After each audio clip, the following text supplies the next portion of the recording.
He is ready, right? Her car seat looks like the right size. There are probably rules on when to move up to a booster seat, aren't there? Rear facing, forward facing. I think I have it right.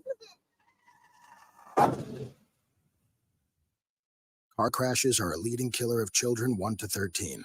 Are your children in the right car seat for their age and size? Don't think you know you know. Go to safercar.gov/the right seat. I know my child's in the right car seat, or else I wouldn't get in the driver's seat. Brought to you by the National Highway Traffic Safety Administration and the Ad Council. You don't usually get a stock tip from a 16-year-old, but I'm here to tell you about a different kind of stock. It's called Better Futures, a stock for social change that's not about making money. Instead, you invest to help students like me go to college. This is beyond a simple donation. It's the opportunity for America to invest in its kids and take an active stake in the future of the country. The return on your investment isn't money. What you get back is knowing you protected our potential. So one day, that potential can grow up to become surgeons and architects, executives and engineers, people who could change the future just by being a part of it. My name is Alicia, and I'm your dividend. Invest in better futures with UNCF. Visit uncf.org/invest. A mind is a terrible thing to waste, but a wonderful thing to invest in. A public service announcement brought to you by UNCF and the Ad Council. This is Nnamdi Asamoah. I play football for the Philadelphia Eagles, but what I do off the field with United Way might be more important. I'm a volunteer tutor and mentor. Why? Because over 1 million kids a year drop out of school, and that's not okay.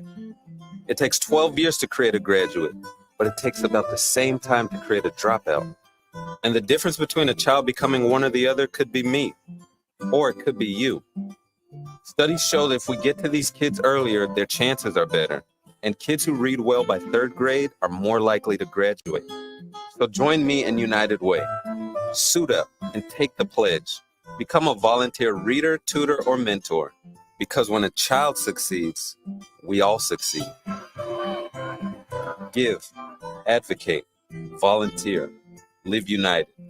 Take the pledge at unitedway.org. Brought to you by United Way, the Ad Council, and the National Football League.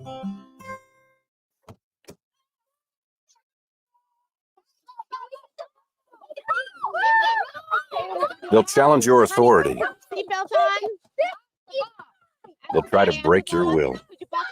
They'll push you to the edge of your sanity. Because that's what kids do. But this car is your territory, not theirs. Defend it. Who makes the payments? Who cleans it? Who drives it? You do. That's who. And in here, your word is law. So when you say you won't move until everyone's buckled up, you won't budge an inch until you hear that click. Never give up until they buckle up. A message from the National Highway Traffic Safety Administration and the Ad Council. For more information, visit safercar.gov/kidsbuckleup. Let's go inside the mind of a 10-year-old. I should have worn those earrings today. I like those earrings. Gabby has those awesome earrings. I need to ask her where she got those, but that's just what she would want me to do.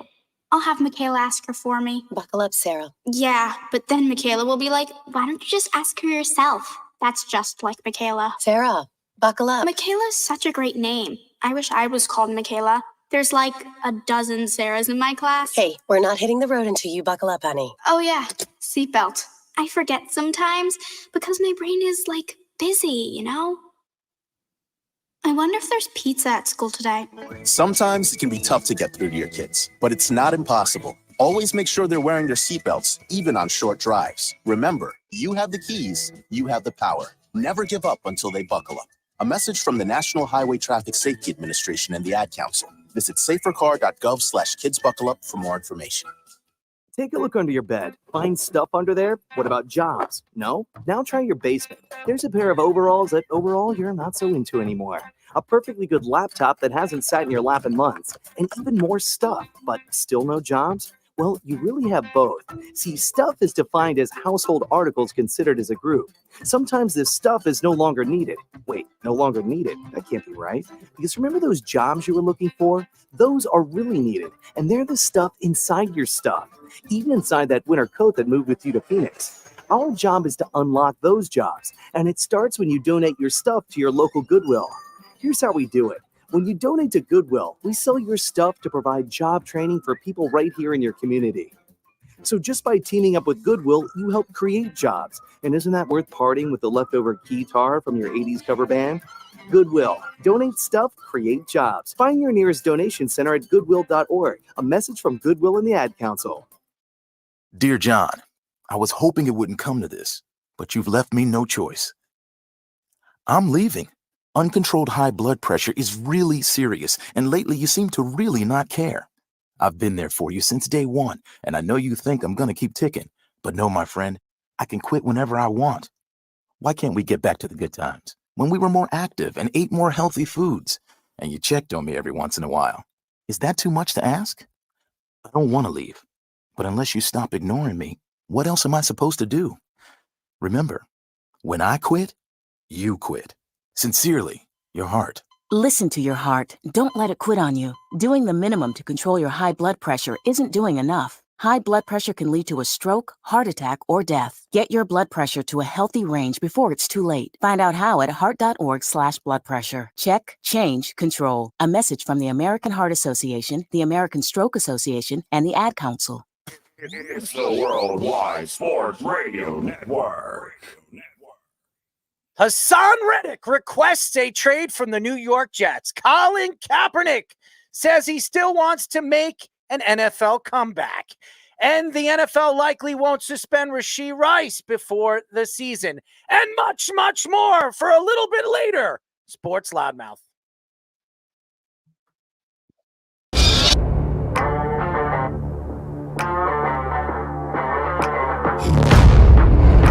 Doc Rivers is going to have Damian Lillard run very fast out of town.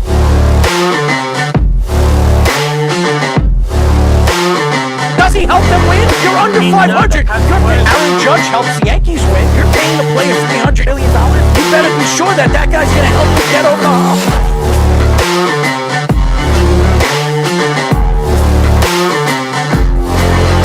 For some reason, this guy is completely lost on calling plays. Maybe he's a therapist.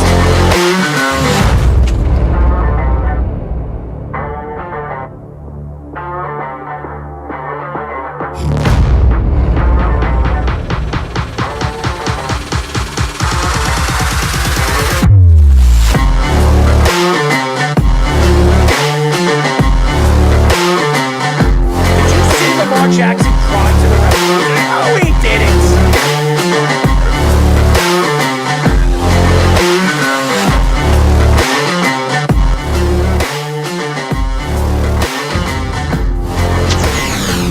We are back for a new show of the Sports Loudmouth. I'm your host, Errol Marks, my co-host, Speedy Petey. Remember, you could call us at 631-672-3108. And remember, you can go to our website at www.worldwidesportsradio.com. Check out all our shows throughout the week, including Loudmouth with me and Speedy Petey, every single Tuesdays and Thursdays at 7 p.m. All you have to do to tune in and check out all our local listings for all our shows is go to our website at www.worldwidesportsradio.com. It's been a long, long day for me, ladies and gentlemen. I was just at a football field, DJing, hosting, co-hosting over there at 495 Elite for the Knights practice. Speedy, what's up, man? Had a good weekend out with you and Eric, Fire Island. Thank you for taking me out for my birthday. Did not throw up this time for everyone that likes to joke about that. I'm 2-0 in Olympic years. God bless America. I'm 2-0 in Olympic years. I'm 0-2 in World Cup years. We should definitely sing a song for that. Why don't we do it? Why don't we do that? No, we shouldn't. I think we should. No, we shouldn't. I mean, that's a miracle. No throwing up. That was, 3 years in a row? 2 years in a row. The first year I didn't. I'm 2-0 in Olympic years, 0-2 in non-Olympic years. Well, there you go. You have all the counts. Thank you to my gastro doctor for helping out with that. Well, thank God. What kind of pills are you taking? I forget the name of them offhand. But you don't know what you're taking? You're just I taking forget the it? name of the. What's wrong with you? I don't remember. You're medical losing your terms. mind. I have no I don't idea. know medical terms. I'm not your girlfriend. First of all, you should know exactly what you're taking. I know exactly every single pill I'm taking. If it's blood pressure, cholesterol, anything, you should know the name of the pill that you're taking and what it does to you. What does it do for you? It helps my gastrointestinal problems. Okay, and how bad is your intestinal problems? Sometimes it's bad. Is it bad and good or good and bad? Sometimes it's bad. Okay, so it's good and bad. Sure. Anyways, oh man, I will say this. I love hanging out with kids. I love, obviously doing some DJing and play-by-play over there for $4.95 in the nights. And I want to thank Ben, thank Christian for letting us do that. But man, oh man, some of the coaches over there are just complete you-know-whats. I'm not going to even say it on live radio, but they were just nasty. Shut the music off. What do you mean, shut the music off? You're the one who asked me to come there. If you don't want me to put the music on, I might as well have left. Just saying. Anyways. Oh, we have a great show lined up for you guys at 9 o'clock. We'll be talking to 33-year MLB umpire and vet. Now he's retired. Dale Scott will be joining us for what? The fourth time. Fourth time, I believe, yes.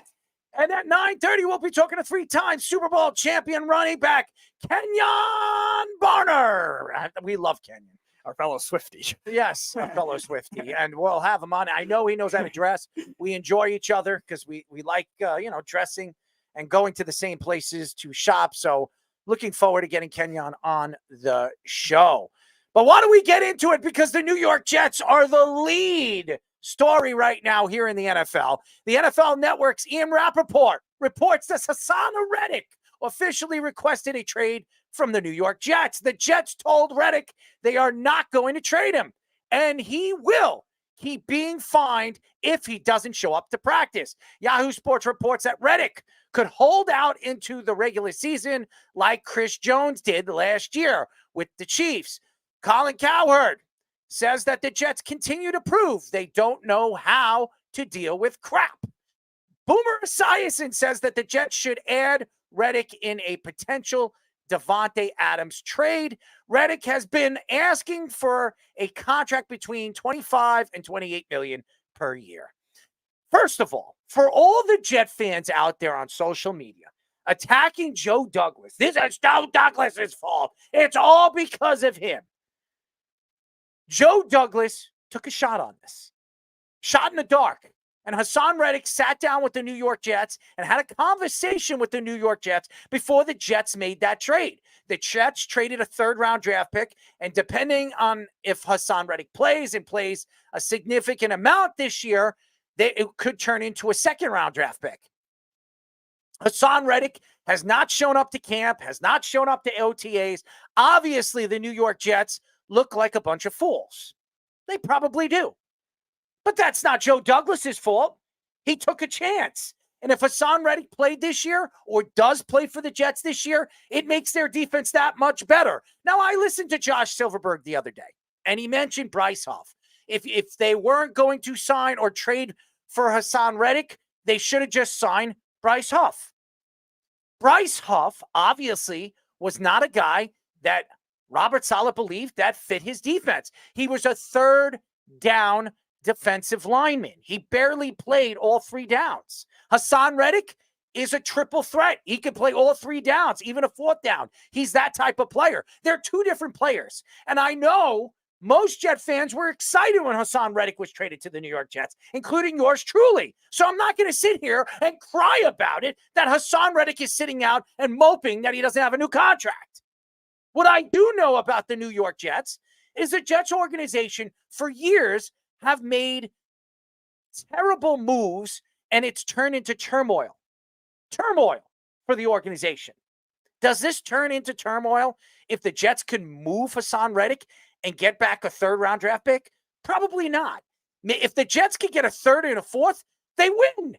They win on the move. Why? because they get their 3rd-round draft pick back, and they get a 4th, or they get a 5th. And if the Jets do trade Haason Reddick, it's probably going to be negotiated into a trade that makes sense and fits why the Jets made that move in the first place. So for all the Jet fans on social media and all the people complaining that Joe Douglas was wrong, he was stupid, it was a dumb move by him. Why is it dumb? He took a chance. And if you want to win a Super Bowl and you believe that your team is one player away, like a Haason Reddick away, then you make that move. Now, does Haason Reddick sit out like Chris Jones? He might. And the Jets already came out and said that they're not moving him. Now, things could change. Things could absolutely change in the next couple of weeks. The Lions could reach out. Haason Reddick was drafted by the Lions. There are stories that have come out that the Lions are one of those teams that are interested in making a move for Haason Reddick. If the Jets could move Haason Reddick to the Lions for a 2nd-round draft pick, would you do it? 100% you would do it. And the Lions are looking for those defensive linemen. They're looking for a pass rusher. They're not easy to find. They don't grow on trees. That's why the Jets made that move. Haason Reddick is probably the best pass rusher the Jets have ever had since John Abraham. I've said that many, many times. But if Haason Reddick is a cancer in the locker room, you need to trade him. And it seems like none of the Jet players even care if he's at camp. Nobody cares. Jermaine Johnson's getting more snaps. You're seeing some of the youngsters get a chance to play a little bit more. And then you're going to get a chance to see what these guys are going to be. I do remember, Speedy, a guy that the Jets drafted last year as the number 15th pick in the 1st round. And he has a chance this year to play a significant amount. Now, Jermaine Johnson last year, his first year did not play a lot of snaps. As a matter of fact, I think he played 50, 60 snaps his first year. Usually, Robert Saleh does not play his guys in their first year. He gives them time to learn the defense, and then he starts to play them. Kinlaw, who they brought from San Francisco, has looked really, really good at camp. This is his first year as a New York Jet. He signed a 1-year deal. If Haason Reddick does not start the season with the Jets and the Jets decide to keep him, that defensive line is still as good as it should be this year to be competitive. Now, would they be better with Haason Reddick? Absolutely would. He's one of the best pass rushers in the league. Last year, he had 11 sacks. The year before, he had a little bit more. He does get to the quarterback. But again, you don't want this guy in the middle of the huddle. You don't want this guy complaining and crying that he doesn't have a contract. Do you see Aaron Rodgers complain about that? Do you know what Aaron Rodgers made last year as the quarterback of the New York Jets? He made like $5 million. He barely played. And I know the Jet fans were like, well, he was the richest quarterback that didn't play. Really, if you go look at what Aaron Rodgers made last year, it was significantly low. He took less money because he wanted players on this team. He wanted to compete for a Super Bowl. This year, it's going to be a little bit more. And the Jets understand where their position is. And their position is win the division or it's a complete loss of a year. They should make the playoffs this year. They're that good. And I don't want to hear it from the Jet fans. Well, if this happens or that happens, that's why you brought Tyrod Taylor in. That's why you made a move for this guy. That's why you brought Morgan Moses in. That's why you brought in Smith. You bring in, and that's why you drafted Olu. You made sure you added depth to this team. Last year, they had no depth. And when guys started going down, and the Jets had more injuries than any team in football last year, they really did. Them and Minnesota were absolutely down and out when it came to injuries. But the Jets have an opportunity this year to go out there and prove that they can win more than 10 games this year. They won 7 games with Zach Wilson and a bunch of 4th-string quarterbacks. Aaron Rodgers, who I have been really excited about since the Jets made a move for him. Last year, 4 snaps. This year, it better be more than 20. Well, it better be more than that. It better be more than 220. Yeah, it better be more than that. Yeah. I mean, The Jets need Aaron Rodgers this year. The Jets need to compete for that division. The New England Patriots are not good this year. They have a new coach, a new GM, and a new quarterback. That spells a bad season. Buffalo has weaknesses. Josh Allen does not have those 2 star wide receivers anymore, and Gabe Davis and Mr. Big Mouth, who's playing for the Texans. I don't mention his name because he pisses me off. Maybe Haason Reddick will go there, and it'll just be the locker room cancers all Well, at I once. heard that the Texans are one of the teams interested. Makes sense. But right now, the Jets do not need cancers in that locker room. They don't. And the whole Boomer Esiason for Haason Reddick for the Davante Adams trade. Davante Adams is not getting traded unless the Raiders are out of a playoff spot. That would probably be week 7, week 8, around the trade deadline. He is not going anywhere. Why would they trade their best weapon for Haason Reddick and maybe a pick? They don't even need the edge rushers that much. The Raiders have other weaknesses on their It doesn't make offense. sense. Yeah, it makes no sense whatsoever. The Raiders, if there's like one strength that they do have, it's their defensive line. It doesn't make sense that Davante Adams would be traded to the Jets.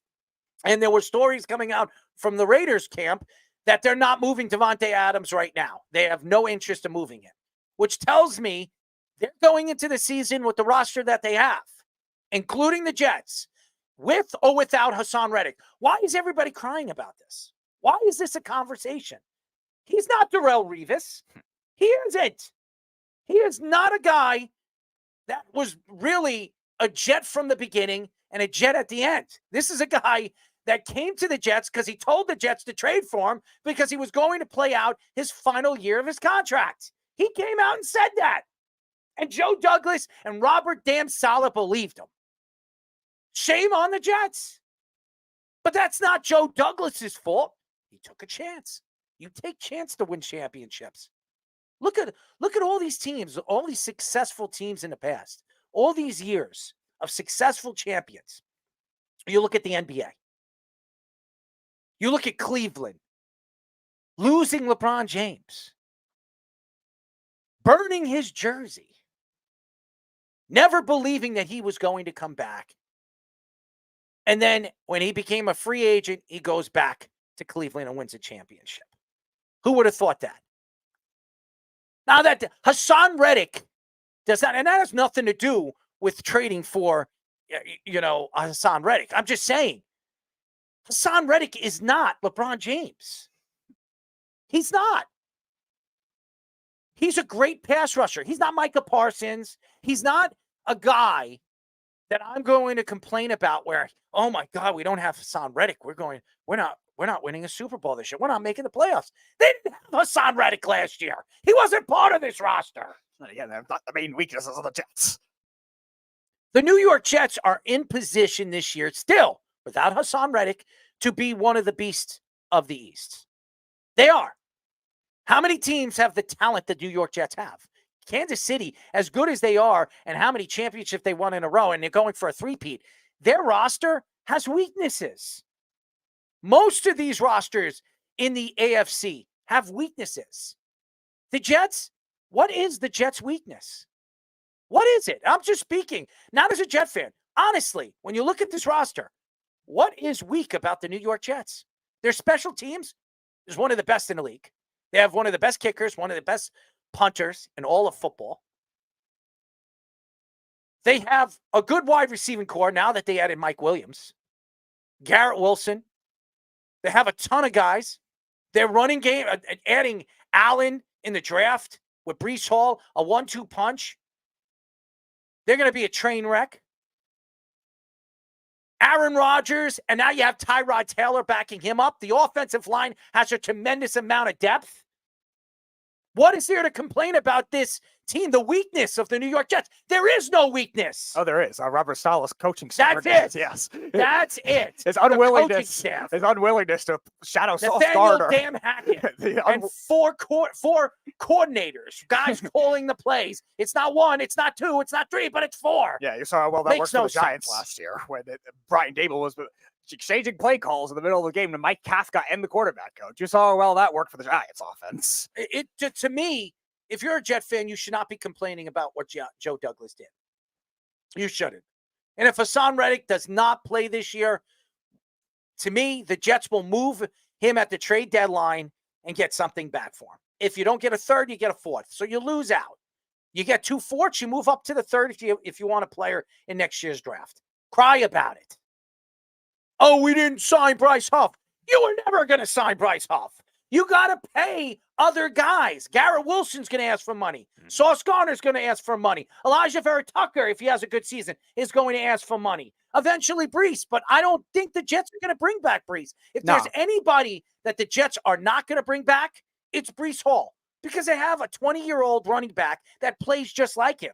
And you have a GM and Joe Douglas, if he's still there after this year, that comes from the Ravens organization, which since Ray Rice has rotated a lot of different veteran running backs. The Eagles that have changed running backs a lot. They trade for J.J. Now, they signed Saquon in between all the other running backs they drafted and Swift last year. So that's the pattern that the Jets have. And the Jets, like you were saying, are very talented in a lot of key positions already where they don't have a lot of obvious weaknesses when it comes to even their linebacking core, which we thought was a weakness last year, got really good at points this last year. Safety was better than expected. And it's just a question of, like you said, look at the depth they have this year. Clark is back. Yeah. Their safety depth is as good as any in football. Their DB depth is as good. The corner depth is the best in the league. To me, their secondary is as good as any secondary in all of football. So where is the weakness of this New York Jets besides the coaching? Yeah. As far as the players are concerned, there is none.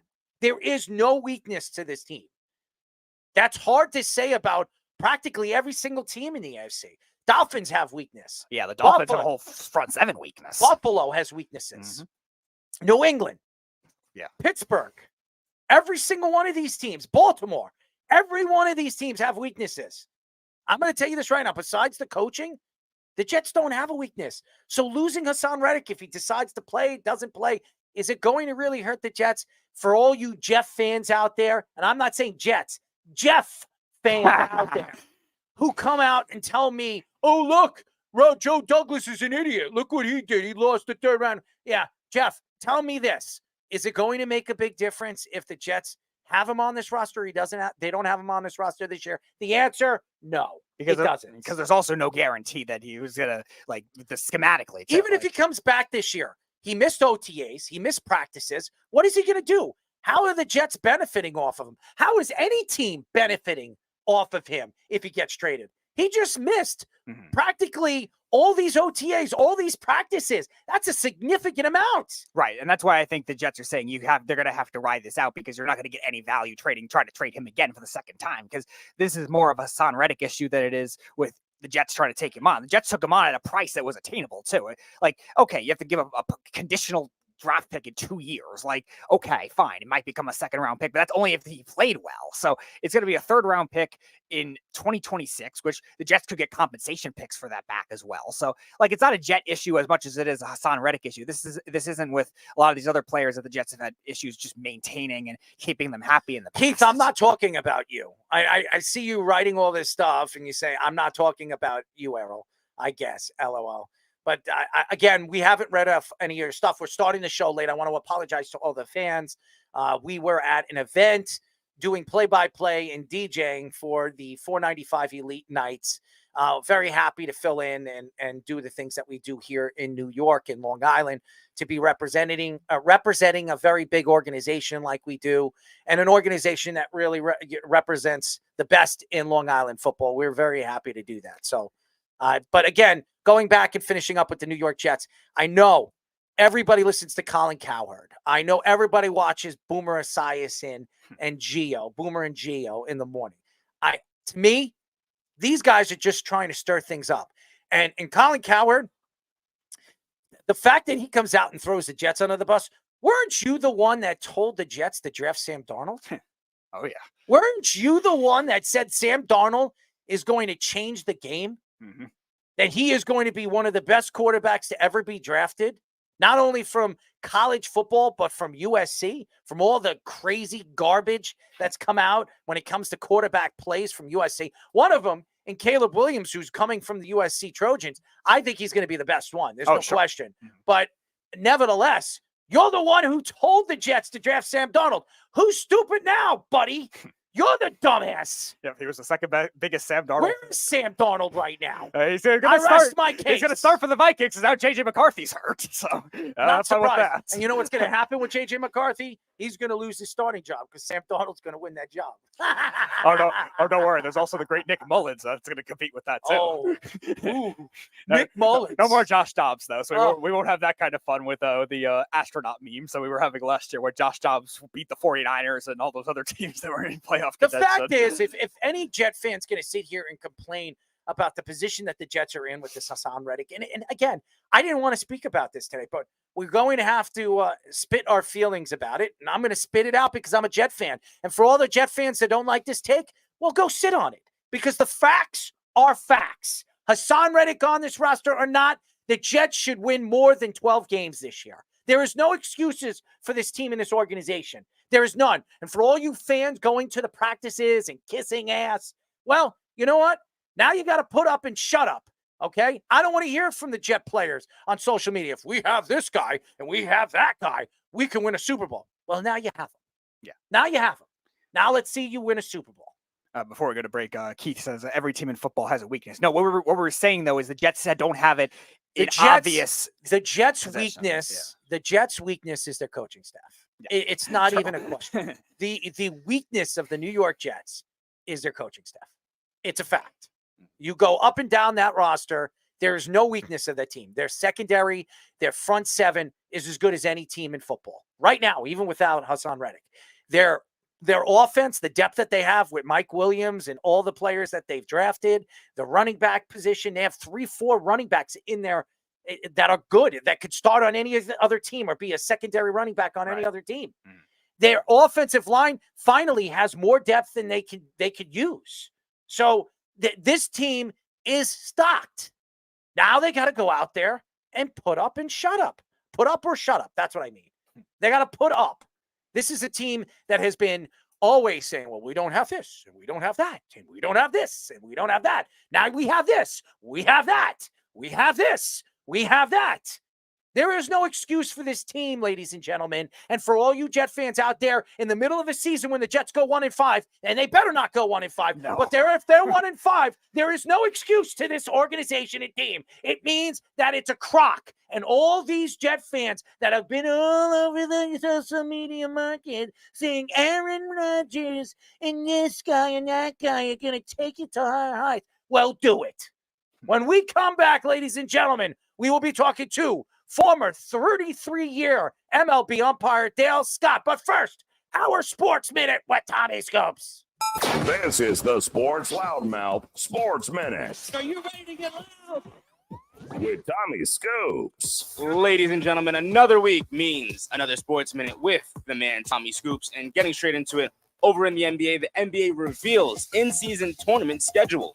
The league announces the dates, times, and the matchups for this year's tournaments, with matchups such as Warriors hosting a returning Klay Thompson and Spurs Victor Wembanyama getting his Olympic rematch against LeBron versus the Lakers. As over in the NFL, the Cowboys linebacker Micah Parsons expects CeeDee Lamb to get his new deal. While Parsons is also in line for a new deal, he fully expects his teammate to suit up for Cowboys come week 1. While lastly, veteran wide receiver Tavon Austin announces his retirement from the NFL. Austin, who is also a 2013 first-round pick with the Rams, also played for teams such as the Cowboys, Packers, and the Jaguars in his 9-year career. Heading over to Scoops to Scores, we're currently in the MLB. The Yankees have a 2-0 lead over the White Sox at the top of the 4th. The Nationals currently up big 9-2 over the Orioles at the bottom of the 9th, with the Guardians having a 2-1 lead against the Cubs at the bottom of the 8th. Also at the bottom of the 9th, the Marlins have a 5-0 lead over the Phillies, while the Tigers are up huge right now against the Mariners, 15-1 at the bottom of the 8th inning. Also at the bottom of the 8th inning, the Astros have a 3-1 lead over the Rays, while the Athletics have a 7-4 lead over the Mets at the end of the 5th. The Red Sox currently have a 6-4 lead over the Rangers. The Twins currently have an 8-2 lead over the Royals, and the Dodgers currently have a 2-1 lead over the Brewers. That is currently all the time I have for you guys right now. Kicking it back to the boys for their next guest on the Sports Loudmouth. This is the Sports Loudmouth. 99% of the world would too. Enjoy.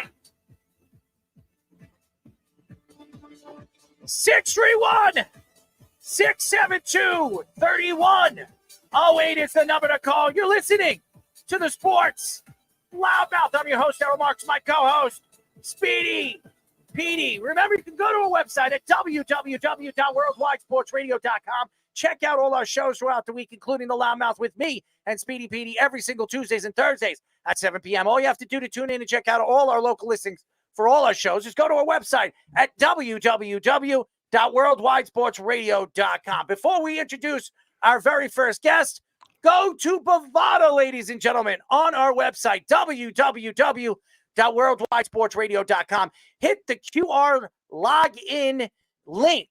100% of your deposit will be doubled. That means if you put $100 down, you will get $200. $200, you'll get $400. $400, you'll get $800. $800, you'll get $1,600, and so on and so on. Bet on almost anything, ladies and gentlemen, like the presidential election. I'm not getting involved with that. But you can withdraw from Bitcoin, Ethereum, and Litecoin. Nobody can do that. No organization from DraftKings to FanDuel does that. Well, guess who does? Bovada. No limitations on what state you are in. You can bet anywhere but the tri-state because you can't use Bovada here. But anywhere else, you're more than welcome to do that. Hit our link in our website at www.worldwidesportsradio.com. Oh, man, I'm a little tired already. It started, and I'm bursting, Speedy. You know all about bursting, right? No, I don't. What are you talking about? No, I don't. When you go to the bathroom, you don't burst? No. You don't burst? You don't have to go and, urinate as fast as you possibly can? No. So what do? I urinate at a normal rate. So you just stand there and just say, come on, little fellow. Come on, little fellow. Come on. Come on. No, I don't talk to my own urine. Oh,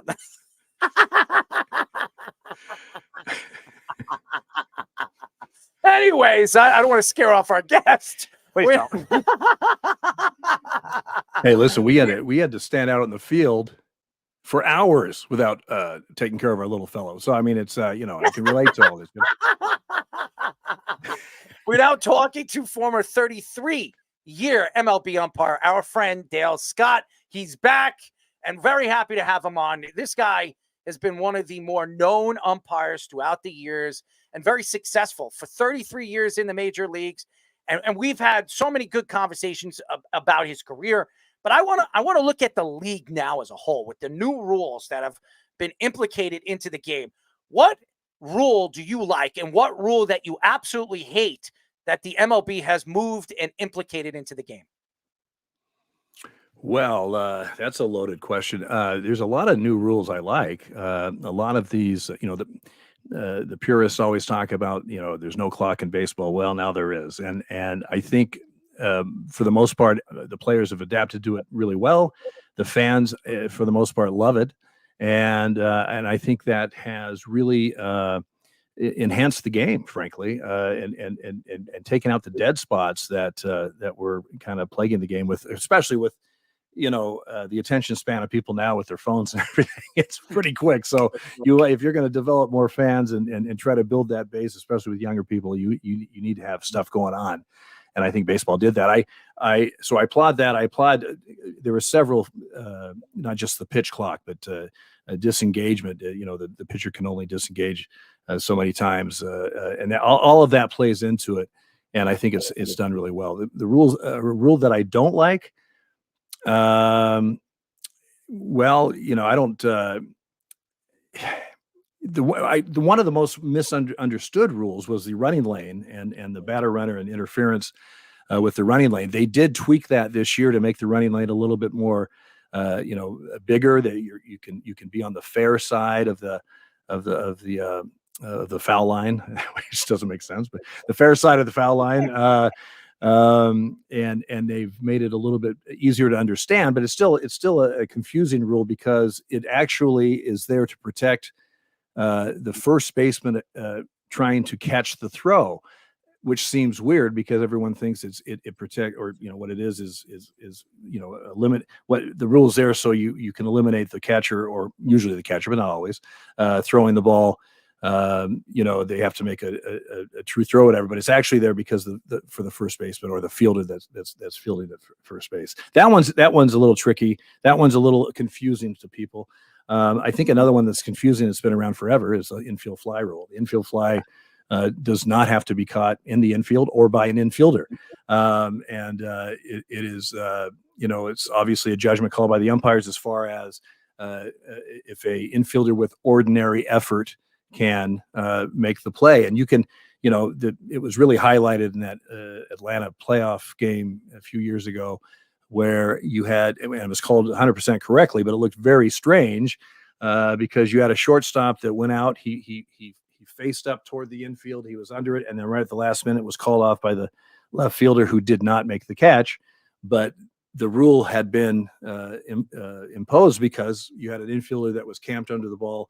And it doesn't matter where the ball is at as long as an infielder with ordinary effort can get there. And so that can be a little confusing. So one of the big things that MLB could implement is challenging balls and strikes. It's the only thing you can't overturn with the replay review as of now. And pitchers and hitters could both do it like within, I think, 30 seconds or something like that. So what are your thoughts to that? And do you think MLB would have to monitor something like that if it does happen?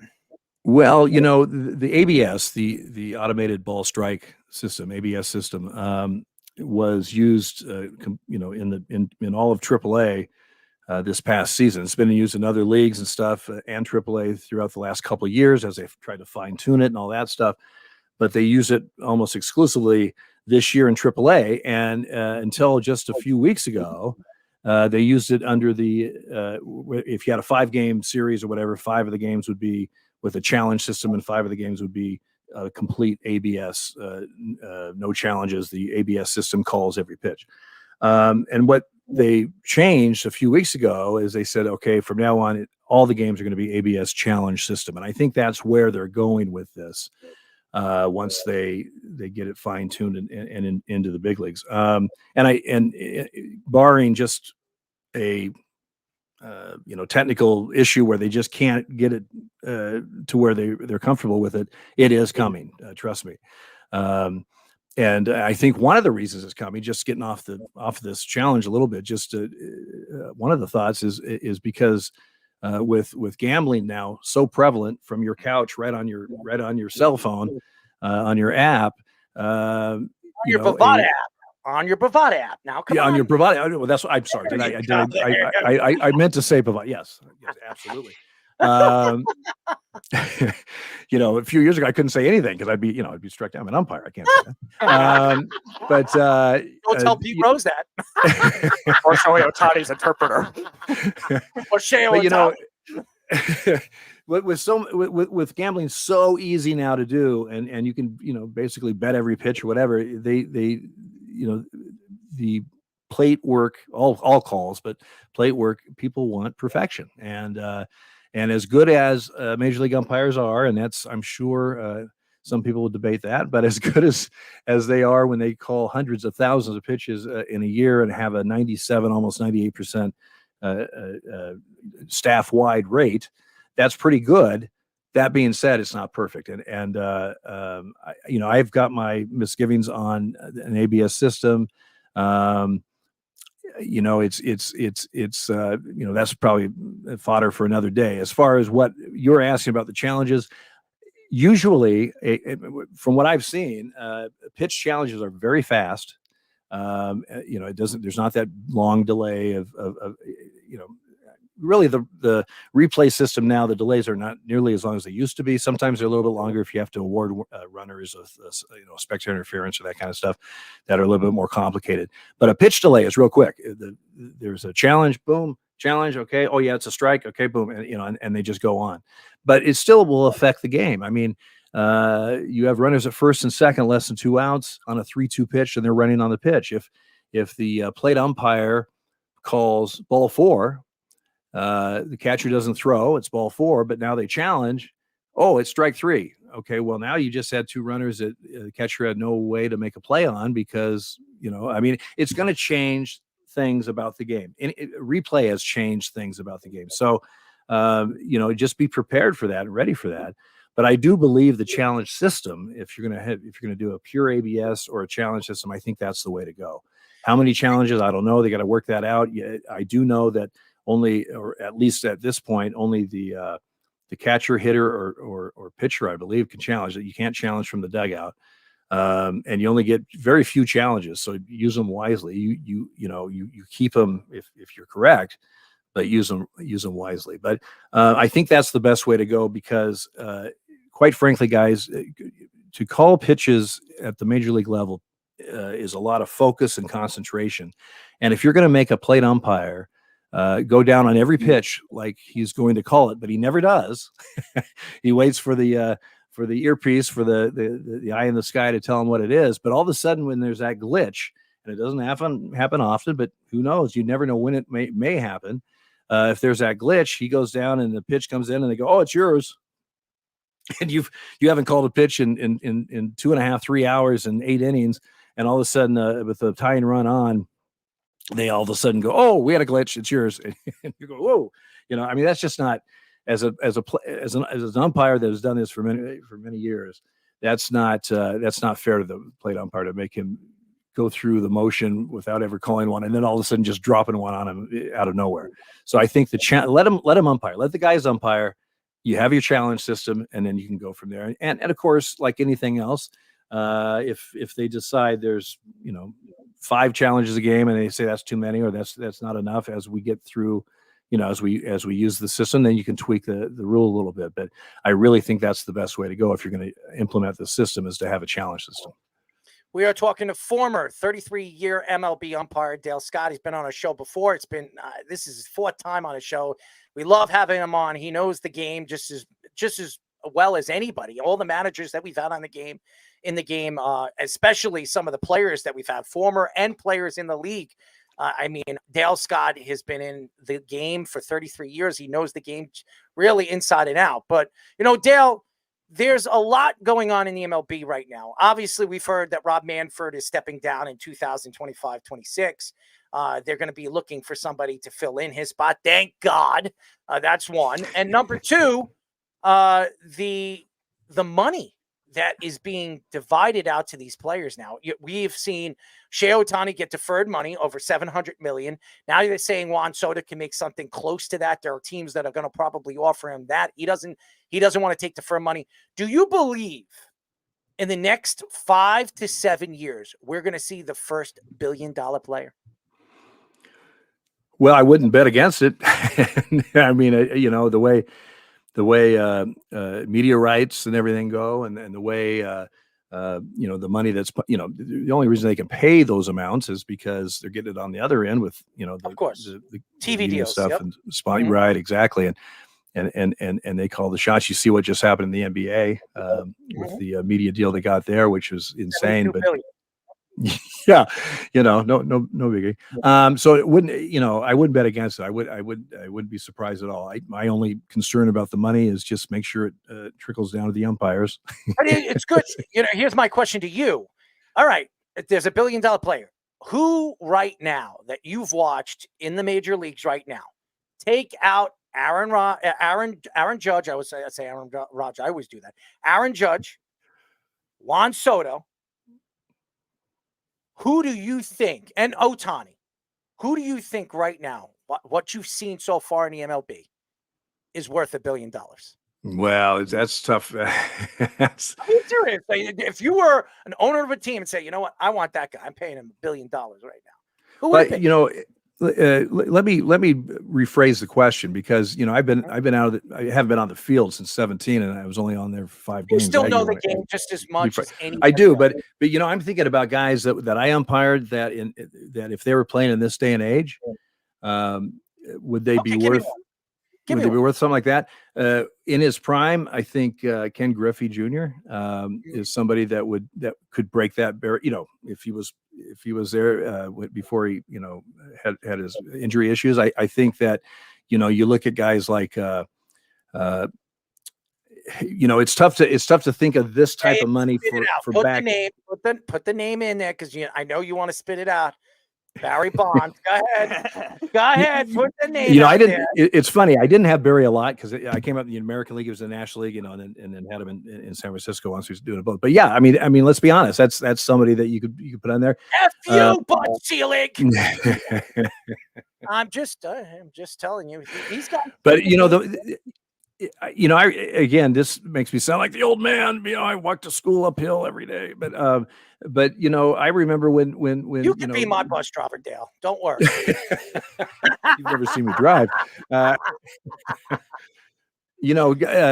remember when like Ricky Henderson made a huge contract. It was like $1 million or something. Or whatever it was. But I mean, it was like, oh, this can't go on. There's no way this is these money. These salaries are getting out of control. And in the early '90s, and it was like, this thing. There's no way this is sustainable. And here we are talking about the possibility of $1 billion player. So I mean, never say never. And the way things have been, that trend line that's been going, I don't think it's going to be that very much longer before we see something like that. So we're in New York. Obviously, both the Mets and the Yankees have been making headlines. I'm a Mets fan, and they had one of the hottest winning streaks as of right now. But there was a lot of thinking of Pete Alonso's leadership. And That's why Speedy hangs out in the bathroom. He got so excited. I would be hoping to get bigger things for the Mets, but we'll see. I'm not going to go jump the gun with that. So excited. No, I don't sing like that. But what are your thoughts with the way the Mets season has gone? A very big whirlwind. We saw the whole Jorge Lopez thing. He threw the glove into the stands. I don't know if you've seen anything like that when you were umpiring with any other players that have done that in the past. And then all of a sudden they had the big winning streak, and then they're kind of treading water now. But what are your thoughts of the Mets drama so far this season? Well, Mets, it seems to me that if there isn't a season without a little drama, then we're all disappointed. But I think it'd be great for the city of New York and for baseball if the Mets had a nice run, and into the postseason, maybe deep into the postseason. They seem to always, so close, or they got the right combination. Nah, they just didn't quite make it, or just whatever. And this. That's anything like that. Like, no, I have not. But have they announced any fines for that? I don't think so. I think the Mets just fined him as a team, and then they caught him after that. Right, I don't think right. The fine that he got was he can't get his glove back. So whoever caught that is going to sell it and make it worth something. Yeah, he barely used it anyway. For that season, you're not permitted to get that glove back. But knowing the Mets, they found a way to get it back. Oh, we'll give you some bats and balls. Don't worry. Baseball is so it's so streaky, or can be so streaky though. You have a team that's like put a fork in them, they're dead in May, and suddenly you get a hot streak, and you're entering August going, well, they got a shot, especially with expanded playoffs with more wild card teams. As an umpire, I remember when they added the wild card, and then they were talking about another wild card. I'm thinking, here's a team that we're working a series with a team that's 15 games out of first place, but they're only 2 games out of the wild card. So it's like, okay, well, I guess at first glance it looks like they don't have a shot at all to October, and suddenly, they're in it. So it's such a streaky game. You never know what's going to happen. But I honestly, Petey, I'm going to say just right off the top here, I just hope your Mets do okay, because I think it would be good for the city. I think it would be good for baseball if they showed a little life in October. No, there's no doubt. If they showed a little bit of life, Speedy will, be hiding in the closet, right? I got out of that closet, Petey. It's okay. Just get out of the closet. Everything's good. I know. I love Dale. Maybe, Speedy, you can meet him in the closet. I don't know why you think a closet is a great idea to watch a baseball game. Dale, he doesn't get it. He doesn't No, get it. I do get it. I'm not going there. I love Dale. Dale has a great personality. We were talking to former 33-year vet MLB umpire Dale Scott. He's been a friend of the show. He's been on the show for four times. It's unbelievable. And we just love him every time he comes on the show. But, Dale, you look at the game as a whole, and And you look at the majors, and they're always trying to find ways to make the game better, bring the game back to the prominent thought, where in the 90s, before the whole strike thing, baseball was bigger than football. I mean, baseball was the biggest game in America. And I don't think baseball will ever get to that point with the way the NFL has really transitioned. But it's starting to grow all over internationally. You see all these international players that are being found, that are getting signed at 15, 16 years old, and they're paying them like $9 million. I mean, Dominguez, the Yankees paid Dominguez at 16 years old. They gave him $9 million. It was the most money any foreign international player got at the time. It was $9 million. And it's just growing and growing and growing. What do you see baseball transitioning to in the next 15 years? Well, you're right. It is growing, and it is growing internationally, and I think it'll continue that. And again, not to harp on something we just we're chatting about earlier, but I really believe these rule changes to make the game less dead time in the game is going to help that growth, because it gives unless you are understood baseball and understand strategies and that kind of stuff, it could seem to be very slow. These rules have helped that immensely. Where's it going? I think it's branching out as far as I believe that you're going to see even more throughout the years. A series played in across the pond or down in Australia. I was fortunate to be in 2014 on the crew that opened the season, the Dodgers and D-backs down in Sydney, Australia, and that was not, besides it being just a lot of fun and everything, the people there were really, really jazzed.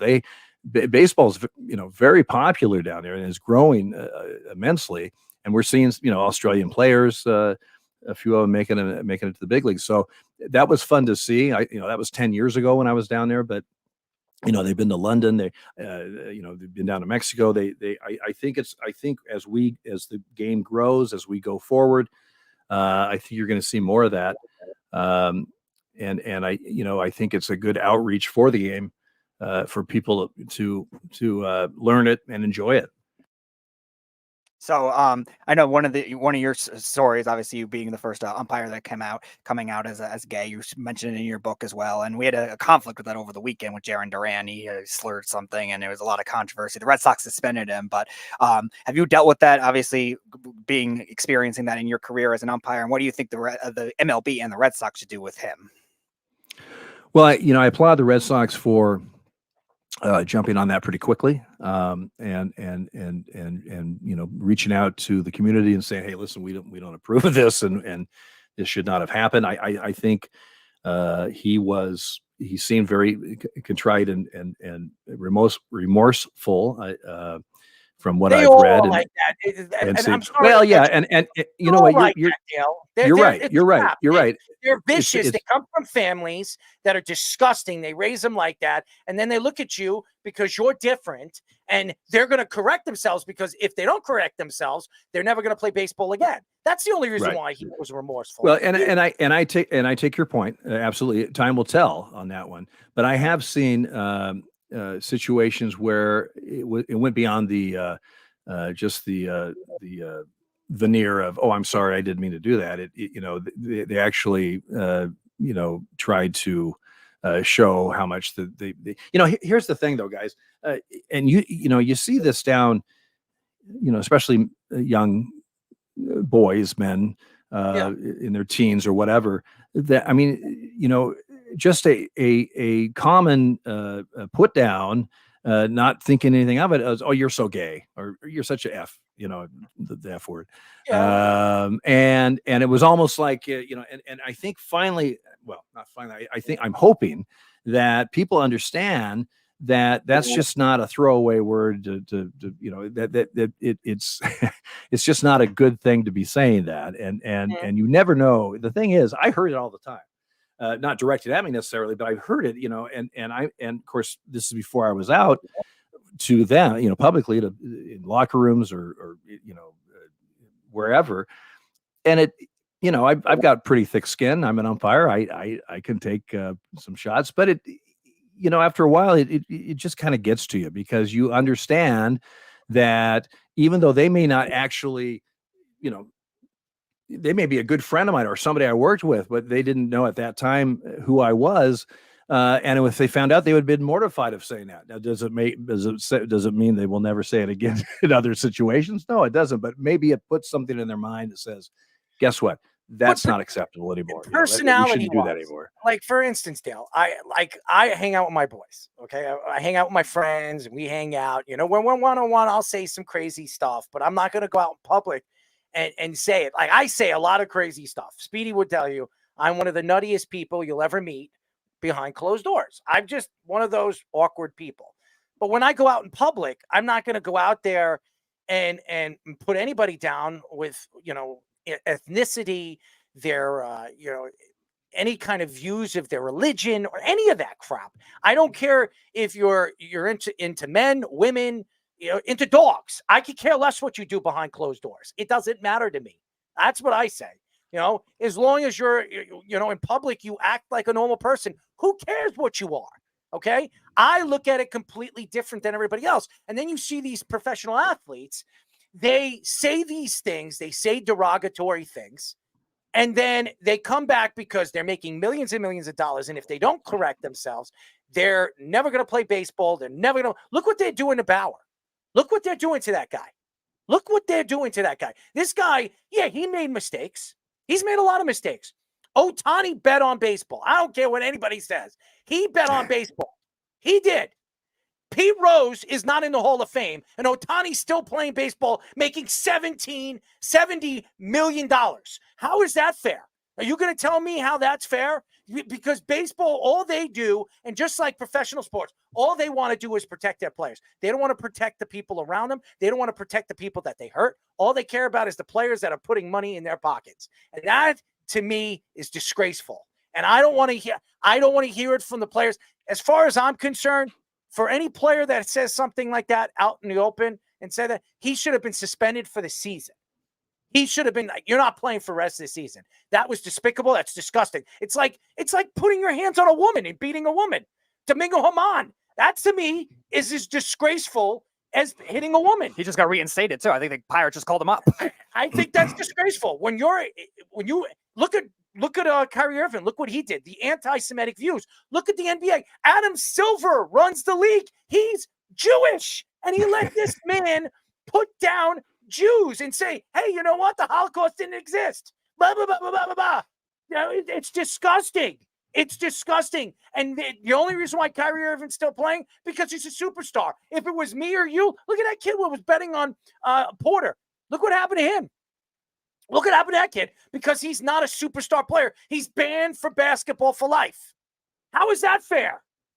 Okay? But if it was LeBron James, don't worry, LeBron. Don't worry. Everything's okay. Everything's okay. You're LeBron James. If it was his son, he wouldn't get suspended. It's pathetic. It's pathetic. It shows me where sports is going. These athletes think they're bigger than God. They think that they're bigger than the world. They think that they're bigger than everything else that's going on in the world. It's disgraceful. I'm sorry. I'm ranting. It's disgraceful. And the league, these commissioners, these owners, they allow it. Look at the NBA. Two owners had to sell their team because in the past they said disgusting things about an ethnicity. They said disgusting things in the past. So let me get this straight. The players can make the decision if the owners can keep their team. How does that make sense? It doesn't make sense. And Adam Silver's sitting there. Don't worry, I've got this. He should have went to Disney. When he had a chance to become the CEO of Disney, he should have left the NBA. He's an idiot. He doesn't know how to control the organization. Rob Manfred doesn't know how to control his organization. You have Roger Goodell, who's making more money than the best player in football a year, and he has a lifetime insurance for him and his family and his own jet for the rest of his life. How is that fair when there's players that put their bodies on the line for life and they don't have life? They don't have insurance after they're done with the game of football. How is that fair? Well, I don't think it is. I don't think it is. They always, one thing I know from my years in baseball, the number one priority is to they say in the NFL protect the badge, right? Isn't that how they Shield, yeah. And the seal, yeah, and it's the same thing. Baseball, their number one priority is to protect themselves, and then we see it. It's a different vein. Don't get me wrong. I'm not putting this on the same level as you're talking about, but when I was umpiring, you would have an umpire that let's say there was some situation that was handled perfectly, and for one of those rare occasions where praise is dumped on the umpire or the umpiring crew for how they handled something, and that same crew the next week could make a mistake, on a missed just before replay or whatever, missed a fair foul that should have been a home run and a game-winning home run, whatever, or whatever, and they will drop you so quickly. A few days ago, they couldn't get out of everybody's way, get in front and make sure they praise the umpires for what they did, and now there's a mistake or even a perceived mistake or something that got screwed up. They'll be the first ones to drop you like that. And so it's always, you're expendable. And it's kind of the same vein that you're talking about. You have a superstar and you have a borderline player, and the borderline player, they do the same infractions, so to speak, or whatever. And that borderline player is jettisoned before he knows what hit him. And that superstar, well, we're going to fine him, and we're going to sit him down for a day and a half or whatever, and because they want to protect the product, and I don't know the answer to that. I mean, I don't I think it's always going to be there because the bottom line is if the commissioner works for the owners, and the owners are the ones that run the deal, and so screw the owners. They're a bunch of idiots too. But I do have to say one thing though. One of the strongest unions you got going is the Players Association in baseball. I mean, they are a rock solid association, and they have a lot of say in what happens, or at least can cause a lot of problems because of the strength of that union. And I know from our umpire union and some of the negotiations that we had, it's a funny thing. We may be at each other on the field, but when it comes to negotiations, either theirs or ours, we kind of bound together because the common enemy, so to speak, is the owners. So we have that kind of going for us. So I just want to mention one last thing. I know you're a big Oregon fan. We have Kenjon Barner actually coming on the show in a couple of minutes right after you. Love that. You can take a listen to that. And yes, Oregon. And Errol's also a big fan of the Oregon coach now, too. So he's fully on board. I'm fully on board with the Oregon, our Oregon team. I'm not an Oregon fan. Okay, I'm not. He's becoming it, though, with everything he said about Deion Sanders and Kirby Smart this offseason, though. Kirby Smart and Deion Sanders, two despicable people. All right, I'm just speaking the truth. I mean, if you're a Dan Lanning fan. Oh, I love Dan Lanning. I not only do I love him, I would love to get him on the show and tell him how much I love him. Okay. Oh well, if I had any pull, I'd get him on there for you. If you could, that would be great. That would be great. We're really excited as Duck fans. A whole new. First of all, we're excited about Dan Lanning and what he's brought to the Ducks, and quite frankly, last don't want to sour grapes, but last year just one bounce here, one bounce there, and we're in the championship game. But whatever, that we're not going to go through that. But we're very excited about this year with the new digs, the big 18. And I've already booked my flight and hotel to Ann Arbor the first Saturday of November. I'll be there. Are you friends with Danny? Are you friends with Danny? No. I what I was saying is I wish I had some pull with him, or if I knew him. We're gonna find out how we can get a hold of him. But I would love to get Dan Lanning on the show. I think he has a great personality. I think his understanding of the game and how not only he's not looking at the game when it comes to the money anymore. He's looking at it by the players. He's one of those guys that you want to play for. If you look at all these coaches, you look at Nick Saban and you look at Dabo Sweeney and all these other guys that are speaking that the players shouldn't be making this money and the players shouldn't be getting this and the players shouldn't be portaling out of their teams. Well, why? Because you're recruiting them and they don't want to play for your ugly ass. Is that what it is? I mean, seriously. I mean, yeah. And Lanning, who is a part of those Alabama Crimson Tide team, he agrees with it. So it's great. I love everything about him. And I grew up a Florida State fan, but I'm becoming an Oregon Ducks fan because I love Dan Lanning. There is no doubt that having your number one fan of Phil Knight and Nike helps a lot. I'm not going to sit here and say it doesn't, but I have seen, I grew up in Eugene. I was a Duck fan when Oregon, they were 2-8, and if they beat Oregon State the last game of the season, we had a good season. I mean, we're just not very good, but we'd go to games because it was an event. And I've seen the growth, and I've seen from Coach Brooks to Coach Bellotti to Coach Chip Kelly that was just a whirlwind for the few years he was there, and changed college football offensively. But we're excited about Dan Lanning, and we're really excited about this new venture. Now, it doesn't make it easy. A couple of 3 years ago, I was in Columbus when Oregon went to play Ohio State, thinking we were 2 touchdown underdogs. Our best player, Thibodeau, didn't make he was hurt. And Oregon won that game, and it was one of the biggest thrills being the Horseshoe as a visiting team. It was so funny, guys. A pregame at tailgating, I had some friends that Ohio State people, and they have great tailgating and stuff. And I'm in my Duck stuff, and people are saying, "Oh, well, bless your heart. Look, you made that whole trip out here. That's good for you." Because everybody knew that we're going to get slaughtered, so they're being really nice to me, right? And then after the game, it was like they're looking at me like, "Wow, we didn't see that coming." It was for a Duck fan and to be a part of that. It was a lot of fun. So hopefully we can replicate that on October 12th when Ohio State comes to Autzen. But we're excited. We'll see how it happens. They Coach could recruit, man. We've got these recruiting classes. We even before Lanning got there, Cristobal was recruiting his rear end off with some great names, and now it's just even gotten better. And so we're really excited about it. But you got to play the games, man. You got to play them, and so we'll see how it all works out. Dale, we love you, man. Keep up the good work. We'll get you on very, very soon. When the playoffs come around, we'd love to get you on and your thoughts of what's going to happen. But you know how to get a hold of me. Oh, 100%, man. And keep up the good work, man. Your personality. I mean, you could absolutely umpire still in the major leagues if you want. I mean, everything about you. But we really appreciate the time. I appreciate it. I got my birthday tomorrow. I'm officially on Medicare tomorrow.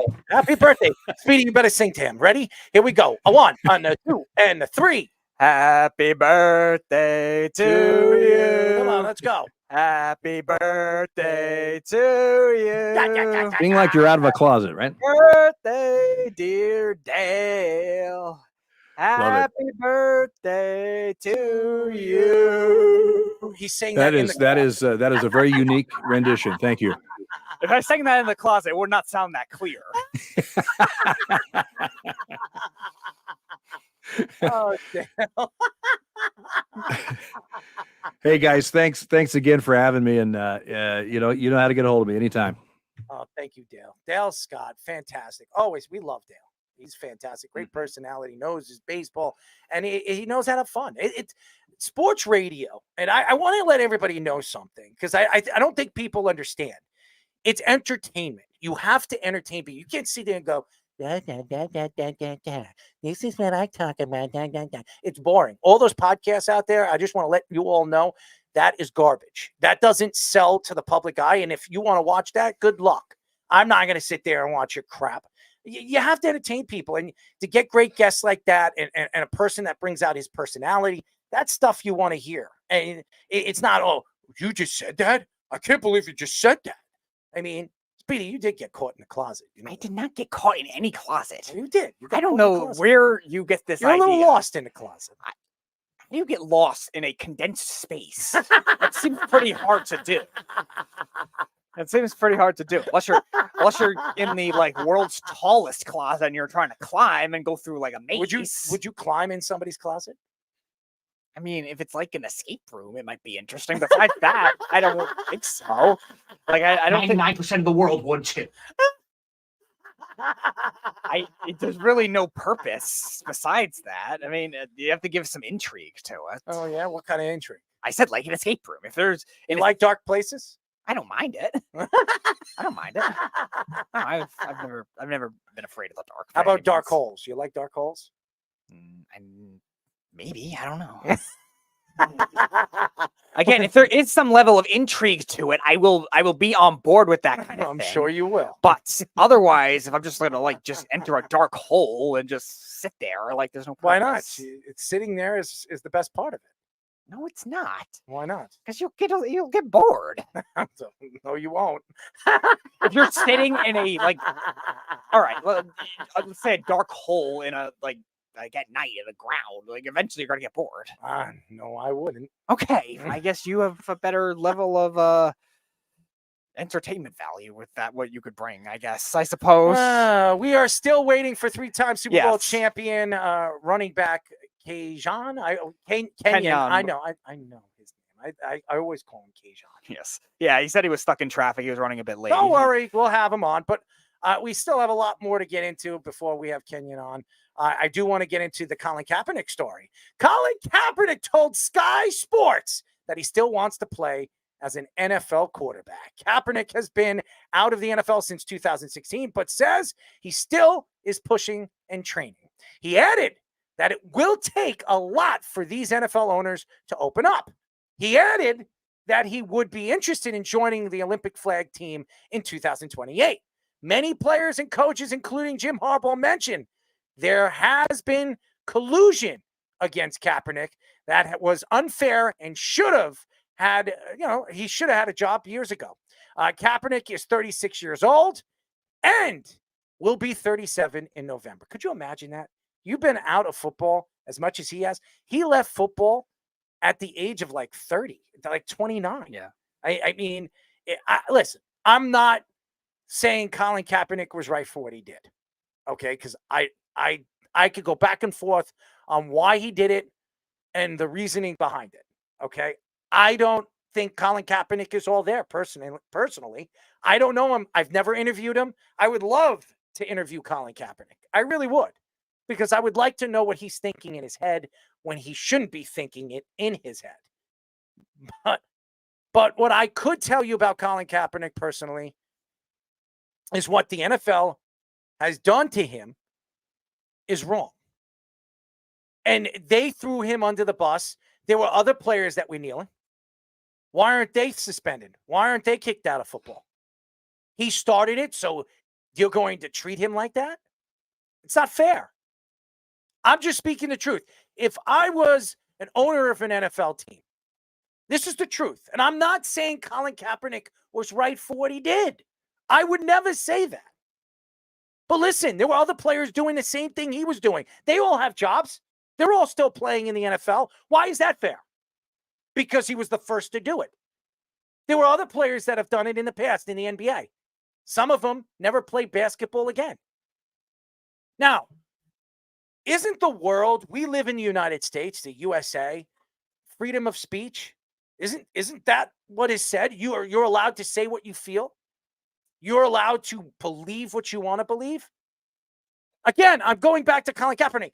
I'm not saying Colin Kaepernick was right for what he did, because I don't think he was right. But to throw him to the wolves, this guy had a career. This guy was 1 or 2 plays away from winning a Super Bowl. Just think about that. 1 or 2 plays away from winning a Super Bowl. And people just brush him off like he was nothing. No, he was Colin Kaepernick. Oh, he's not remembered for all the great things he did. He's remembered for the one bad thing he did. Just think about that. And all we can see right now is, oh, what do the owners think? Oh, they don't like him because he did this, he did that. Meanwhile, the owners were okay with it when it was going on. All of them were practically. Yeah, besides Jerry Jones and the stupid Texans. Every single one of them. Why isn't anybody harping on them? Why do they still own the team? If it was the NBA, they'd be thrown out of the game. Yeah, we wish Jerry Jones was thrown out of the league. It's despicable. It really is. And honestly, I'm not saying I feel bad for Colin Kaepernick, but it's not fair. It's not fair. Mm-hmm. It really isn't. He shouldn't have used the NFL platform to do what he did. It wasn't his platform to do that. But even if he didn't do it on that platform, People would still kill him. He would have still been suspended. He'd still not have a job. It's just, and I'm tired of listening to these haters on social media. People that love him and people that hate him. We are going through so much stuff that's going on in the world that nobody's even talking about. Innocent people dying in different countries, getting their heads cut off. Children getting their heads cut off. But as soon as you mention Colin Kaepernick, as soon as his name gets brought up, oh, that guy's evil. He should never play in the NFL again. He's despicable. Did he kill somebody? No. Did he murder somebody? Did he rape somebody? Did he beat somebody? It's just, come on, guys. Where are we going with this? We live in this world that everybody deserves a second chance. There are murderers that get second chances. This guy didn't kill anybody. He didn't kill anyone. But everybody hates him because he did something that shouldn't have been done on a platform the way he did it. So, again, going back to Colin Kaepernick, how could a kid who's 37 years old, who had all the talent in the world, let me tell you, all the talent in the world, get thrown out like a piece of dirt? Like a piece of dirt. And all these writers, all these people speaking up, saying all of they're just trying to draw fans. They're just trying to draw people to read their crap. It's not right, okay? It's not. It isn't. And Roger Goodell, shame on you, okay? Shame on you as a commissioner. All these players right now that have knee problems, elbow problems, ankle problems, foot problems, back problems, head problems. You're not going to fight for these guys to have a lifetime of insurance when they have built the game for what it is. You just got a $70-something billion deal. Television. Corporate deal. And you don't want to help these guys. You don't want to fight for these guys. And you owners, shame on you too. Garbage, what you say, Jerry Jones. I don't want to hear your crap. Woody Johnson, oh, you're going to be working in England and your brother Chris is going to take over when Donald Trump is in office. Give me a break. Give me an effing break. I'm not going to sit here and make up any excuses and say Colin Kaepernick, right? Because it was shameful what he did. But it's not shameful enough that he's not playing in the NFL anymore and he can't make money. That's wrong. The NFL is wrong. The league is wrong. And anybody that thinks that this was okay. 3 years, you want to keep him out of the game for 3 years? Fine. Keep him out of the game for 3 years. His career? Ray Rice has been trying to clean up all the stuff that he did. Right. This man is a good man. I met Ray Rice. He is a good man. He made a mistake. And he never stepped on a football field again. But there are other guys. I don't want to mention names. Guys that play for the Cowboys. Yeah. I'm going to mention his damn name, the fat piece of garbage. Greg Hardy. Yeah. Okay? Mr. UFC fighter who got his butt whipped not once, not twice, but 3 times. Yeah, you heard me. 3 times. Standing in the octagon, think he could fight. And think he could fight with some of the best fighters in the world. And he got his butt whipped. Okay? That man is a despicable man. But he got a job. He got money.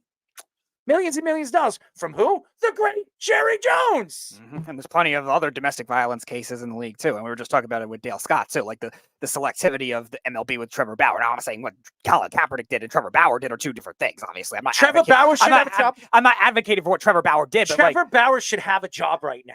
But that's the point, the selectivity. He was never convicted of anything.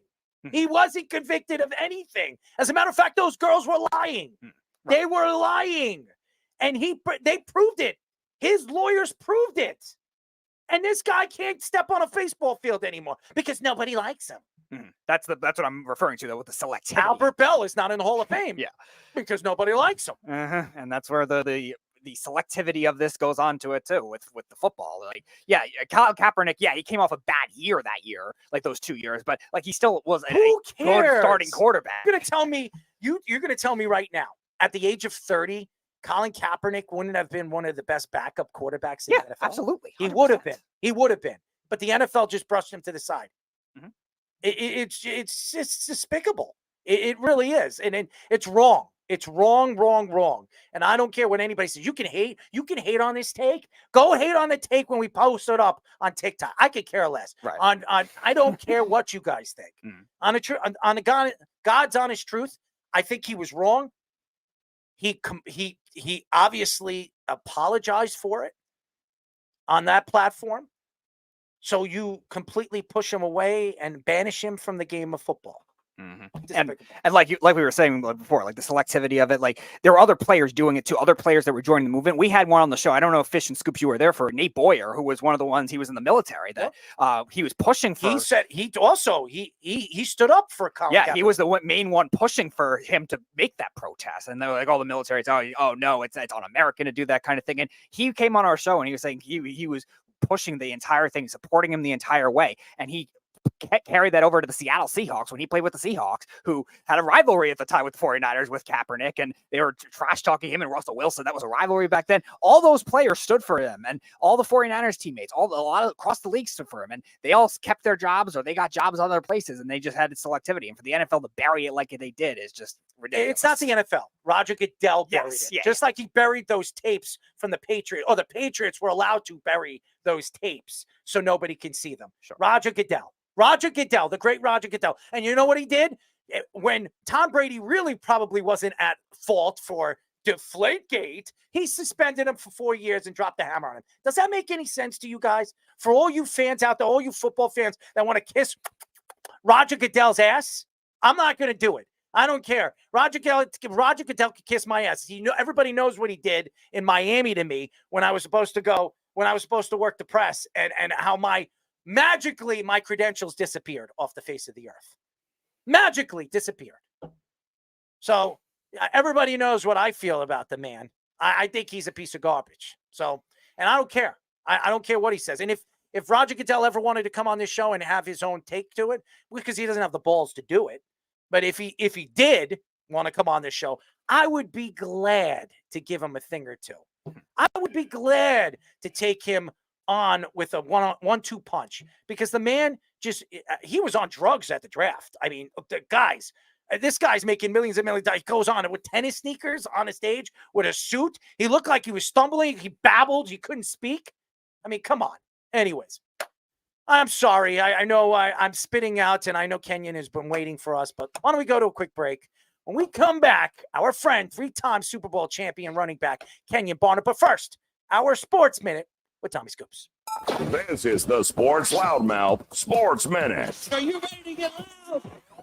With Tommy Scoops. Close to the top of the hour means another Loudmouth Sports Minute with Tommy Scoops. And starting off with some drama in the NFL, Bengals head coach Zach Taylor says wide receiver Jamar Chase's situation is currently day-to-day, as Chase, who is holding out for a new contract, has been present at practice but has not participated to avoid injury, as Chase is currently slated to make a little over $1 million next season. While also on the topic of the Bengals, backup QB Jake Browning is expected to miss some time with a rib injury. Browning, who stepped up last season following a Joe Burrow injury, will be out, and it's unclear when Browning will return. Lastly, over in the MLB, Yankees Jazz Chisholm is headed to the injured list after leaving yesterday's game with the White Sox. Chisholm has suffered a UCL injury in the left elbow, as Boone said. Chisholm will sit and on the injured list till further notice. Heading into the Now Scoops' scores over in the MLB, at the top of the 7th, the Yankees have a 4-0 lead over the White Sox. And at the top of the 9th, the Athletics have a 9-4 lead over the Mets, while the Twins are a big 13-3 against the Royals at the bottom of the 8th.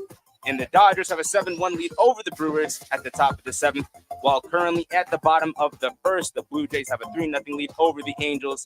And the Rockies and Diamonds, Pirates and Padres, and Braves and Giants are all currently tied up at 0 apiece, all at the bottom of the 1st. That is currently all the time I have for you guys right now, so I'm going to kick it back to the boys for their next guest on the Sports Loudmouth. This is the Sports Loudmouth. I don't drink a lot of milk. You sound like a fat. Willie Whopper, Speedy! Willie Whopper! You don't like powder? Are you a meat bender? 631-672-3108 is the number to call. You're listening to the Sports Loudmouth. I'm your host, Aaron Marks, my co-host, Speedy. Speedy, go to our website at www.worldwidesportsradio.com. Check out all our shows throughout the week, including the Loudmouth with me and Speedy Petey, every single Tuesdays and Thursdays at 7 p.m. All you have to do to tune in and check out our local listings for all our shows is go to our website at www.worldwidesportsradio.com. Before we get to our next guest, go to our website, ladies and gentlemen, and go to Bovada. Hit the QR link, 100% on your first deposit. That means $100 gets $200, $200 gets $400, $400 gets $800, $800 gets $1,600, $1,600, Speedy, what does it get? $3,200. $3,200. Well, I mean, Speedy, you'll be getting some double of that money. You can withdraw from Bitcoin, Ethereum, Litecoin. It's the only betting company that does that. No limitations on what state you are in. You can bet anywhere. All you have to do is click our link in our website. You cannot use it in the tri-state, but anywhere else, ladies and gentlemen, on this deal, you can absolutely get some free money. So there you go. And by the way, we have our Let's Parlay guys on and our Moneyline Mania for our Weekend Crunch on 103.9. So guys, you should be tuning in, get some information. Anyways, this guy is one of the best guys we've had on this show. One of the nicest guys. I'll get into it first. We are talking, and we're now talking to three-time Super Bowl champion running back Kenjon Barner. Obviously, if you don't know who he is, he played from 2013 to 2022. The Panthers, the Eagles, the Patriots, the Falcons, and the Buccaneers. He's had a great year and he has 3 Super Bowl rings to prove that, ladies and gentlemen. And Kenjon actually signed a game-worn jersey and a jersey of this particular person's father. And I wrote to him, and he was so gracious to do that. And I really, let me tell you something, man. I really do appreciate it. I know you're in a process. I think you just got married, right? If I'm not mistaken, or you're engaged, soon to be married, soon to be. Oh, I mean, congratulations, man. If you need a DJ for your wedding, man, I'm one of the best, man. So just let me know. He's already doing one for Devin Marrero, an ex-baseball player. Now he can add you to the schedule. Listen, I go all over the world. I DJ for a lot of people. I've DJed for some hip hop artists and everything like that. I've been doing it a long time. But if you need a DJ, you just let me know, man. I'll hook you up, and wherever it is, wherever it's going to be. But I really appreciate what you did, and I know you're a good person, and you've had a long career. You're doing so many great things, but there's a lot of things to get into since this offseason. And one of these things is the quarterback position. And Caleb Williams went number 1. A lot of different people over the last couple of years, I've always thought that this kid was predominantly going to be the number 1 pick 3 years ago. And I said, you watch, we've had analysts, we've had players, and they're like, I don't think he's the number 1 pick. I said, this guy's going to be the number 1 pick. He's going to be one of the greatest quarterbacks we've seen come out of the draft in a very long time. You see him get drafted to the Chicago Bears. The Bears parted ways with Justin Fields. He goes to Pittsburgh. What do you see in this kid? He's on right now in Hard Knocks. I haven't got a chance to watch it, so don't feed me any information. I haven't had a chance to see it yet. I watched the Giants. I'm moving towards the Chicago Bears. What do you see in this kid that maybe other people haven't? The potential is there, man. And let me be the first to say this. I haven't always been big on Caleb. I haven't. You can probably go on X and see tweets that I made. I didn't. Watching him play in some of the games that he played last year, I didn't see him as the best player on the field. I just didn't. He didn't impact the game to me in a way that a number 1 draft pick should. Now, if you're talking about potential, if you're talking about flash, if you're talking about the ceiling is high for him. You see the flashes of the best quarterback in the game right now, Pat Mahomes. You see the ability to throw from different angles, throw off balance, throw off one leg, throw off, he can make the throws. So it's the upside. That's what the NFL draft is about. That's what they draft guys off, potential, upside. And he has that. He has shown flashes of what he's capable of. And, looking at some of the clips that I've seen from him, I think I might have been wrong about him. Time will tell. So you're one of your teams you played for, the Atlanta Falcons, had an interesting QB decision. They signed Kirk Cousins, and then they draft Michael Penix, 8th overall, a lot of people. So what were your thoughts on that? I loved it.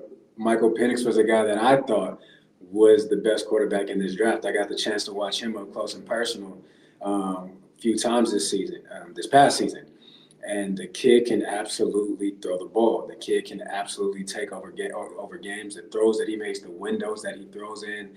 I was extremely high, and I'm still high on Big Mike. So I was excited about the pick. I know a lot of people, well, why'd you pay Kurt? Well, it doesn't hurt to have the best backup in the NFL on your team. As everybody knows, we are talking to 3-time Super Bowl champion and running back Kenjon Barner. It's been on a show. Great player. Great Samaritan, won 3 rings. He's done so many good things right now. Now he's, moving on to businesses and so many great things. And now he's engaged and he's getting married. I mean, finally, he's starting to break through. So, it's so interesting. You look at the game and the transition of the game, the new rules, the new kickoff rule, which, could you imagine Devin Hester? Could you imagine Devin Hester with the kickoff rule? He'd still be playing right now. He'd still be playing right now. It's crazy. We see what Devin Hester did all those years, and they didn't have anywhere the ability or the opportunity that some of these kickoff returners are going to have now. It's pretty ridiculous. Why do you think a lot of people believe that now you can use a running back more than a speed demon in the backfield with this new rule? Well, if you look at the way that it's set up, it's basically line blocking. You're stopped there. There is no running start. So when you look at the running back position, all of our reads are kind of similar to that. We're starting the backfield behind the line, kind of everybody at a standstill. We're kind of making pre-snap reads, and then we're adjusting on the run. No other position really has that. So the running back is going to be a good running back. A great running back is going to be great at returning the ball. But I wouldn't put it past using the speedster. I mean, Cordell Patterson is still a guy that I believe is going to lead the league as far as kickoff return goes. You have guys that just have a knack for this, who are just natural at it.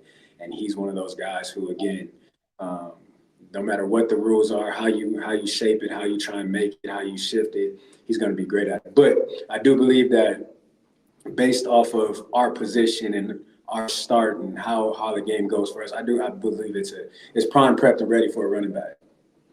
So the other thing that was a big thing was the onside kick changing. You can't do surprise onside kicks anymore. You can only do it when trailing in the fourth quarter. And then there's obviously the stipulations with the new kickoff rule in general. So what are your thoughts on that? We got to stop taking football out of football. We have to stop that. I get you want the safety of the game and all of that, but at the end of the day, this is football. It's a violent game. It's a dangerous game. We all know that when we sign up for it. From the time we put those helmets on as kids, playing through Pop Warner, Junior All-American, high school, college, you know what comes with this game. I understand guys want to protect it, but we gotta stop taking football out of football. It's going to completely change the game. It's going to completely eliminate what football is at its core. I don't like it. Why can't a team surprise onside kick? What is the issue with that? The object of the game is you want to have more possessions than the next team. That's what you want to do. So I don't like it. I don't agree with it. But hey, I don't make the rules. Mr. Goodell does. Yeah, Mr. Goodell. I'll give you Mr. Goodell. Mr. Goodell. That piece of garbage. Anyway. I know. I knew you threw that. I knew you threw that in there. I knew you wanted to lay that in there. Speedy, you got to get back into that closet, No, I don't. There'll be no closets of any sort. I'm going to shut that closet. Anyways, Kenyon, there's a running back that was really disrespected by their team this offseason, and that was Saquon Barkley. Hard Knocks. On Hard Knocks, I mean, absolutely embarrassing what Joe Shane did to him. Put that on Hard Knocks. I think Saquon Barkley even looked better than he really did when obviously Tiki Barber threw him under the bus on a radio show, and then all those other guys, all those former giants that came out and said he's not a real giant, he's not this, he's not that. And your former team, the Eagles, went out there and said, you know what, we'll pay him. You know why? Because we haven't had an electrifying running back like this in a very long. I don't even remember the last electrifying running back. Shady McCoy. Yeah. If you're talking about top tier, top of the line, it hasn't been since Shady McCoy. No doubt about it. So let me ask you a question. If you were Saquon Barkley right now, and you had a choice, and the Giants said, you know what, we'll match you for that money the Eagles. Who do you stay? Do you go to the Eagles or do you go to the Giants? Do you take away for all the things that the Giants have done to him over the last year and a half, and just wave it to the side and say, you know what, I want to be a Giant for life. I'll stay with the Giants. What would you have done if you were Saquon Barkley? Earl, what do you think I would have did? We've kind of got an opportunity to kind of know each other. So what do you think I would have did? You would have went to the Eagles. You would have said, screw you. Absolutely. Listen, the Giants have done nothing to help Saquon. Nothing. Nothing at all. You know, everybody Saquon, he gets a bad rap over the past couple of years, but it's hard to be a great running back when you're having to make 4 or 5 guys miss in the backfield. You can't be a great running back. Any great running back will tell you they were able to do what they were able to do because of the guys that they had in front of them. And the Giants did nothing to help him. They brought in no pieces to help him. Then you go and pay Daniel Jones. Don't get me started on that. I don't. You know what I'm saying? It's just, you disrespected this man so much. And then when it comes time for him to make a decision, you expect him to stay loyal to you when you aren't loyal to him. That makes no sense to me. He was extremely disrespected. Saquon is, in my opinion, a top 3 back in this league. When he's healthy, I don't think there's anyone better than him. You look at the film. You turn the film on. Nobody impacted that Giants team more than Saquon Barkley did. Nobody. Not Daniel Jones. Not anyone. No one impacted that team from an offensive standpoint. You go to the defensive side of the ball. But no one was more important than Saquon. Point blank, period. Because without Saquon, that team is not in the games that they're in. That guy was touching the ball, whether it was running the ball or catching the ball. He was making an impact on the game. And I think at one point in time, majority of Daniel Jones' passes were going to Saquon. Mm-hmm. Yeah.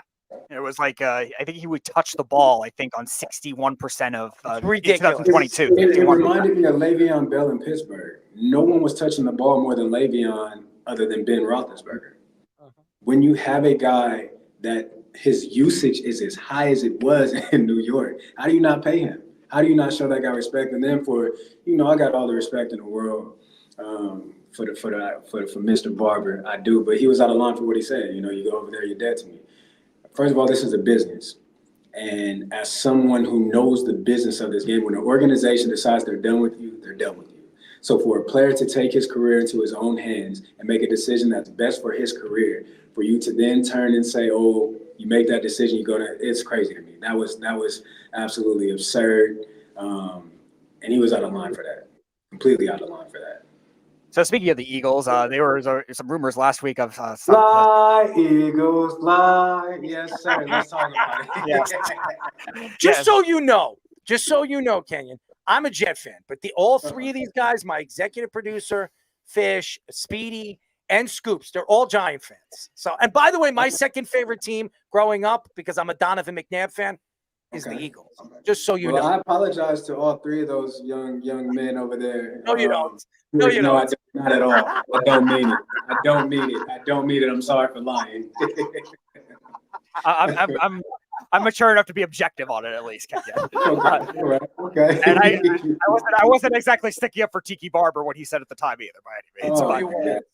But going back to the Eagles, what I was going to ask about the Eagles is there was reports coming out of the collapse last season with everything that happened with Nick Sirianni and the coaching staff over there, the coordinators, Jalen Hurts, and then there was also the thought of Bill Belichick might be going over there. Nick Sirianni's on the hot seat. So, what are your thoughts on everything that was revealed last week with that? And do you think if Nick Sirianni does get fired, could they actually think Bill Belichick, as someone you played with Bill Belichick, do you think it's realistic?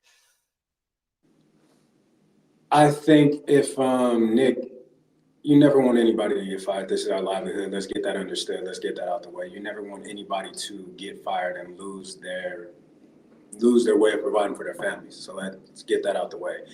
But if by chance that does happen, why wouldn't you go get arguably the greatest coach in NFL history? You could take everybody is kind of hard on Bill for the last couple of seasons that he's had, but the guy, you lose the greatest quarterback of all time, there's going to be a drop-off. I don't care what coach you are. I don't care who you are. If you lose a guy like Tom Brady, there's going to be a drop-off. A guy who's as knowledgeable about the game, who has the mind for the game, who has the control, who has his thumb on the locker room, there's going to be a drop-off. And let's just face it, the teams weren't talented. They weren't built to win, bottom line.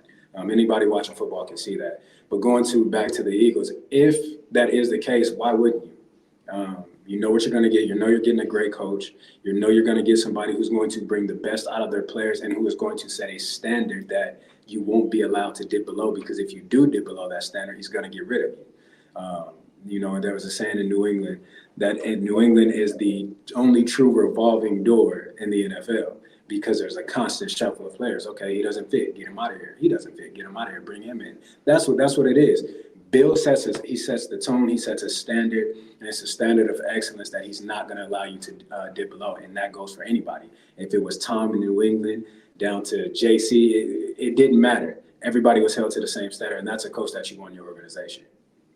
We are talking to 3-time Super Bowl champion running back Kenjon Barner, friend of the show. He's been on the show for quite a few times. Played from 2013 to 2022 with the Panthers, the Eagles, the Patriots, the Falcons, the Buccaneers. Won 3 Super Bowl rings. Yes, ladies and gentlemen, not 1, not 2, but 3. He has as many as Patrick Mahomes does and more than Aaron Rodgers does. And Kenyon, you could give your Wait a minute. What'd you say, Speedy? You could give Errol your Patriots a Super Bowl ring when he DJs your wedding. I don't want it. You can keep it. You love it. Thank you. Wait a minute. Wait, Earl. The shade that you just threw. No, but the shade you just threw. You just threw shade to Mr. Rogers. Wait. First of all, just so you know, okay, I have a lot of Aaron Rodgers. I believe, to me, the greatest quarterback I've ever seen. Okay, just so you know. I like it. No. I'm not in disagreement. Okay, so just so you know, I had a take last week, a long take, and if you want, Speedy will send it to you. You can listen to that take. You can listen. I had a 20-minute take on it, and I've been attacked all over social media telling me, "Oh, you think he's better than the GOAT?" And I said, "Oh, who said he was the GOAT? I mean, everybody else but their mother says he's a GOAT.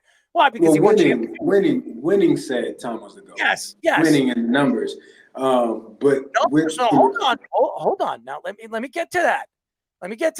If you take Tom Brady's best 15 years and you compare it to Aaron Rodgers' best 15 years, who do you think has better numbers? Let's not do that. Let's look at this. Let's look at the record book. No, let's look at the record book. We got to look at the record books. Where's Tom as far as his placement on essentially every quarterback record in the NFL? But he has longevity. I mean, he's played right. But you can't. I hate it, but you can't. It's LeBron and Michael Jordan. Longevity. Just because Tom. I got a question. Huh? I got a question. Okay. This is definitely going to be a question, and I'm going to see if I love you even more, or I hate you even more. You ready? Okay. You don't hate me to begin with, so I don't think that's possible. I do love you because we dress the same way, we shop at the same places. I mean, you're like my clone, man. You are like Absolutely. my clone. All right. So my question to you is, who's the greatest basketball player of all time? Kobe Bryant. Oh man, he's got me. He's got me here, and I'm not very happy now. How do you think Kobe Bryant is the greatest basketball of all time when he's a mimic of Michael Jordan? He took what Michael Jordan did and took it to another level. I disagree. Well, that's okay. It's all subjective. All right, give me your take. I want you to give me your take, and I'm going to give you my take on. I'm going to rebut it. You ready? Okay. Give me why Kobe Bryant is the greatest basketball of all time. Kenjon Barner, you have the table. Go ahead. It's going to be simple, okay? It's not going to be long. It's not going to be drawn out. I'm biased. Kobe Bryant is the greatest of all time, okay? I grew up in L.A. I'm from L.A. I love Kobe. I'm for Kobe, and it'll always be Kobe. I'm biased, point blank period. But if we're going to have a real conversation, right, and it's Michael Jordan. And okay, here's why I say. All right, you draw me in. Statistically, don't get me wrong, we've never seen a player like LeBron. But when you're talking about Michael Jordan saved the game of basketball. No question. He saved the game of basketball. Without Michael Jordan, who knows what the NBA would have went to, where it would have been. And at that time, you've never seen a player like Michael Jordan. And even now, when you turn his highlights on, Michael Jordan highlights today can still compete with the highlights that guys are making today. Maybe not from a handle standpoint, but there's Michael Jordan was different. He was completely different. He was dominant, and he was dominant for a long time. You can't. It's hard to refute that. Like I said, statistically, it's LeBron. LeBron is the greatest all-around player the game has ever seen. He's the greatest athlete the game has seen, point blank, period. But when you're talking about the GOAT, you have to take impact into account with that. And no impact is greater than Michael Jordan's on the game of basketball. All right, I love you. Okay, that's it. I'm not even going to argue. I'm not going to rebut you on that. First of all, I hated Michael Jordan. I'm a Knicks fan. I couldn't stand him. Every time he went to Madison Square Garden, I had a chance to see Michael Jordan when I was 12 years old. Yes, I actually got a chance to watch Michael Jordan in the nosebleeds, but I got a chance to watch Michael Jordan. He scored 52 points in Madison Square Garden. Never forget it. Never forget it.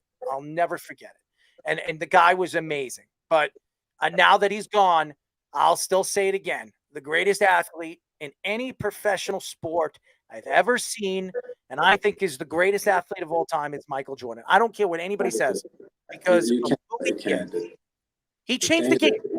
Absolutely. Look at the endorsements. Look at the endorsements he's bringing. Now, the shoe deal that he brought in, everybody does it. Talk about it. Basketball players, baseball players. He's the one that single-handedly changed the game with, look, apparel. Michael Jordan apparel is the number one apparel right now in the industry. Why? Michael Jordan is the standard. He's the standard. And I don't care. You just can't top him. You can't top that. Like I said, I love Kobe. Don't get me wrong. I know you. Okay. I love Kobe to death. I wasn't a big. And I respect LeBron, but it's MJ. It's Jeffrey. Okay, it's Jeffrey. It's good old Jeff. All right, good old Jeffrey boy. Jeffrey boy, where are you? Oh, there he is. He's in the sky. I'm just kidding. Anyways, listen.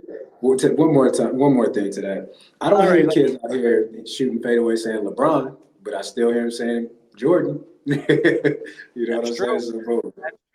That's true. And you know what? The only reason why I have my attacks to LeBron James is him and his family speak for himself. Like, nobody else is speaking for him, saying that he's the greatest basketball player of all time. He's doing it.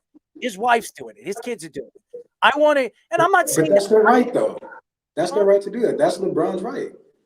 Here's the thing. I see nothing wrong with an athlete speaking for themselves. You know, a lot of people want to call it cocky, arrogant, but nobody has any issue with people speaking negatively about a player. I don't see an issue with a guy stating what he believes about himself. I agree with you. I don't see an issue. I try to keep it behind closed doors because, you know, it's crazy. Like I honestly believe, anybody that listens to sports radio, I don't even think, I believe that I am as good or is the best when it comes to sports radio. I don't care what anybody says. I can entertain. I'm crazy. I know what I'm talking about. I'm not going to sit here and say, oh, well, I'm going to kiss everybody's ass because I'm trying to do this. And no, I'm not kissing nobody's ass. I'm going to tell you how it is. You don't like it, kiss my ass. Okay. But that's it. But I'm not going to go out there and tell you, well, I'm the best. I'm the best. I'm just going to tell you, you put me against your 5 best guys. I already said it. I'm not going to tell the director that I said this to, but in the past, recently, I said, you get your 5 best radio show hosts, give them 3 topics. I don't even have to know the topics, and let them record them and then record me. And I will put any amount of money that by the time I'm done with those 3 topics, not only am I going to entertain you, not only am I going to know more than they are, I'm going to bullshit my way through to the winner.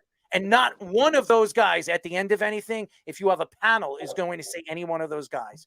Talk that talk, and I love to hear it. That's it, man. You know, it's like Kendrick Lamar said, sometimes you got to pop out and show people, okay? And when it comes to LeBron, let's not act as if we're talking about Smush Parker here, okay? No disrespect to Smush, he's an NBA player. But the guys when we go to stats, he's at the top. You know what I'm saying? He's probably going to retire. When he does report, he's probably going to pass Stockton on the assist with the assist record. He's going to be at the top or near the top in every category. So he has the right to believe that he has the right to say that. I'm not mad at him for saying that. Say it. The man has scored 40,000 points, and I don't want to hear about longevity. That's not his fault that he was able to stay healthy. It's not his fault. The guy is built like a rocket ship. I mean, seriously. But no doubt about it. And I had that argument too. I would say, well, majority of his points come in the paint. Like, he's dunking on everybody. But at the end of the day, he's putting the ball in the rim, and that's the object of the game. I guess you're right. I mean, Speedy, you know all about putting it in the rim, right? No. You don't like putting it in the rim? I played in a high school rec basketball league. But you don't like putting it in the rim. I mean, you don't like finding the hole? I wasn't great at it. I was okay, but you're still not great at it, right? I was okay in high school. You're okay, so you can't find the hole anymore. I'm not old. I'm not eligible for that league anymore. Oh. All right, before this gets further out of hand. So actually, let's go on to something that we're getting out of hand for a while with a lot of these jokes. And you played with Tom Brady, obviously, and the Tom Brady roast was a big deal back in the day. I know a lot of ex-teammates were taking a lot of shots at Brady. Like, I don't know if you were watching it, but what the hell is that in the corner? Who knows? But what were your thoughts on the Brady roast and some of the shots that a lot of your ex-teammates and some of these other comedians got in? I'm sorry, Speedy. I'm distracted. I'm trying to figure out what's going on here, okay? I'm trying to figure out what's going on. They got me right now. Let me refocus, Speedy. Let's refocus. What were my thoughts on the roast? Yeah, I loved it. I did. I loved it. I didn't take Tom to be someone that would sign up for that. I didn't. And I think when the joke was made about Mr. Kraft, I think we kind of seen how Tom was feeling in that moment. But I thought it was a beautiful thing. I thought it was great. It was entertaining.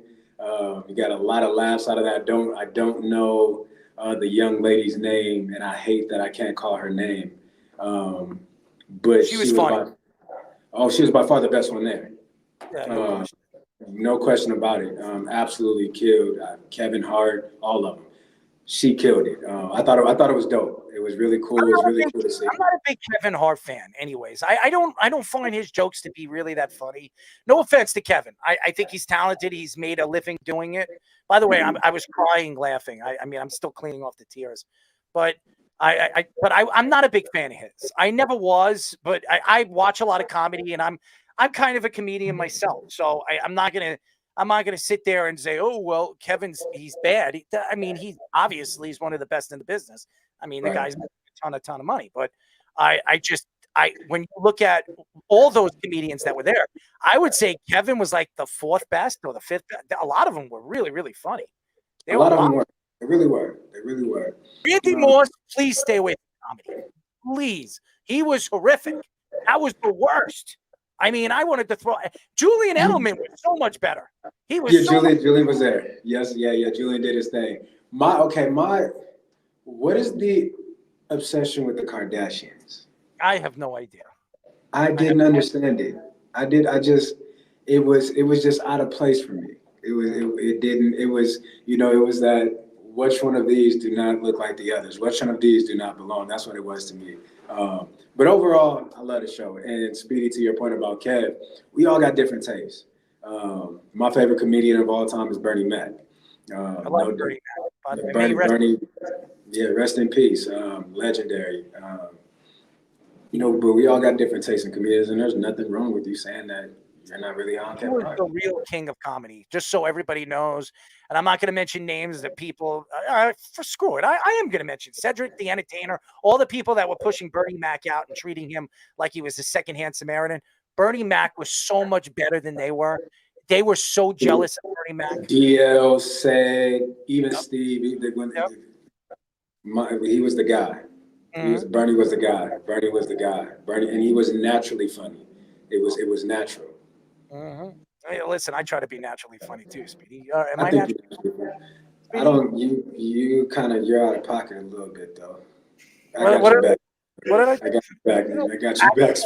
You just say I'm packing the bag? No, I said you're out of pocket. Oh, all right. What did you say? What you think I said? I thought you said I was packing. I was like, how would you know?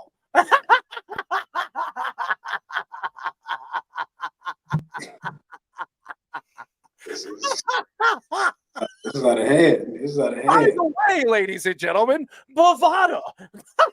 This is out of hand. This is out of hand. What's going on, bro?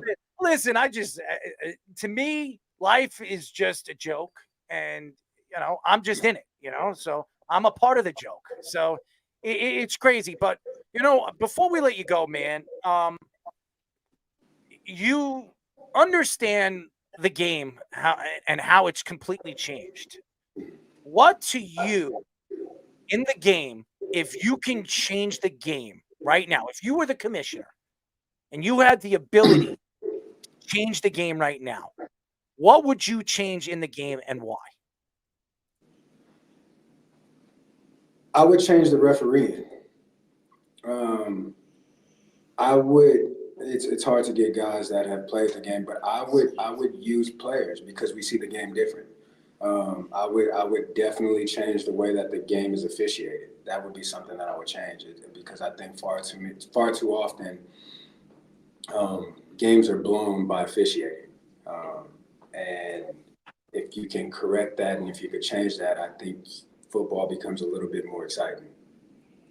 I've never, ever heard anybody say, hey, you know what? Why don't we get the players to be the referees? That would make a lot of sense. I never even thought of that. That's actually a really There was one in the Super Bowl that was a former player. I think he played for the Titans for a little bit. No, it's about like Ray Lewis, having Ray Lewis as a referee. You're not getting any defensive calls with Ray Lewis out there. I'm letting you know right now. There will be no defensive calls made. Could you imagine Ray Lewis, Ed Reed, and Troy Polamalu as referees? That would be hilarious. Could you imagine those three guys on a football field? Troy Polamalu would have to make the call of if somebody legally tackle you by your hair. What would be funny? I could see Troy Polamalu at the line of scrimmage. He just, he pretend that he was still in the game. He'd jump over the offensive line and tackle the quarterback, and then people are looking at him like, "Why the hell did you do that? You're the referee." I could see Troy doing that. He is. Just can't fight the urge. What was that? What was that, Kenyon? I said, just can't fight the urge. No, man. I'll tell you this. Troy Polamalu is a guy that I would love to just hang out with for a day and just like get to know him and his personality. Because when I watch his commercials, the Head and Shoulders commercial, I'm like, I have to laugh every time he speaks. It's funny. How could you not laugh at it? I watch it. I've seen it quite a few times. I laugh at the commercial every single time. Oh, what's going on over there, Kenyon? Who's over there? My son. Say hello. Bring him in. Let's see. Kenyon Jr. What's up, buddy? What's up, buddy? How are you? Hello. How are you? What's your name? Kaylin. Oh, are you going to be the next running back of your family to go to the NFL? What do you think about that? Maybe. Okay. He's not an egotistic guy. I like that. I like that in him. All right. He's super competitive. Aren't we all? By the way, where'd you get that hat, man? I like that hat. Oh, this whole thing? I know what it is. I like that hat. Look at that. He's a duck. Oh, there it is. Hey, well, listen, we had Dale Scott on. He's a big Oregon Duck fan too. He's a big fan of yours, by the way. A very, very big fan of yours. So well, tell him I appreciate the love. Well, you know what maybe we should go to an Oregon Duck game this year. All of us. We should. Let's go to a game. I think you should go to the Ohio State game. All right. So you invite me. I'll fly over there and we'll go. How's that? He was going to try to go to the Michigan game then when they play Michigan. Michigan, Ohio State, or Michigan, Oregon. Michigan game because now they're in the Big Ten. I think they're playing for the Yeah, first I'll time. tell you what, Michigan this year. Kenyon, I'll go. Well, let's go. I'll Have go you to been? the Have game. you been to a game in Eugene? Have you ever been down there? Never. I think that for that to be your first experience in Eugene, I don't think anything would top that for you. All right, let's go. By far, it's going to be the biggest game. It's going to be the biggest home game that Oregon has had, in my opinion, probably going back to, I mean, you could go back to when Oklahoma came through with Adrian Peterson. You can go back to my redshirt freshman year when we played Oregon State. I think that atmosphere is going to be unmatched. I think it's going to be unlike anything you've ever seen. I think that would be a game for you to go to. I really do. What's the date for that game, Speedy? Do you know the date of the game? That is going to be on October 12th. October 12th, I believe. Not that I got it on my calendar or anything. October 12th. Am I available? I think I am available October 12th. Well, guess what? I'm in, man. Let's talk. We'll talk off air. Let's talk. I'm all in. I'm all in. Let's go. All right. Me and Kenyon. Speedy, you want to go? You got to stay out of the closet. And I'm not going in any closet. You got to stay out of the closet, man. I can't. Kenyon, there's an inconvenient place. An inconvenient place to watch a football game. Huh? Wait, what'd you say?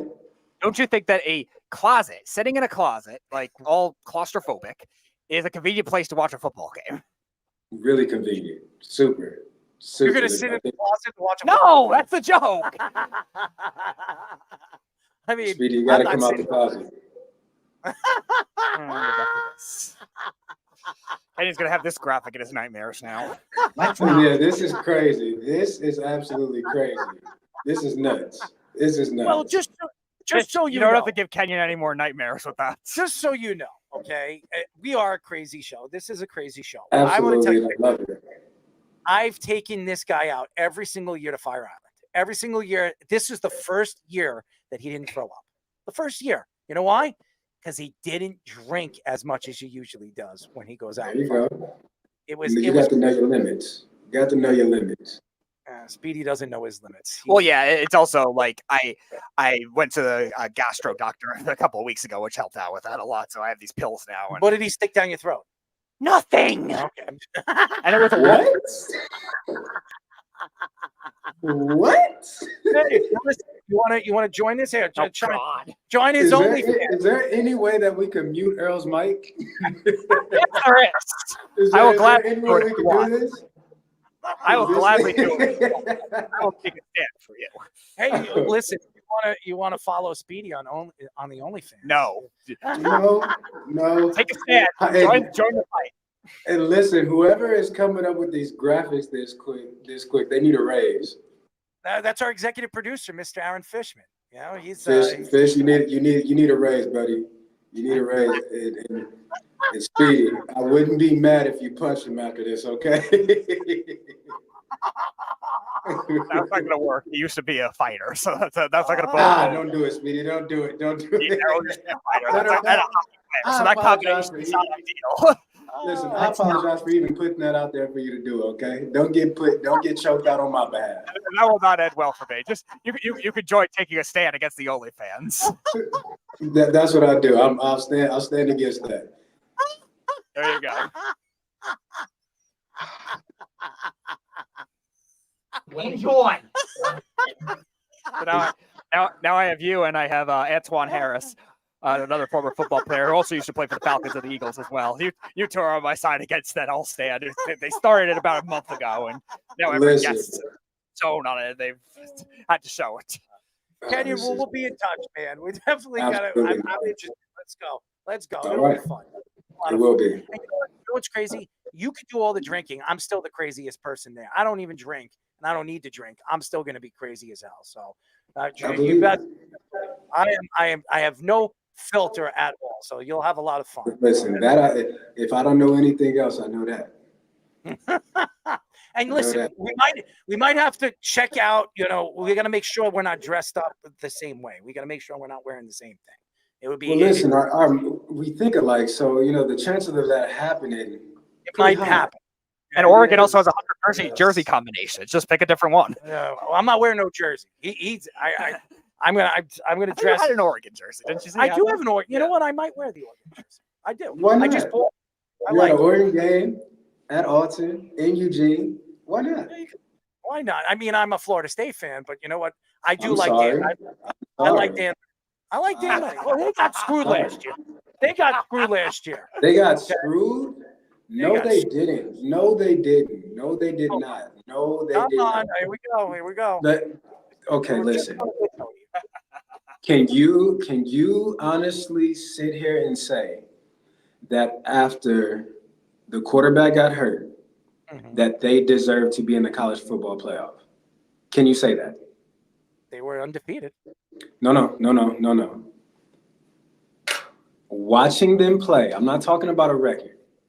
Watching them play, do you think they were deserving to be in the college football playoff? Absolutely. I am all for it, baby. Not. I get they were undefeated. I get it. But I'm sorry. What game was that where they had like 60 total yards of offense or something like that? Yeah. It was a bad game. I mean, everybody has a right. No. That's not a bad game, Earl. That's not a bad game. That's an awful game. That's a tragedy of a game. I'm sorry. I get undefeated. I get it. They did great. But they were not the same team. They were not the same team as when they had the quarterback. What was my guy's name? I don't want to keep calling him the quarterback. Jordan Travis. Jet, by the way. New York Jet, baby. A New York Jet, baby. And listen, they were not. They just were not the same team that they were when they had Jordan and when they were not. When they did not have him, I'm sorry, they weren't even a top 25 team in my opinion. I'm upset at you now. That's okay. That's okay. I'm hurt. I'm really hurt. So, well, here's the thing. I'm not worried about your feelings being hurt. I just want to tell you the truth. Thank you for not trying to take me to a whole nother level. Yeah, but I'm not going into the closet like Speedy does. Okay, I am not going in any closet. Do not listen to Listen, Stay away from that closet. I just want if you're in the closet, just come out of that thing, okay? Come out that closet.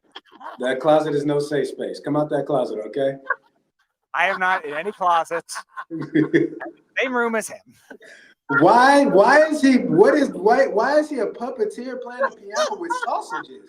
What is going on here? Speedy, what did you do? What did you do to fish? Here's the scenario. Speedy loves those sausages. Okay, he likes dark sausages. He doesn't like white sausages. He thinks they're too bland. He likes them long, my thick. son just called me and he told me I have to go. My son said it's time to go. My son said, "Daddy, I got to get ready for bed. I got to go." Right, well, we love you, Kenyon. Keep up the good work. Man. I'm going to be in contact with you, man. I'm for it. I'm for it. I would love to go to a Duck game with you. Ohio State Buckeyes. It would be fun. It would be really fun. It'll be a great game. The environment, I'm sure College Game Day will be there. We can get up at 4:00 in the morning, go check that out. Yeah, let's do it. I'm 100%, man. I'm all for it. Let's do it. And you can bring your son too. We'll have a party, baby. We'll have a party. I'm all for it. We'll have a party. What are you in the shower over there? What is that over there? I'm just kidding.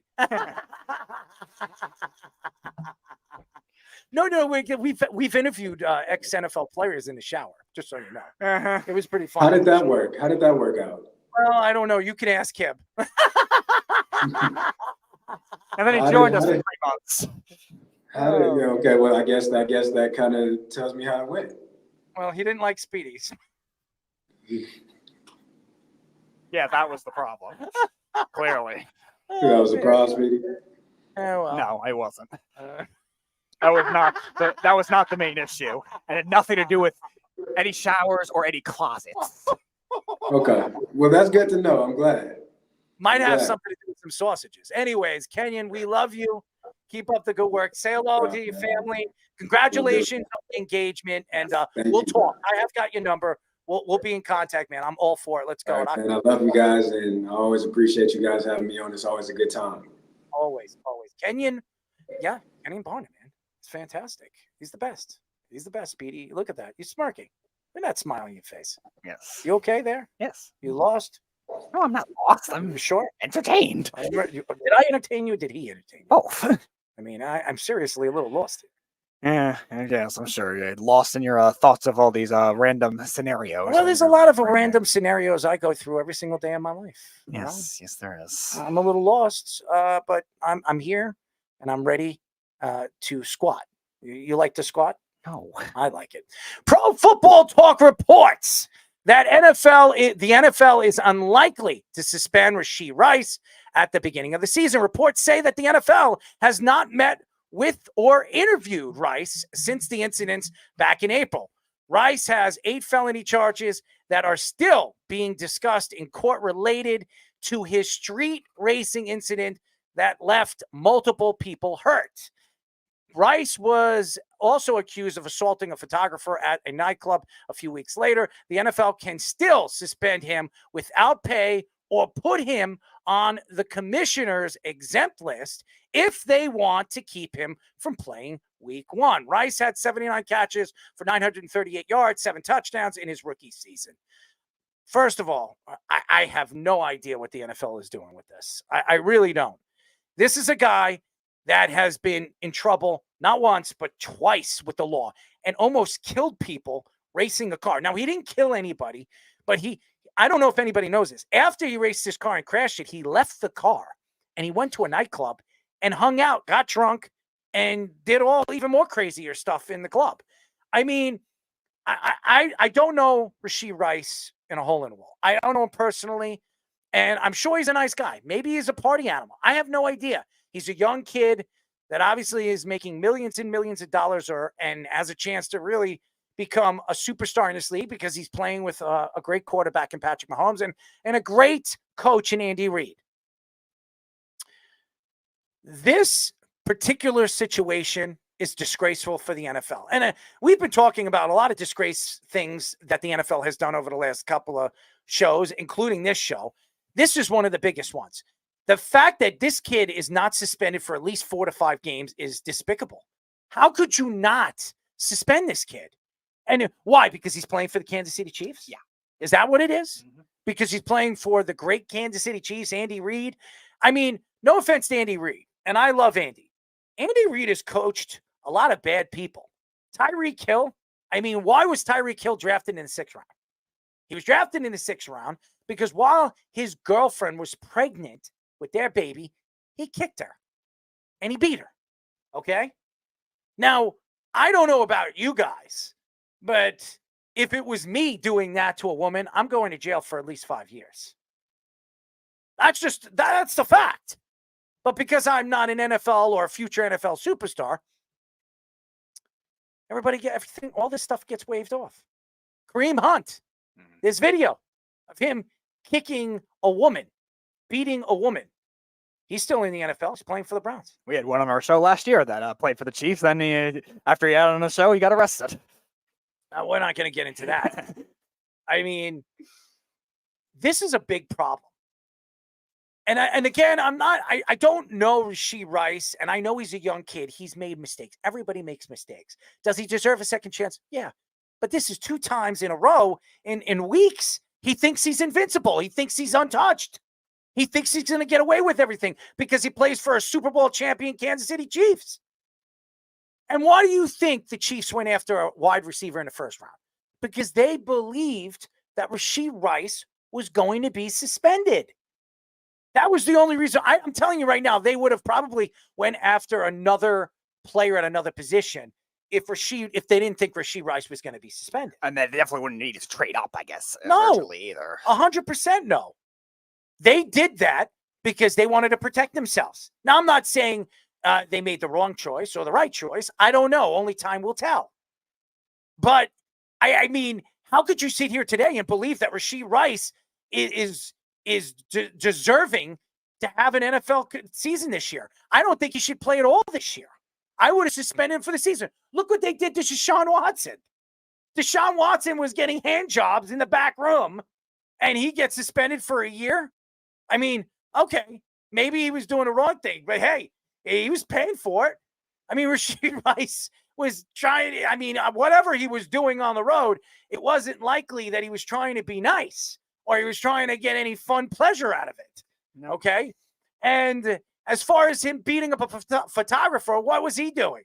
What did he do wrong? What did he do so wrong that he was beating him up? Okay, honestly, taking a picture? Is that really something that you're going to beat somebody up for? Tyreek Hill, he's over there hanging out by the boatyard or whatever. He's on a deck over there. A marina, yeah. A marina. And because somebody wouldn't let him do something, he beat him up. Like he wouldn't let him like buy the boat or something like that. It was like, He beat him up? yeah. I mean, come on. These guys think that they can get away with everything. They think that they're invincible. That's what they think. And Rashee Rice should absolutely the hammer should have been dropped on him weeks ago, months ago, that he should have known that he's suspended. He could practice with the team, play, but not play in any games until week 8. That's a suspension for what he has done. At least give him an 8-game suspension. This is despicable. And again, this is another NFL move because Roger Goodell wants to keep his players and keep these teams up and as the elite teams right now in the NFL, because they knows that they're going for Super Bowl number 3 in a row. No team's ever done that. And they're going to do anything. The NFL is going to do anything to get that Kansas City Chiefs into the Super Bowl because, whoa, boy, oh boy, would that be a story, a Super Bowl 2 weeks. That 2-week, vacation before the Super Bowl. That is the biggest story. Not who they're playing or who they're defending their championship against. It's just the fact that they're going to go for Super Bowl number 3 in a row, which no team in NFL history has ever done. Nope. And also, you look at the bias we've seen with certain players and these other cases. We were talking about the domestic violence, obviously. Now, I'm not advocating for any of that, obviously, but the NFL has been very inconsistent with a lot of the judgments that they've had with a lot of even these drunk driving instances, these reckless driving instances. And Rashee Rice definitely should get at least half the season. Like, there's no reason he shouldn't get 8 to 10 games of suspension. These are 2 separate instances, too. Like, the assault of a photographer, for one. Like, Devontae Adams, I think a couple years ago, was criticized for like going after a photographer, and like he got suspended, I think, for the next week. But like he didn't even do nearly to that what Rashee Rice did to at like a random one at a nightclub, and then the driving recklessly and injuring people. Like it's like, okay, just because you didn't kill somebody, like all of a sudden you shouldn't be suspended. Like you still had intent to do it. You were still driving recklessly. You were still immature.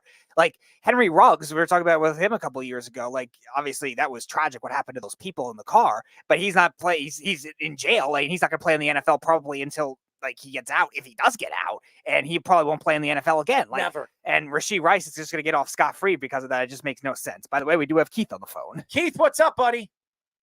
What's going on? What would you like to talk about? Hey, as far as letting the players officiate is probably the dumbest thing I've ever heard you guys say. I didn't say it. I know you didn't. What the hell was he talking about? He just thinks... Yeah, these guys are going to... Speedy, you're right. There was one. These guys are going to retire. Oh, let me go officiate. Come on, it's so stupid. Well, he's saying, well, hold on. If you can't play, you can referee. He's saying that the players know the rules and they understand how the game should be run. And yeah, so what? They still can't officiate because they're not going to want to. They're going to be, you know what I mean? They're making millions of dollars. Let me go officiate for a few thousand a game. Well, if they're retired, they're not making millions and millions of dollars. So why not make? What was it? I think the NFL, the average NFL player, only guys who didn't maybe play a year or two, if that, got hurt, maybe they do it. But then again, they're not going to be able to run up and down the field like that. It's just I don't know whether he was fucking around, but it was really painfully dumb thing to say or to think. But there's no place they're going to do it. If they want to be able to do something outside of football because they couldn't play football long enough, and maybe you didn't want to coach, maybe you didn't want to be an athletic trainer, why not? Yeah, Speedy, how much? Because they're banged up, because they make shit money. They'll get more from their pension, even though the pension sucks now. Do you really think, Speedy, that's realistic? If they want to referee, let them referee. Like, what's the harm? They're not. They wouldn't do it. I'm not saying they would, but they could. You know what, Speedy? If they want to referee, they would be. Right now. Ex-players, because they can. Okay, why not? I said they could. Okay. But they choose not to. So counting on that, even bringing it up was just dumb. Because anybody could be a referee. You got to go through the schooling, whatever. I officiated in school and move up to college if you want to. Then I got hurt. So they went that. I guess I get him by the bus. But either way, these guys are not going to do that. There's only one player. I agree, Steve. I remember the guy you're talking about. Yeah, he used to play for the Titans. I forget his name offhand, but he was refereeing in the Super Bowl this year. But, you know, he wanted to do it, so he did it. He's the only player who's ever wanted to do it. So it's not realistic to even say that. Well, he knows it's never going to happen. And just because they're great players, don't make you great officials. Yeah, but he knows that's never going to happen, Keith. He just said that's something that he would do. That's what he would implement into the game if he could. That's all he said. Now, obviously, it's what he thought. That doesn't mean that he believes that's going to happen. That's all he was saying. Yeah, it was a pointless. I disagree. I think he has a right of his own opinion, and he made. Oh no, he does. It's just dumb. No, but he's allowed to. We will make stupid comments. Speaking about stupid comments, a lot of comments. Now let's talk about the Olympics, boys. Oh God, you haven't brought it up. What do you think about the men's basketball team? Your candidate choice didn't win, Errol. I thought that Serbia could have beaten them, and I'll go back at it again. This team would have never even come close to beat the Dream Team. Not even that has close. Nothing to do with it. Not even close. What does that have to do with anything? What do you mean it has nothing to do? Everybody was saying it. Every single person says, "Oh, no." What you said was that the U.S. wasn't going to win. Okay, so what? So what? Okay, no, it's okay to be wrong. We don't all predict things right. Thank you again for making it to the finals, like probably 90% of the free world. Just so you know, I picked France to beat them in the final. I mean, the United States to beat France in the finals too. So there's no. I'm talking about before the Olympics. Now, yeah, so what? Who cares? Because everybody, anybody and their mother. Look at this team. I can't stand them. Why? Why? Look at their personalities. Look at him dancing around. Did you see Steph Curry putting them to sleep? I don't want to see that. Have some grace, okay? Have some grace. Have some grace. Let me ask you a question. Have some grace? Yeah. Have some class. Class, grace, whatever the hell you want to call it. Whatever you want to call it. But he wasn't throwing their face. He's always done that. Oh, stop. Yeah, and that's why I don't like him. That's why I don't like him. Well, Michael Jordan said he's the second best point guard ever. Yeah. After Magic. Yeah, well, good. Michael Jordan's on drugs. Maybe he's smoking something. No. Maybe he's smoking crack. Maybe he's smoking crack. Michael knows. Maybe he's betting or he's playing some cards and he was smoking some of that. Or maybe he's right. That Kit Kat, crack. I mean, whatever it is. Well, you have to admit he's one of the greatest ever to play the game. Who, Steph Curry? Obviously. Yeah, he changed the whole game. And so he ruined the game. You mean he ruined the game? He didn't ruin the game. He ruined the game. Why? Because he was a great outside shooter? Was he supposed to not do He ruined the game, Keith. Come on. No, he didn't. Yes, Nobody else has ever said that but Stop. He ruined the game. Speedy, do you think he ruined the game? And be honest. I don't. I'm neutral on it. I think he's a big influence on the game. I'm neutral on that. I don't mind it. I don't mind it. I don't think it's better or worse. I just think it's worse. Neutral. And I'm with you, Speedy. And you know what? But Errol, that's what he's great at. Which is, let me just take a 2-pointers instead. And he's the most, obviously the greatest shooter ever by far.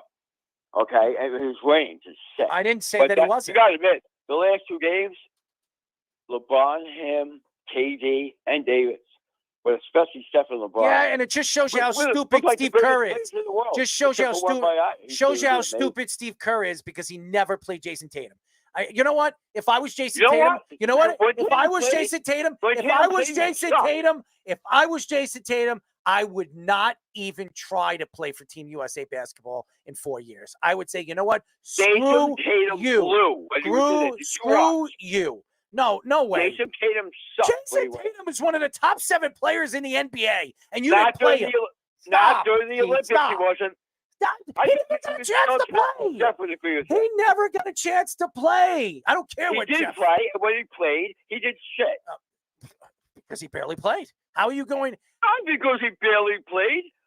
What are you talking about? Why is it because he barely played, Errol? Dude. He didn't play at all for 2 games, right? The other games he played as an average probably as much as anybody else. But he didn't deserve to. Just like he sat White, too, at the end, because he got the most out of him. The last game he played his best players, who were playing the best during the time. Jason Tatum, yes, is a great player, but he wasn't one of the best players of that team during that time. He wasn't playing well, Errol. If you don't trust your players, then you shouldn't. No one said you don't trust them. He didn't trust them. He didn't trust He him. didn't deserve to He didn't play. trust him. He didn't trust him. And you know what? I think Kerr did a great job, obviously, because they won. Stop. And it was. What do you mean, stop? Stop. What Kerr was doing great. Everybody was attacking him. He doesn't even know his own players. Not me. I think he's one of the greatest coaches ever. Oh, by stop. far. Now I'm going to hang up the phone on you. Now I'm going to hang Why up the isn't phone it? on you. What are you, nuts? Why isn't it? You're lost. It's the greatest coaches. Phil Jackson, you overrate in the biggest way. You talk about Kerr talent? Not near the talent that Jackson had, because you even say that Draymond Green was always overrated. So they had two good shooting guards, or great shooting guards. And he won anyway.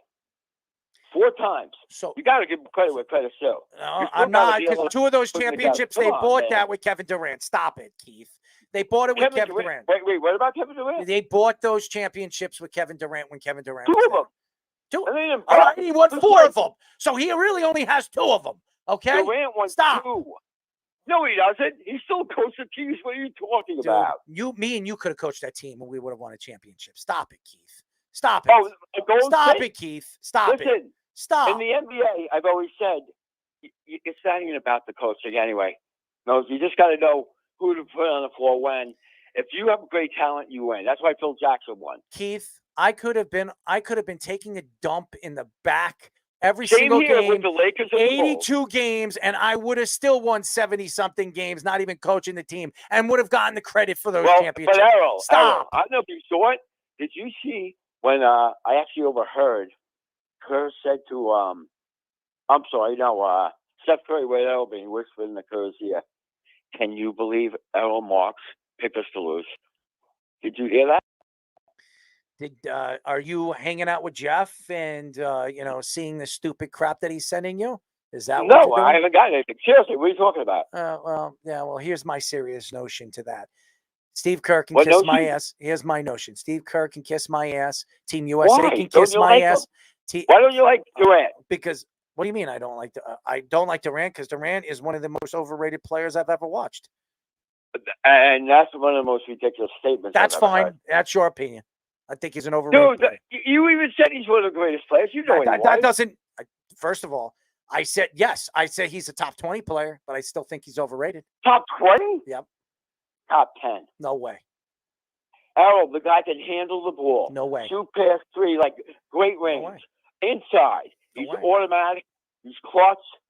He's a great rebounder. He is overrated. No, he's not. Mm-hmm. Your opinion. It's your opinion. I don't see how you can even say that.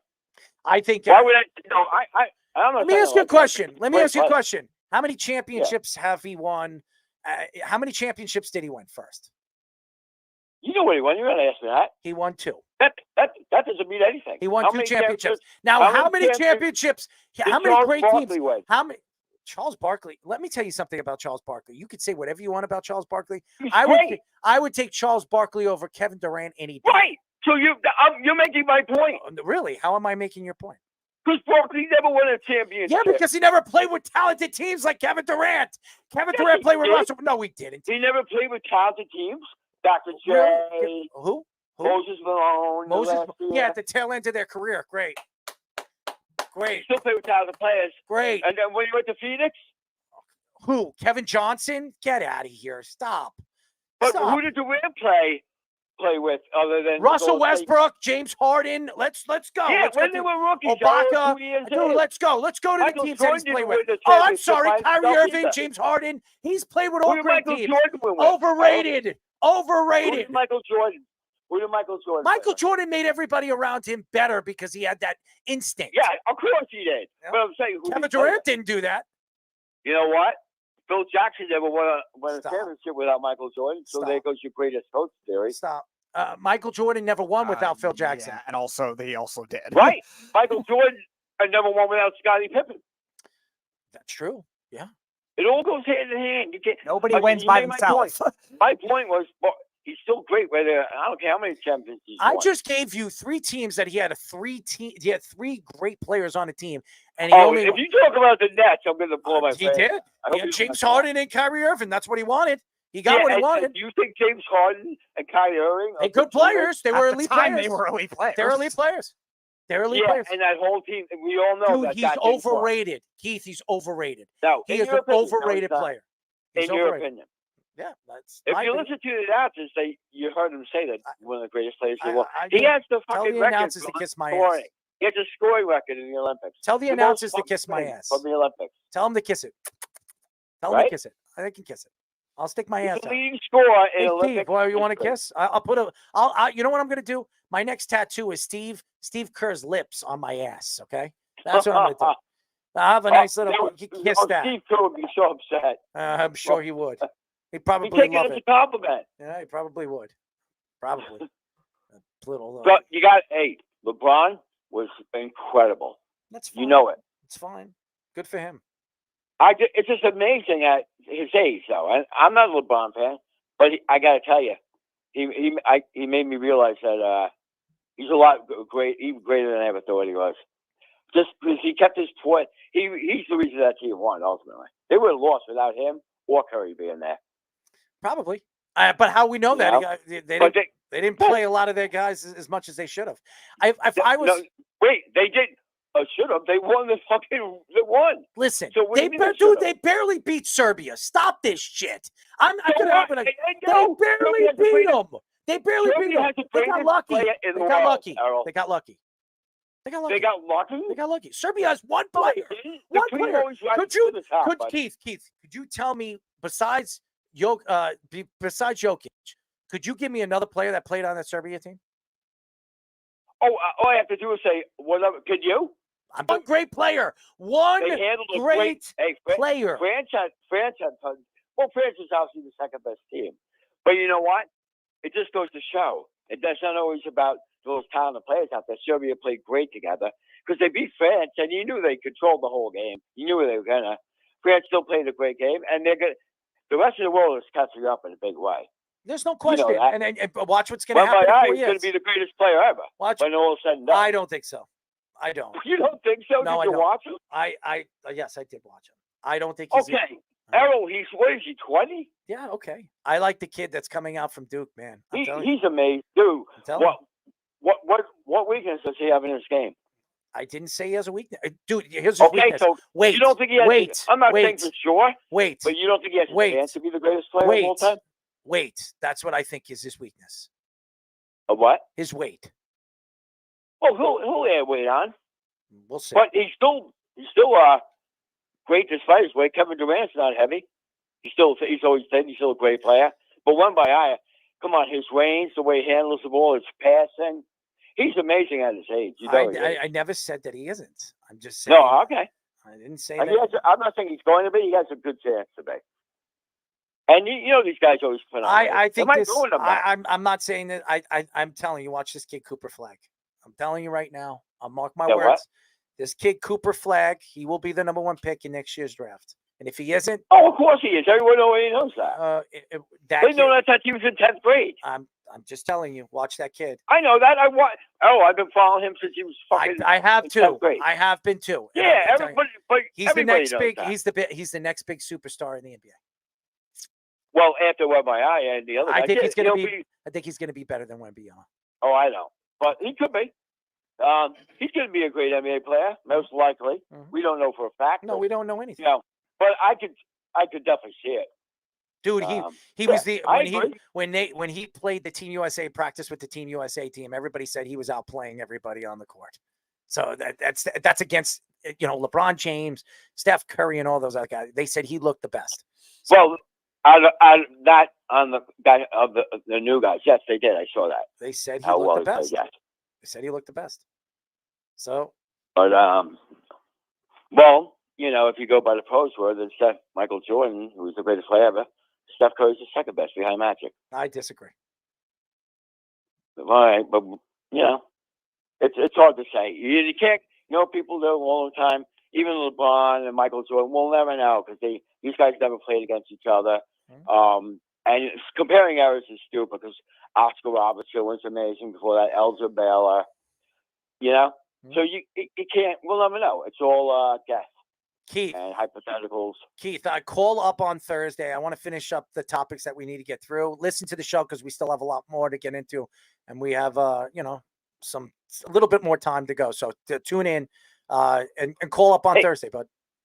Well, maybe next Tuesday I can come in and teach you guys a thing or two. Anytime you want to come in, man. I don't know about teaching me, Oh, I'll school you. I'll school Fish. And Speedy, you too, little guy. All right. The only thing Peace you're out. gonna listen if you want to Not jump lying, if you want if you believe it. if you want to come out of the closet with Speedy, you're more than welcome to, buddy. Not from the Well, closet. you know what? No, I won't say that's who did, but maybe you should have hung out with that guy tonight. And come out of the closet. Anyways. All right. I'll talk to you later. Thanks, Keith. Keep listening. Anyways, why don't we go to a quick break? And when we come back, we have 4 big topics to get into. JJ McCarthy tears his meniscus. He could be out a significant amount of time. Bart Scott, yes, you heard it. Mr. Bart Scott comments on something. I'm Justin Fields. It's ridiculous. Kendrick Perkins comments on something on First Take. And Dana White comments on Pat McAfee's show. Very interesting stuff. When we come back, we'll get Fish involved with it here on the Sports Loudmouth. But first, Tommy Scoops for a Sports Minute. This is the Sports Loudmouth Sports Minute Are you ready to get loud? with Tommy Scoops. That's right, another Sports Minute with Tommy Scoops. And starting off over in the NFL, the 49ers and wide receiver Brandon Ayuk are not far apart on a long-term deal, as Ayuk, who has recently been pretty vocal on his recent contract frustrations, have reportedly restarted talks last week and could be nearing a deal real soon. As other NFL news, Saints running back Alvin Kamara did not practice today, as Kamara actually missed today's practice with a back tightness. Head coach Dennis Allen said that the injury isn't considered serious and could be back within a few weeks. As lastly, Giants rookie wide receiver Malik Neighbors' ankle injury is not serious.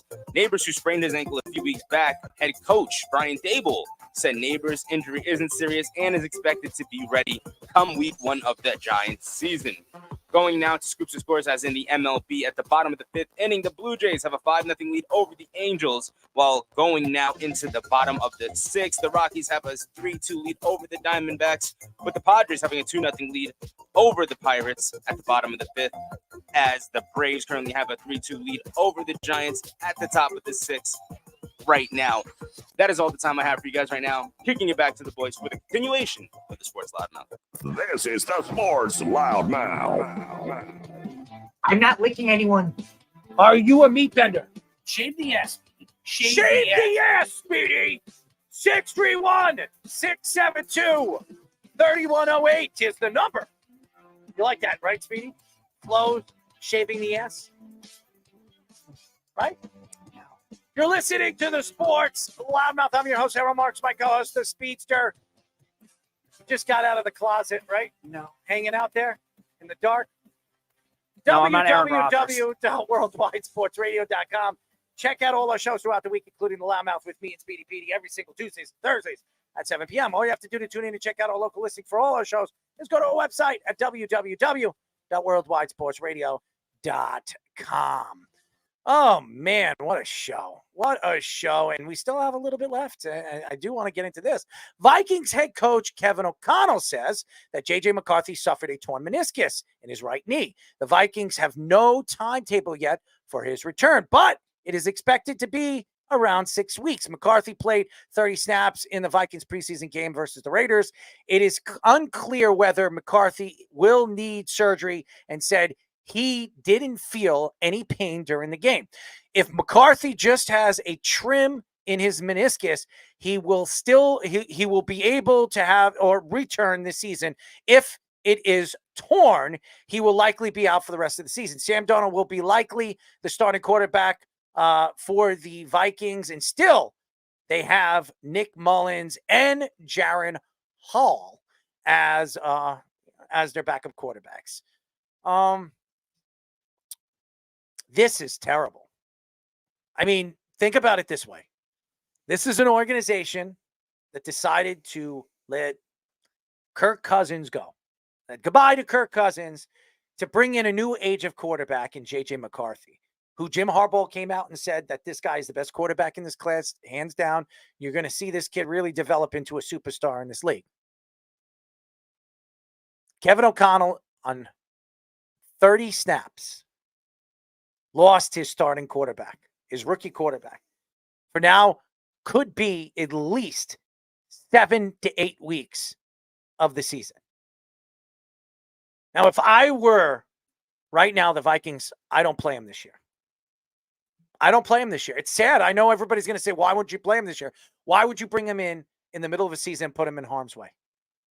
If he doesn't have surgery on that meniscus, you're putting him in harm's way. Now, if he gets hit again or his knee gets, bent another way, his whole ACL could go, and then he could be out another year. That's 2 years. He'll be another Trey Lance. That's what's going to happen. If I were the Vikings right now, I just ride Sam Darnold. I'd ride him because if Sam Darnold has a good season this year, you use him as a trade piece. Sam Darnold is 26, 27. Remember, he was the youngest quarterback drafted in NFL history. He was 20 years old when he was drafted. He's been in the league for what, 6 years, 7 years? Yeah, he's entering year 7. Yeah. He's going to be 27 years old. He's still fairly young. Teams are going to need a starting quarterback. Quarterbacks do find their way later in their career. We've seen quarterbacks do that. Rich Gannon was one of them. So it does happen. Now, if I were the Vikings, I would go with the veteran quarterback anyways. You have Justin Jefferson. You have a team. You have a running back. You have an offense. You have a defense that played pretty well in the second half of the season. Why couldn't you compete for this division? The division is wide open. Besides the Lions, and there's no guarantees. Jared Goff could go down in the first week of the football season. What do the Lions do if Jared Goff goes down? Who's their backup quarterback? I think the kid they drafted last year, Hendon Hooker. Yeah. Are you going to trust that Hendon Hooker is going to take them to the promised land this year? The answer would be no. Sam Darnold has a better chance of taking a team all the way to a Super Bowl, even a playoff run, than Hooker. I'm just saying, this is not good for the Vikings. The Vikings right now, who I thought still had a good chance to possibly, I think there are 3 teams that can come out of that division and make the playoffs. I mean, it's wide open. Chicago's, upbeat and very talented. I still didn't get a chance to watch the Chicago Hard Knocks yet, but I will. I'll probably start watching it. I mean, tonight's another show. So what is this, week 3? I think week 2. I think it just started last week. So I'll probably watch both episodes in the next couple of days to get a chance to see what's going on over there. I mean, the comparison to Michael Jordan and Caleb Williams is just absolutely despicable. That's just my opinion. But I mean, this is bad. I mean, this is not good.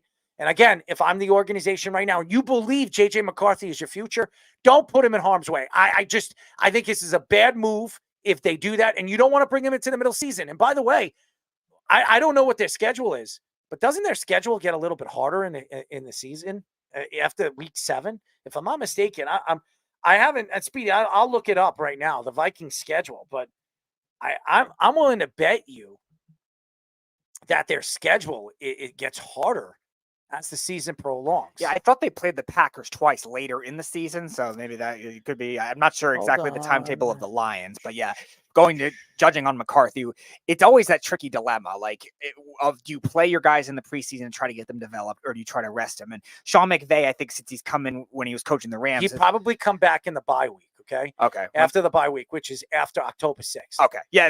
Here's the schedule. You ready? All right. Detroit, the Rams, Indianapolis, Jacksonville, Tennessee. Yeah. Okay. Yeah, you got some tough ones in there, definitely. Tough ones. Yeah. Now you're putting your quarterback in harm's way. Mm-hmm. And you're right. Like, when you're judging the injury risk that could be, like, JJ McCarthy didn't really have those kinds of injury risk in college, so it wasn't like that red flag concern like you had with certain quarterbacks coming out of the draft. But at the same time, it's always a tricky dilemma of, do you play your guys in the preseason to try to get them reps, try to get them to learn a very tricky scheme as well. There's a lot of motion in the in that scheme, but also the the reps that you're going to get with these new guys. Aaron Jones is new to that offense. You have a couple new offensive linemen. You have to see how they're going to manage if Jordan Addison, who's another one like Rashee Rice, has had some DUI issues this offseason that could get suspended. Or are they going to get their second receiver to get in place too? Hawkinson coming back from injury. There's a lot of questions, and that's always the dilemma. And we've seen, I think since the Sean McVay started with the Rams, like we've seen teams rest their players a lot more in the preseason, but at the same time, somebody like McCarthy, you just didn't know. I'm happy for Sam Darnold. I am. I'm really happy. I want to see the kid get another chance. It's shameful what the Jets did to him. I think he would have had a better NFL career if he didn't get drafted by the Jets. And I'm a Jet fan.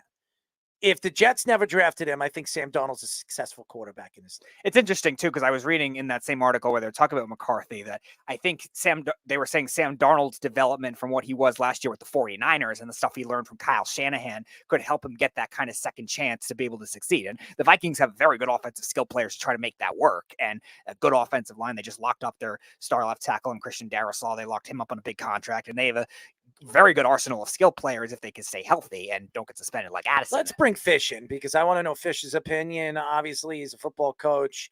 I mean, this is horrible. If you're a football fan and you wanted to see JJ McCarthy, I know the women wanted to see JJ McCarthy because they have some infatuation with this guy, like he's the sexiest man alive.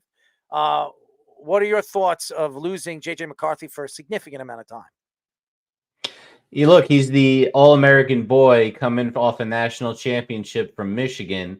You know, it wasn't the sixth-round pick Tom Brady. This was even more high profile. And we know how people love Tom Brady. So there's a lot of excitement around McCarthy.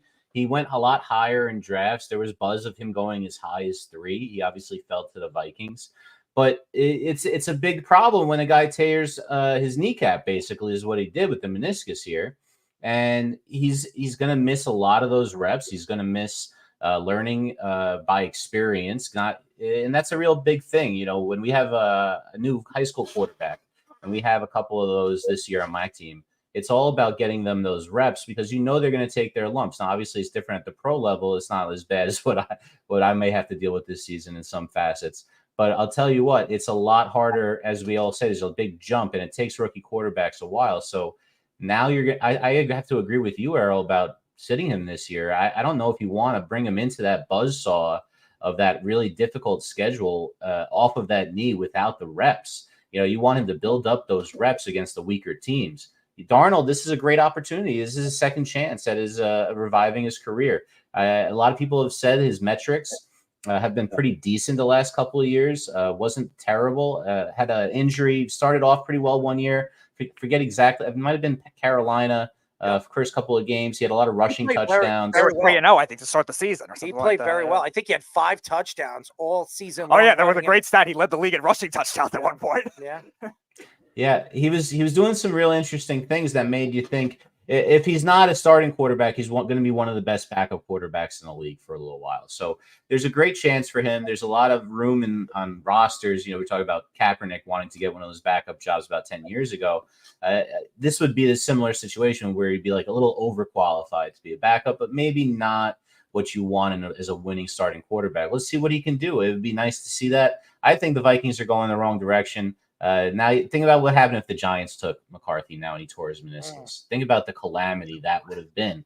The season's over. You know that, and then they didn't get a weapon to help the team. I think the Vikings probably would have went defense if they didn't go with McCarthy. But look, it's a big problem for that franchise. I'm just glad the Giants didn't go that route, and we got this guy Neighbors who looks unstoppable in camp. Yeah, they did go defense later in the draft, though. They got Dallas Turner, the second pick. You have to stay healthy, and you're hearing Neighbors has ankle problems already. That's not a good sign. Remember Odell Beckham with his hamstring problems, and Hakeem Nicks too, at the start of his career. It's not a good sign when you're hearing like nagging injuries, even though it's not bad. It's a nagging injury that could contest and continue moving into the season where he could have problems with that ankle. I mean, you're talking about all your weight, and this guy is a speed demon on the outside. I mean, having a bad ankle is not a good sign. If I were a Giant fan, and again, he has looked unstoppable. Nathan was over there because he's very close with a bunch of Giants or ex-Giants that got him obviously credentials over there. And he told me, he says Neighbors looks good. He said that who's the kid that they drafted? Jalen Hyatt. Hyatt. He said Hyatt looked pretty good. He's gonna have to. He says that tight They're end. saying a lot of things about Hyatt building up his body in the offseason. Like he's a different looking guy out there now. That's a real interesting development. If he can grow his route tree a lot more, like they're gonna need him to do that. He can become electric with speed.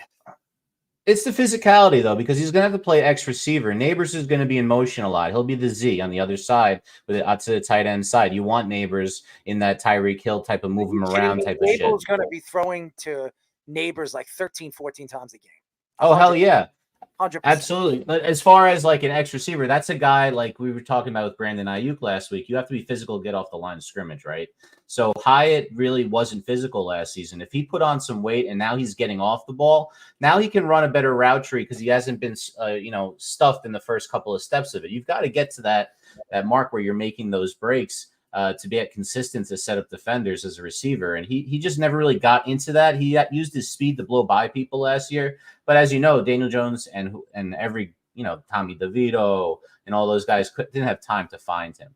The O-line looks better. The secondary looks like a sieve, is the reports I'm hearing from Giants camp. So it might be some high-scoring games this year. But look, if it was JJ McCarthy and he's hurt, it could have been a big disaster. I'm just happy the Giants went receiver.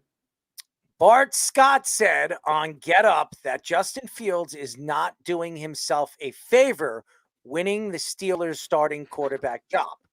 He added that Fields takes too many sacks and fumbles too much and won't make it as the starting quarterback by doing that. He also added that Fields is burping the baby. I don't know what that means. And patting the ball too much and too long before he throws. He added that Fields' weaknesses are very similar to Tim Tebow's. Fields was 5 for 6 for 67 yards and was sacked twice in the Steelers' first preseason game. Mike Tomlin says he is leaning towards Russell Wilson to be his starting quarterback, but hasn't made that decision yet. First of all, Bart Scott, what do you know about the quarterback play? Seriously, what do you know about the quarterback play? And comparing him to Tim Tebow actually won a playoff game. Not because you were saying can't wait, that he actually went on the field and made plays, okay? So Bart Scott coming out and throwing Justin Fields under the bus and comparing him to Tim Tebow, which, by the way, Tim Tebow was a national champion. Was Bart Scott a national champion? Was he any of a champion? No, he never won a championship, even with Baltimore. So where's that ring, Bart? Where are your championships, Mr. Big Mouth? You went to Rex Ryan's Jets and went to 2 AFC title games and said, can't wait. That didn't really bring us a championship, did it? So I'm burping the baby? What the hell does burping the baby mean? Because you're holding on to the ball? What are you burping? Oh, I'm sorry. You're burping the Corvettes in the Lamborghinis that you're driving. Maybe you could burp that. Maybe you could burp your partner over there, and Alan Hahn. Honestly, I have nothing to say about Bart Scott and his take with that. Honestly, I could care less what Bart Scott says. The fact is does Mike Tomlin believe that Russell Wilson is going to take this team to the next level? This team made the playoffs last year. This team is good. I know that's Jeff. It is Jeff. This team is good. This team has the ability to get to the Super Bowl this year. I do believe this defense is as good as any defense right now in the NFL. I really do believe it. I think they can run the ball. I think Justin Fields can control the pace at the line of scrimmage because of the way he handles the ball. Why would you go with Russell Wilson that nobody trusts? Nobody gets along in the locker rooms. Nobody gets along on the sidelines. He's a cocky SOB to a guy that everybody, including the players that he played with last year, didn't want him to go in Chicago. That they wanted to ride it out with Justin Fields and not draft Caleb Williams. What does that say about Justin Fields as a player that people is passionate about? If you were to ask me right now, if somebody came out and said, hey, listen, that Errol, that guy's a sensational person inside and out. I believe in him. I think we can develop it. I think we can change him. We need to give him more. We need to give him another year. If there's 10 of my captains or 7 of my captains saying that, am I going to believe them? I would. I'm not going to believe the coaches because the coaches are in and out. They're gone. They're here today and gone tomorrow. How many coaches get fired after 2 or 3 years? Or even 1 year? We've seen a couple of coaches get fired over the years. They don't last. Players do. Captains do. They're there for the long haul. So Bart Scott, who was a captain for the New York Jets, who never won anything, by the way, never won anything, even with my Jets, never won nothing. I'm not going to sit here and say, well, he doesn't hold the ball long enough. He needs to work on that. He's 23 years old. 24. What? 24, 23? He's a kid. Still got a lot of football to learn. Why couldn't Mike Tomlin do that? Why couldn't this team? Why couldn't the Pittsburgh Steelers develop this kid? I would play Justin Fields. He's not doing himself a disservice. He's proving that he's a better quarterback than Russell Wilson, who, by the way, won a Super Bowl, who had one of the greatest defenses of all time behind him, to a guy that never got a chance, was thrown to the wolves, thrown with nothing. And then you look at Caleb Williams. Look at what Caleb Williams has over there.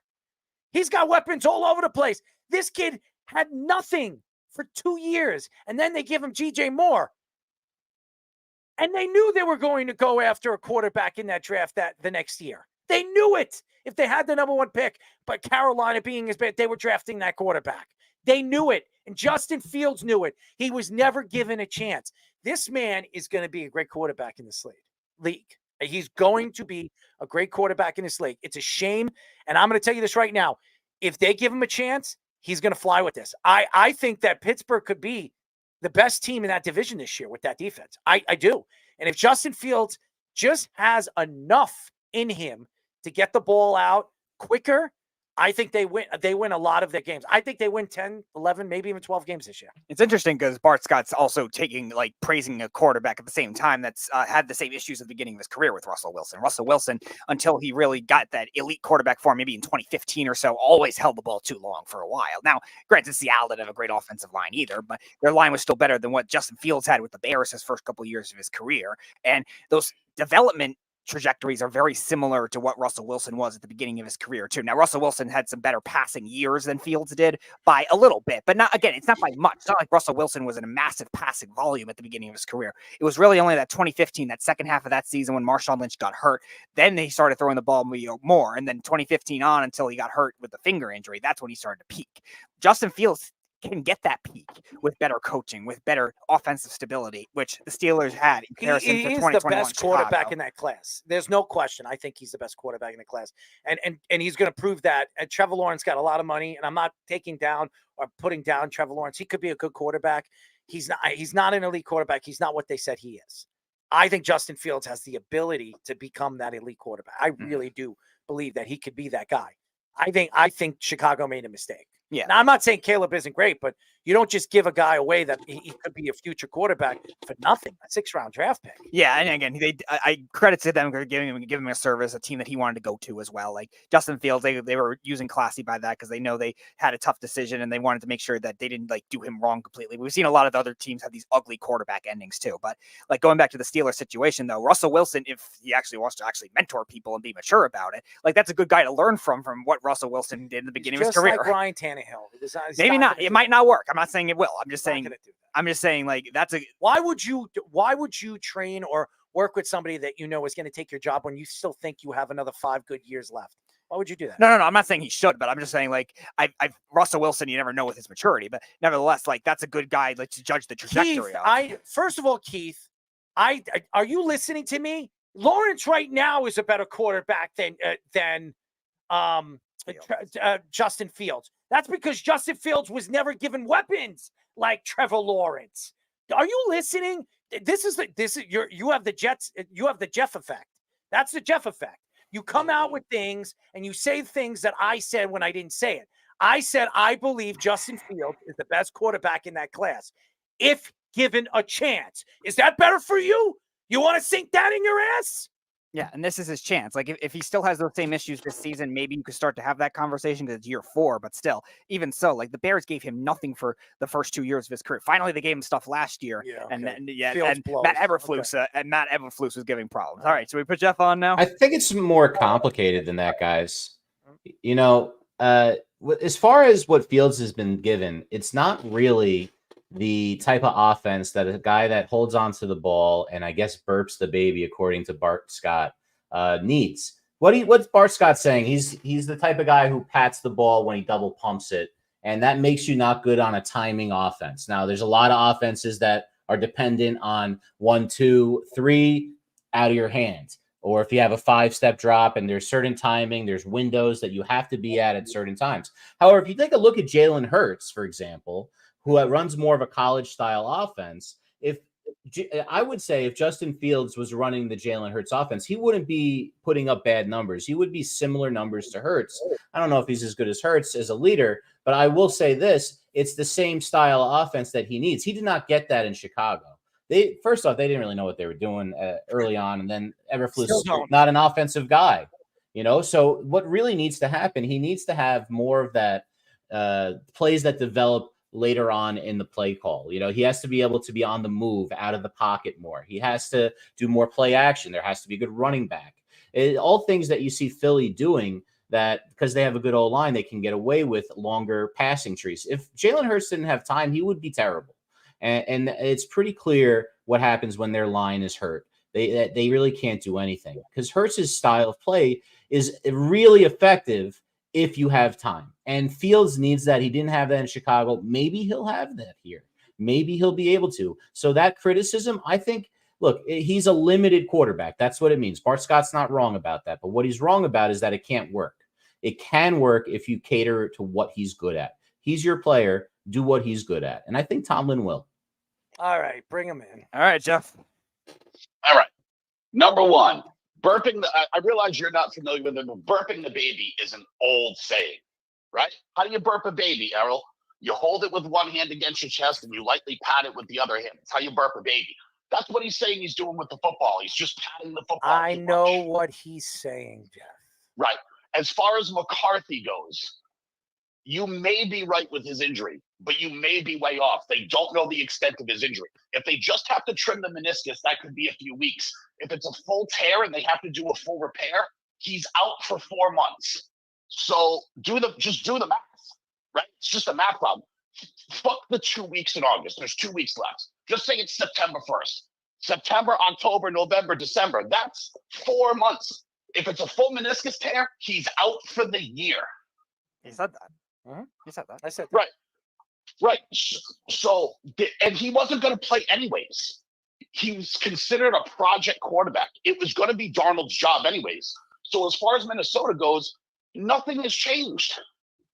No, and I love that Sam Darnold's going to get an opportunity to do this because I think he's been pushed around and really sent away because of what the Jets did to him. And I think this is an opportunity for him to redevelop as a quarterback and get an opportunity maybe to be a starting quarterback somewhere else in the future. Right, which is what I've been telling you for years. Years I've been saying this to you. 90% of a quarterback's success in this league is where you're drafted.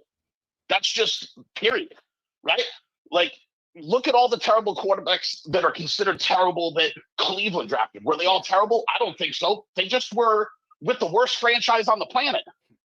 Right? Like, that's half of what this is. Look at all the quarterbacks that Cincinnati went through, the Achilles Smiths of the world and that kind of stuff. They were a dumpster of a franchise.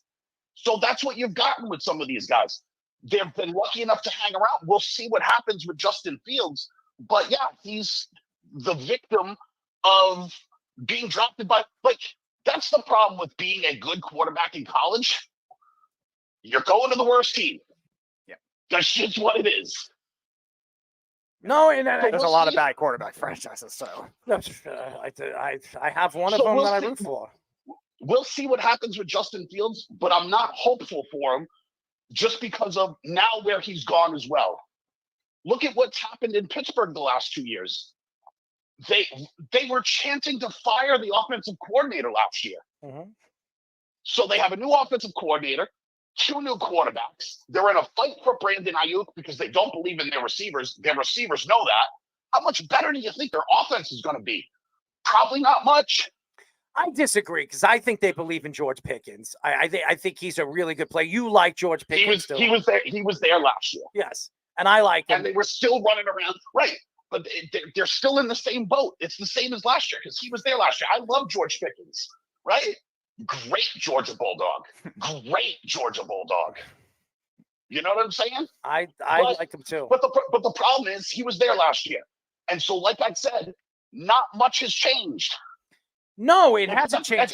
Except for the fact that their organization is now telling them none of you are good enough. Where we need to bring in Brandon Ayuk. And we all know this, and I know what you're going to say, but a lot of people predicted that, or a lot of people have said that their draft class was the best.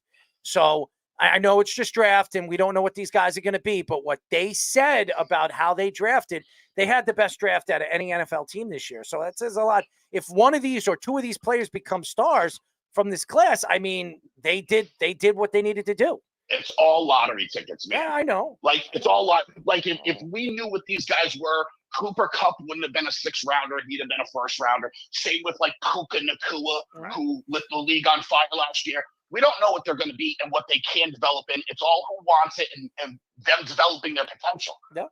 But not much has changed in Pittsburgh. So what's new there? Oh, they got a quarterback that Denver is paying $200 million to play against them. They got McQueen. I mean, their defense is much better than it was last year. I mean, this is a better defense than they were last year.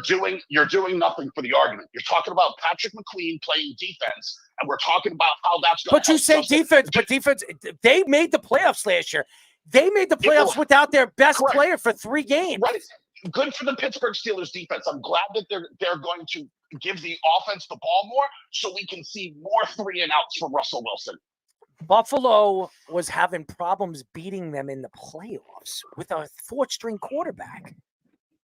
Yeah, because Buffalo's iffy themselves. Got it. And they're worse than they were last year. Right, but that's not going to help either quarterback on a team that has all their fans chanting for the offensive coordinator to be fired. They went and got 2 iffy quarterbacks that other teams don't want. And they're dying to get their hands on Brandon Ayuk because they're telling the rest of their receivers, we need better receivers. It looks like Brandon Ayuk is going to re-sign with the 49ers. That's what it seems like. Right, but he's been trying to force his way to Pittsburgh.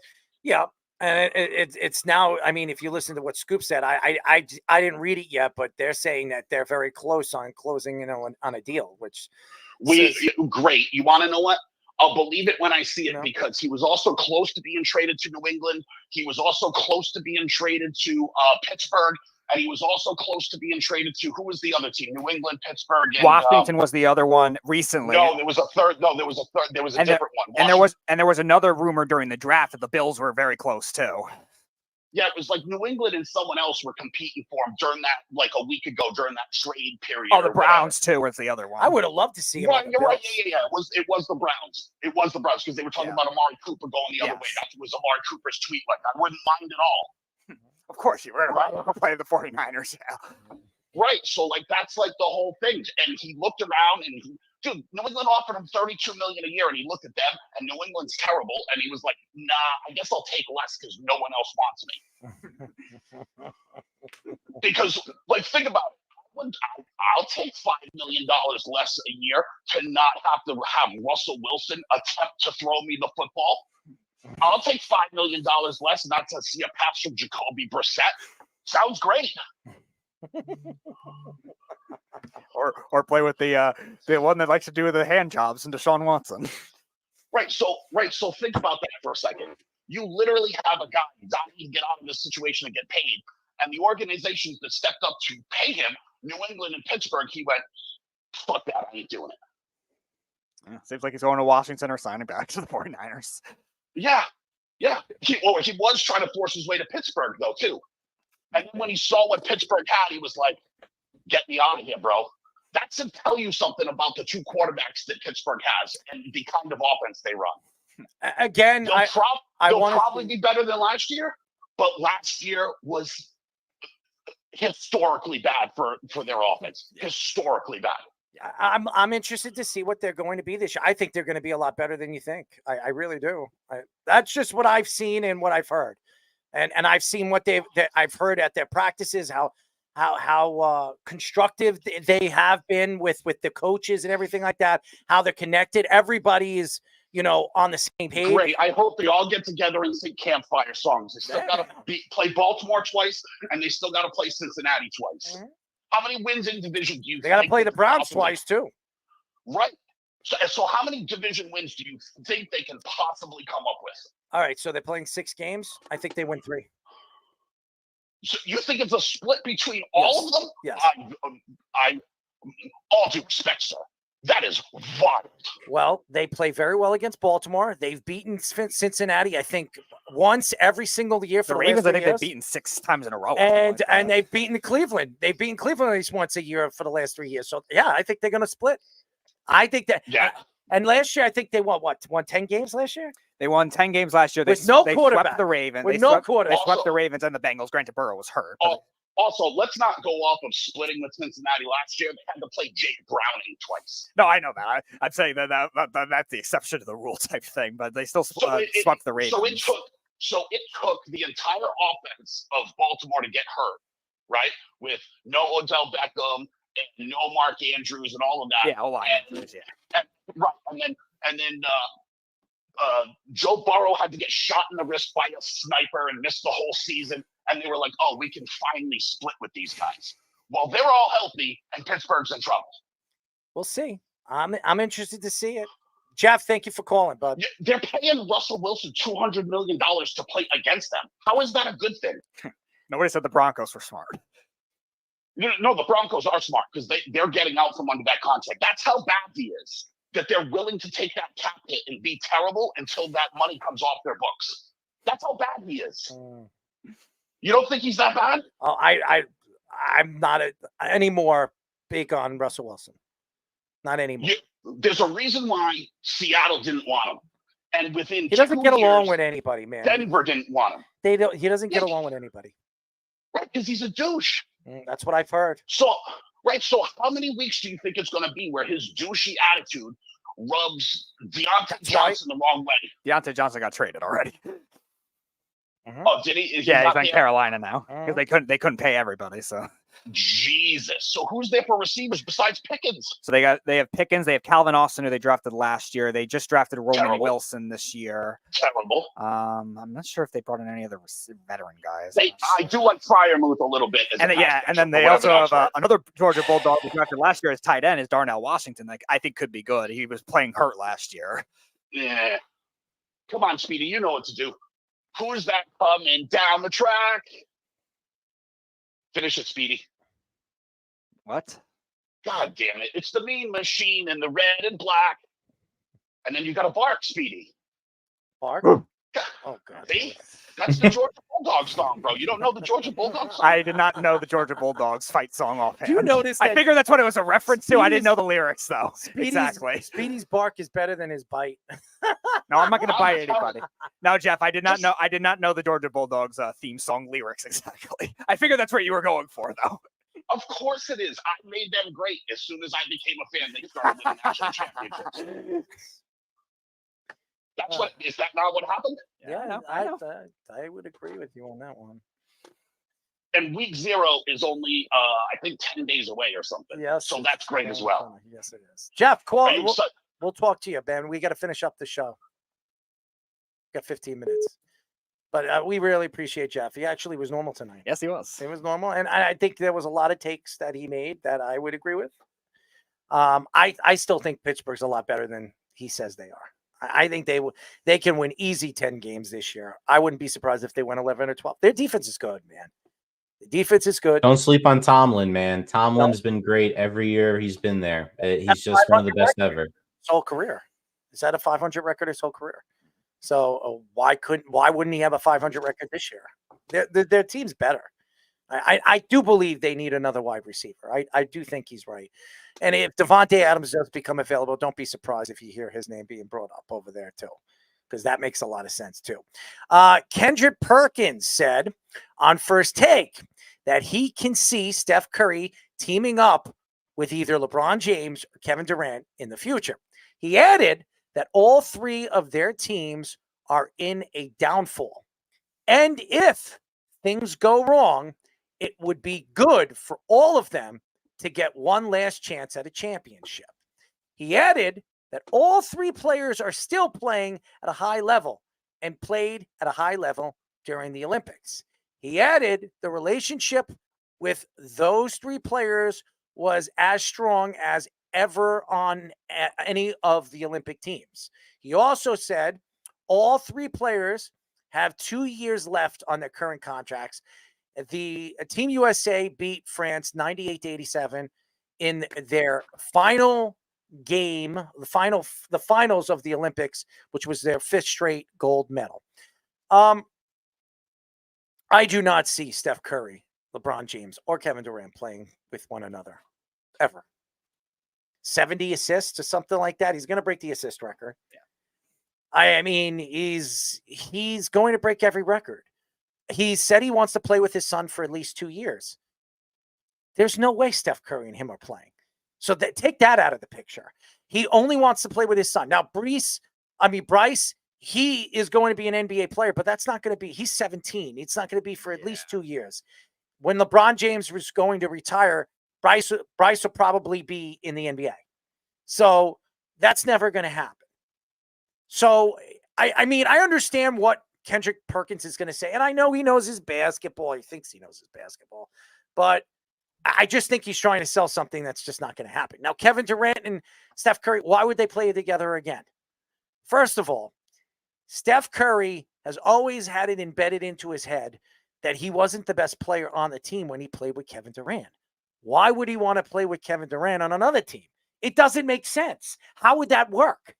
And Steph Curry never won his playoff MVP until Kevin Durant wasn't playing on that team anymore. So I don't believe that's going to happen. I really don't. I do believe all three of them are playing at a high level. They are. All three of them are great players. There's no question that they are. But to think that they're going to play together, I don't see it. I don't see it. I don't care what any Olympics shows me on how great they played together. Great for them. They played against international teams that weren't anywhere close to the talent that they were. They weren't. Say whatever you want. If it was Luka Doncic and Jokic, they probably beat Team USA. They beat Team USA. If it was the international team against the United States team, I bet you the United States team loses. But it's not like that. It's not how the Olympics are played. So, I mean, understand this. And they want to play with their friends and they want to do that. And LeBron James changed that for everything. And if you look at the Knicks did the same thing, but the Knicks did it the right way. What they do is they signed Jalen Brunson. They traded for Josh Hart. They signed Dante DiVincenzo when he became a free agent. And then they traded for Mikal Bridges. They did it all fair ways. They didn't cheat. They didn't threaten. They didn't tell the guys, this was not like that. They didn't have dramatic TV specials on ESPN just for them like LeBron did. It was different. It was completely differently sold. And I know New York fans are going to say, well, we're going to win a championship. There's no guarantees the Knicks are winning a championship. So stop it. All the guys and girls that are posting up things that the Knicks are right there, the borderline champ. The Knicks are probably a year away from being a real big contender. Now, they're going to be a contender this year. They'll be able to play this. I just think health is going to really depend on the Knicks. And I don't know. I don't trust that the Knicks are going to be healthy this year. I don't. So until proven otherwise, I still think the Celtics will beat them.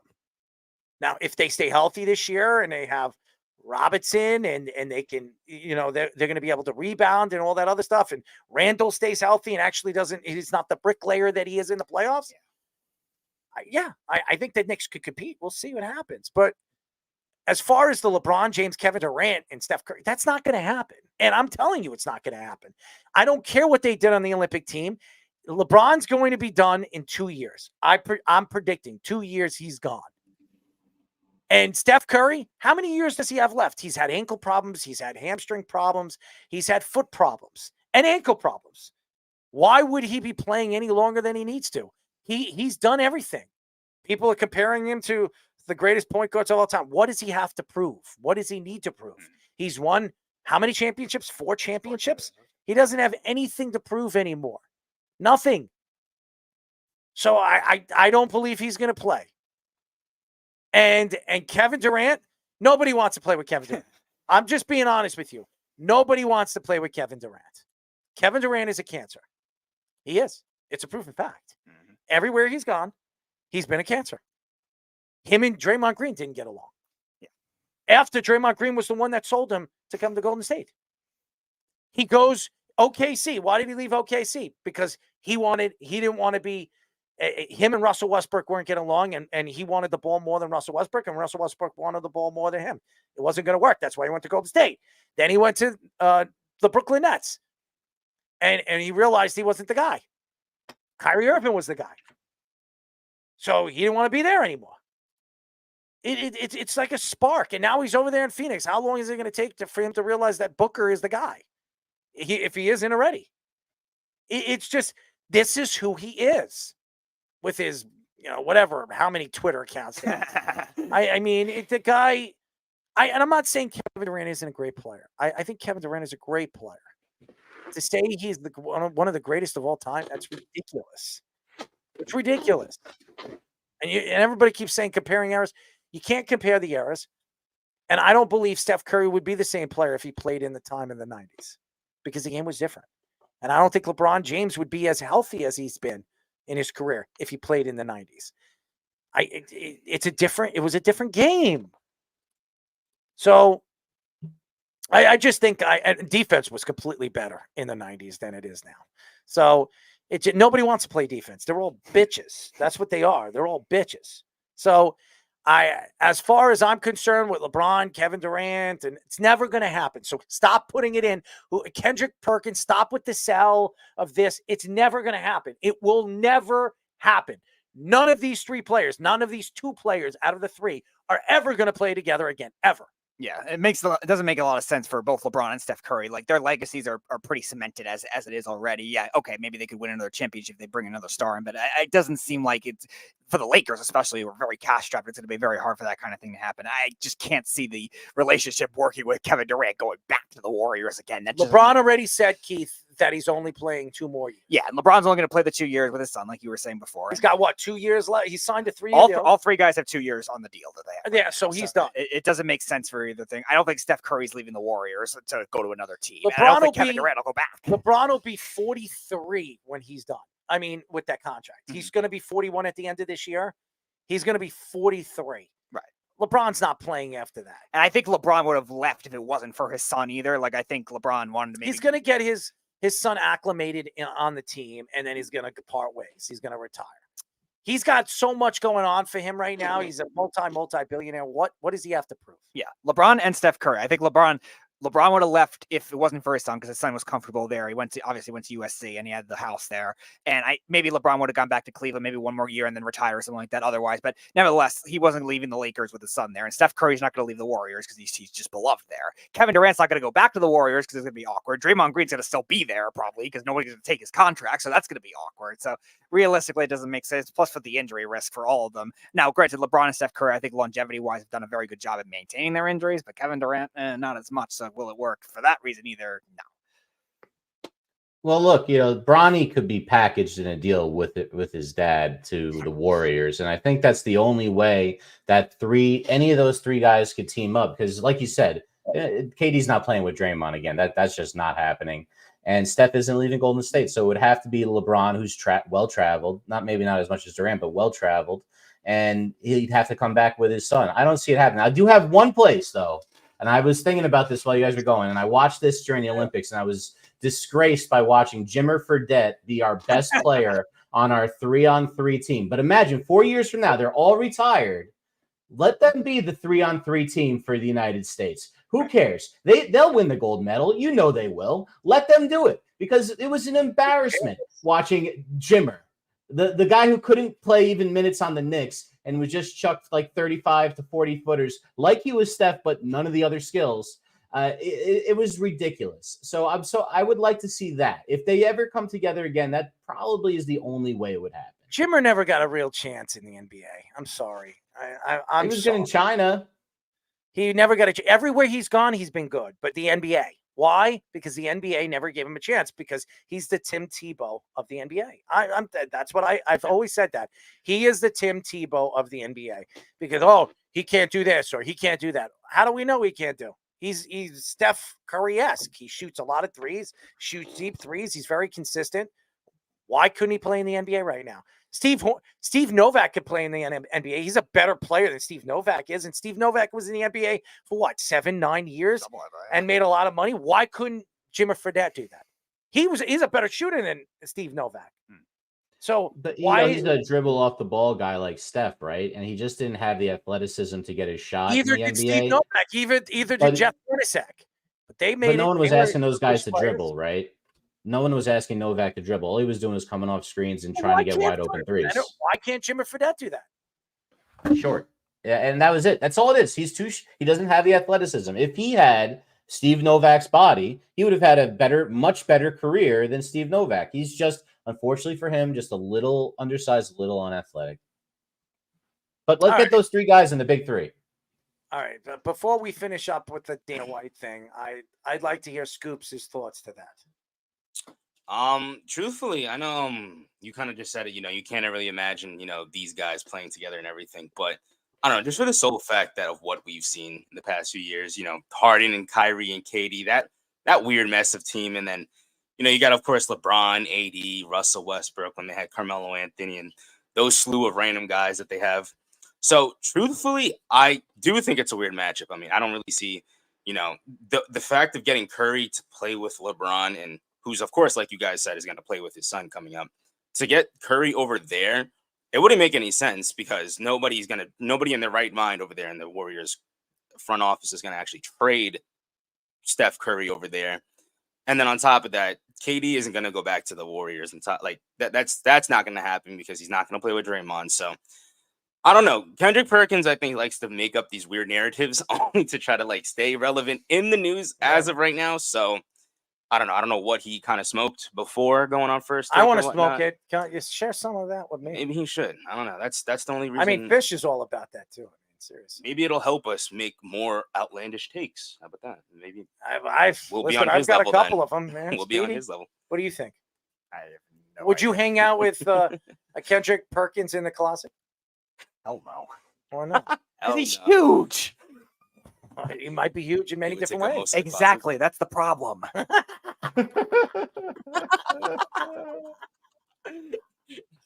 Oh, Speedy, we love you. All right, final story. Dana White said on the Pat McAfee show that anybody that doesn't think John Jones is the best pound-for-pound fighter ever shouldn't talk about fighting. He added that people on the internet and social media are stupid if they criticize Jones. He also added that John Jones will not fight Alex Pereira, leading to a lot of backlash. Joe Rogan said that he could have been the biggest fight. It could have been the biggest fight of Jones's career and one of the biggest fights ever for the UFC. White said Jones is more likely to face Stipe, likely in November. Jones is 27-1 in his UFC career with 10 knockouts and 7 submissions. I'm going to give it to Dana White on this one.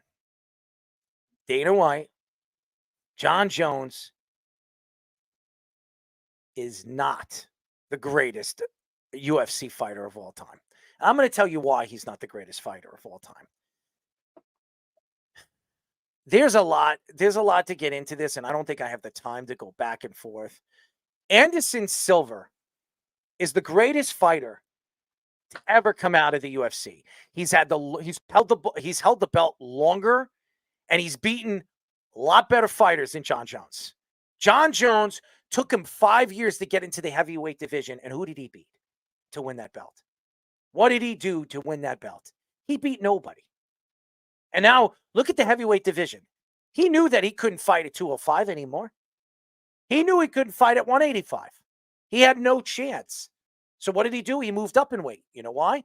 Because he was getting older and he knew his body couldn't take the beating anymore. He couldn't drop the weight anymore. So what did he do? He wanted to go into that division. So he waited 5 years, eat, work out, do all that other stuff to fight who?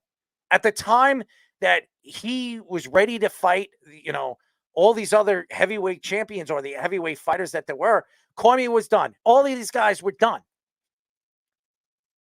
So again, going back to this, Dana White saying, if you don't think Jon Jones, you can argue that Jon Jones is the greatest pound for pound UFC fighter, but he's not. He's not. Because he didn't have the longevity to say that he was. He's never done it as long as Anderson Silva did it. Anderson Silva beat good fighters. He didn't just walk through people. He beat the shit out of them. So you sit here and I listen, Dana White, you want to sell me that Dana White knows more about mixed martial arts than anybody? Who did he fight? What type of fighter is Dana White? No, he knows how to promote. He knows how to market. Yeah, good for him. But to say that Dana White knows best and he's saying that Jon Jones is the greatest fighter, that's a smack in the face to the Spider, Anderson Silva. I would be pissed off. Or GSP. GSP was a great fighter. Matt Hughes was a great fighter. Held the belt, the welterweight belt for, I don't even remember how long. I mean, years before he was beaten by GSP. How could you say that? You can't say that. Now, obviously his record would tell you that he's 27. He really should be 28. No, he was disqualified on that one loss because he kicked the guy when he was down. He was undefeated. I know John. I met John years and years ago when he wasn't a big fighter in the UFC. I met him in Buffalo at a casino, and he was kicking cups off people's heads. Okay, I saw that. I literally saw that in the hotel. I didn't even know who he was. When people were telling me who he was, I didn't believe it. This guy was like, his wingspan was unbelievable. I mean, he was kicking cups off people's heads like 7-8 feet away. I mean, I've never seen anything like it. And he was so precise with those kicks too. He didn't touch, he didn't nick anything on anybody that had that, and he was kicking off at people taller than he was. So I'm not going to say that Jon Jones couldn't be argued as the greatest, but he's not. And he was gone for 5 years. Anderson Silva, the last top couple of years of his career wasn't good, and he was caught doing steroids. He was, because he was done after he broke his leg against Weidman. He was done. His career was over after that. He just thought he could, fix it up and go back out there and be the same Anderson Silva. He was never going to be the same Anderson Silva. Who was the greatest pride fighter of all time? Anderson Silva. Anderson Silva. Everywhere Anderson Silva went, he was the greatest fighter. So why would Dana White come out and say that? If I was Anderson Silva, I would reach out to Dana White and tell you, what about me? What about me? What about what I did for mixed martial arts in the UFC at the dominant part of my career? Winning how many fights in a row? 12, 13, 14 fights in a row, or some ridiculous number. And there were fights that you can argue that they were very, very close. He still won them. Shame on Dana White. Shame on Dana White to say something like that. I would give a list of 3 guys. You want to say the 3 greatest fighters right now that you can argue as the greatest fighters of all time in UFC history is 1, Anderson Silva. 2, Jon Jones. 3, GSP.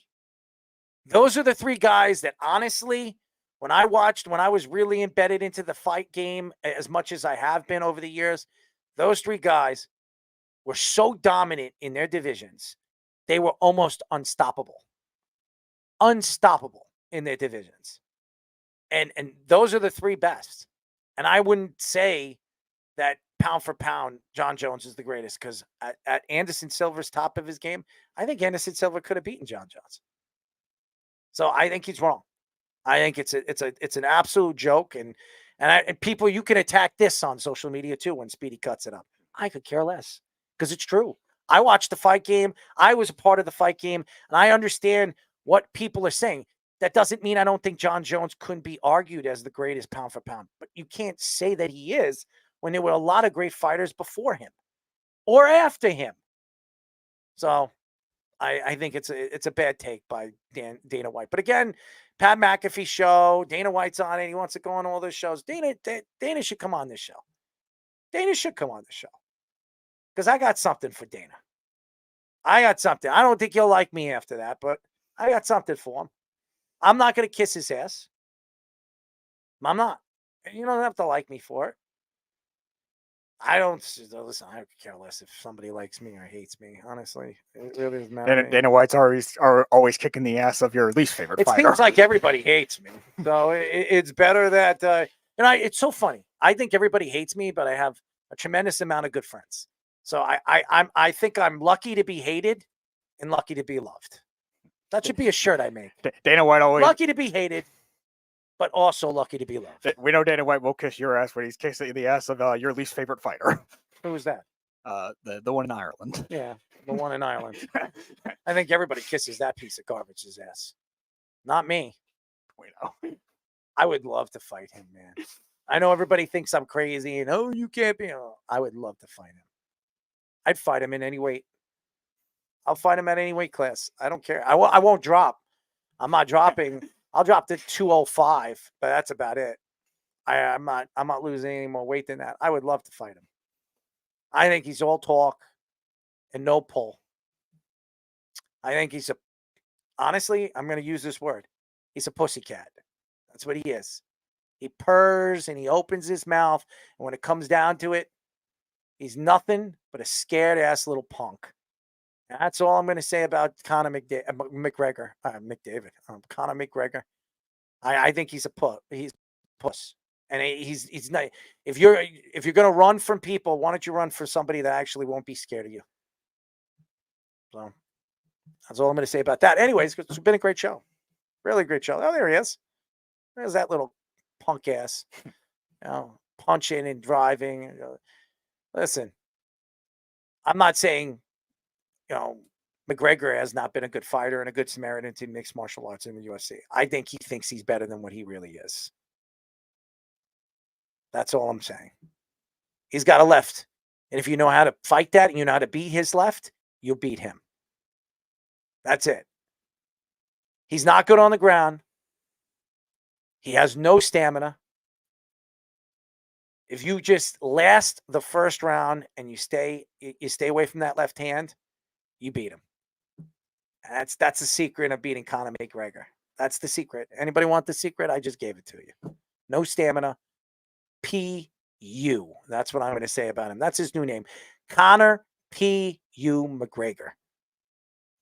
Could you guess what that means? Anyways. That's it, ladies and gentlemen. Yeah, it was a great show. Really? Oh, there it is. Fire Island. No, Speedy, what are you sucking over there? I have no idea. Oh, you're sucking something. Oh. Yeah, I wouldn't know. Oh, somebody's Keg stand, Speedy. You guys had a good time. They're holding you guys up so you could get a good keg stand. Oh, well, he's kegging on something else over there. I don't know. It looks like something else, if you ask me. I don't know. So what do you think? I wasn't really paying attention because you scared Kenyon off with the graphic before. Well, that's because he saw it the same way I saw it. Me and him think alike. I told you about him. Don't worry, Fish. It wasn't as bad as the first time we had him on. We were talking about what the Eagles fans did in the streets. I like the boob, Kenyon. I like that picture. That's a great picture, by the way. Look, you got to think that Speedy, whoever's watching, didn't do anything to me. I love Speedy. The graphics are love. They're not hate. You have to understand that this is we're having a lot of fun. That we're talking. These are all inside jokes from the show. So I hope you guys are catching this. And if you're listening, please start watching on YouTube. Subscribe to us. You guys are gonna love what you see out here. And before we head out, I just had one little quick graphic. We announced today one of my favorite announcers is retiring after the year. Sam Rosen's going to retire after the season. His 40th with the Rangers. Was there for 94. I'm on my hockey show years ago. Oh, really? That's awesome. As a kid, I'll remember his voice forever, so did the NFL for a while too. I skated with Alexei Kovalov, by the way. That's awesome. He was one of the best ever. Yeah, one of the best puck handlers I've ever seen. Yeah, but he's like the Russian version of Barzal. That's what I think he is. Has the ability to become the best player in the league, just didn't know how to put it all together. So I agree with you. I thought he was special. Huh? Sam Rosen retiring. What is he? I'm gonna miss Rosen. I'm gonna miss him too, James. Even though I'm not a Ranger fan. I miss Emmerich. Hits the post with the shot. Yeah, Like that? the Doc Emmerich was great too. Speedy, give it to me. Very spoiled. Give it to me. I can't do my Emmerich. And you like to give it. Give it. What? Give it to me. Give what to you? Just give it. I don't know. Okay, just give it. Give it to me on the mic. I don't know. Talk into the mic. I am talking. I don't know what I don't know what give it means.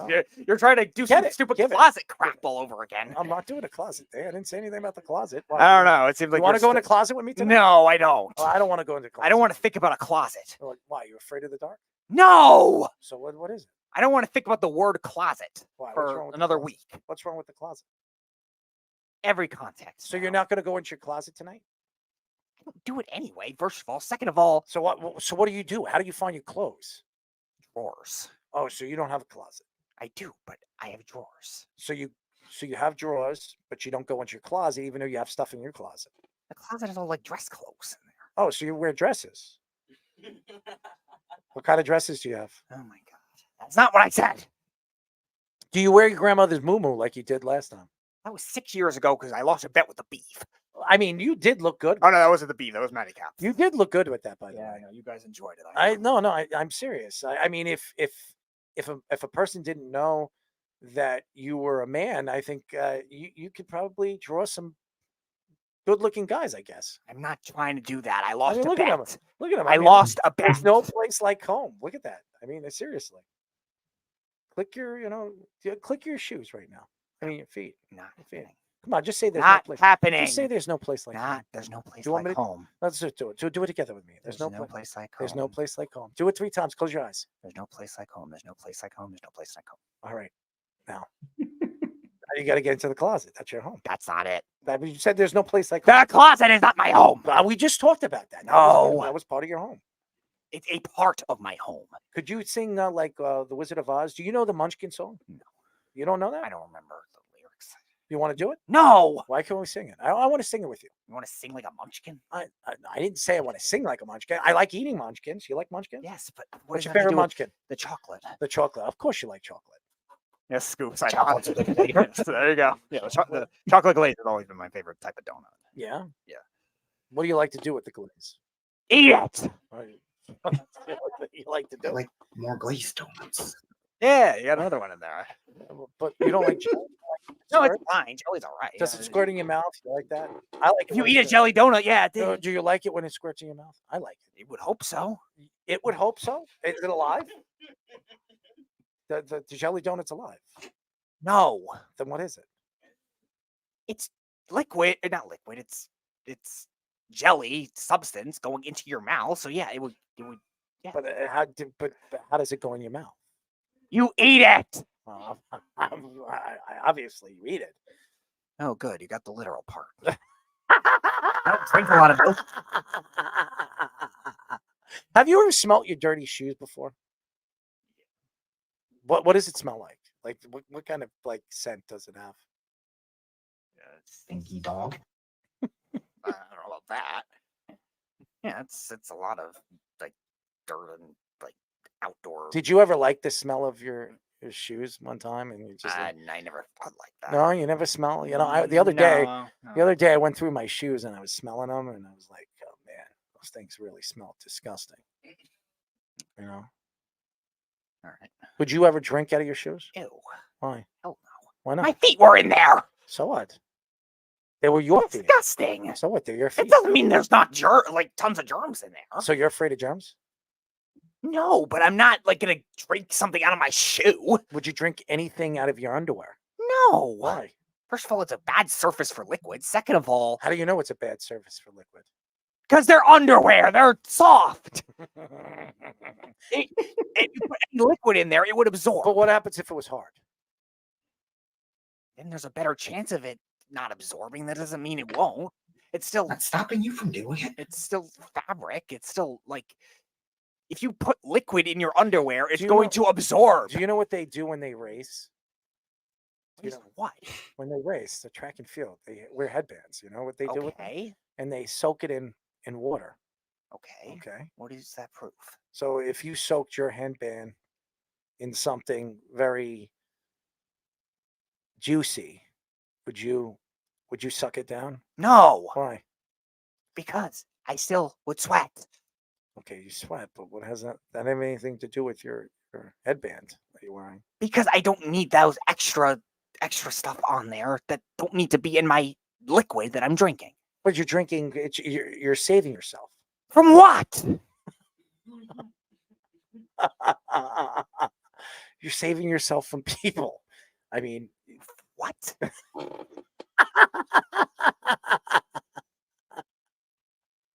McDonald's, Burger King, or Wendy's? Where would you go first? One. Wendy's. Why Wendy's? They have the best fries and the best individual. Ooh. You like Whoppers? No, they're fine, but I prefer the ones Wendy's has. Yeah, but what is your favorite? Baconator. The Baconator. What makes it so good? Bacon and cheese and meat. Oh, you like the meat. And what kind of meat do you think they make? They use the meat for the. I don't know. Yeah, but just take a guess. You like? I don't know. I don't know. How about the Willy Whoppers? You know. You like, Willy Whoppers, Speedy! Willy Whoppers! you like the Willy Whoppers? No. Why? What's wrong with the Willy Whoppers? In the context you describe them, I'm not going. But they have a burger called Willy Whop. Congratulations, you can order it.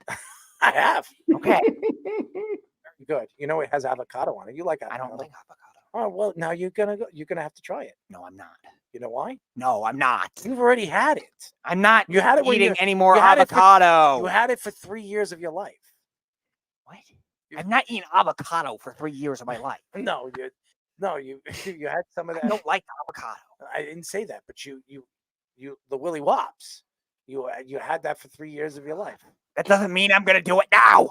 Why not? Why? Are you hungry? Are you hungry? It doesn't matter. Are you hungry? It doesn't matter. So you're not hungry. It doesn't matter. So you're hungry. God. Are you hungry or you're not? What's the point here? This is a very good question. Are you hungry? Okay, yeah, but what's the point? All right. If you were if it was the last thing you would do, what would you eat?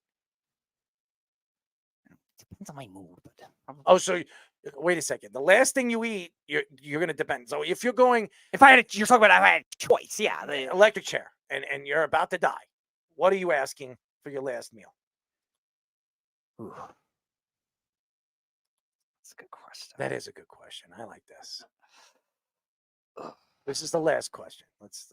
Now you have to moan on this. Oh. Good night. On my last meal. Give it to me, Speedy. Come on. Wow. Let me feel it. Feel what?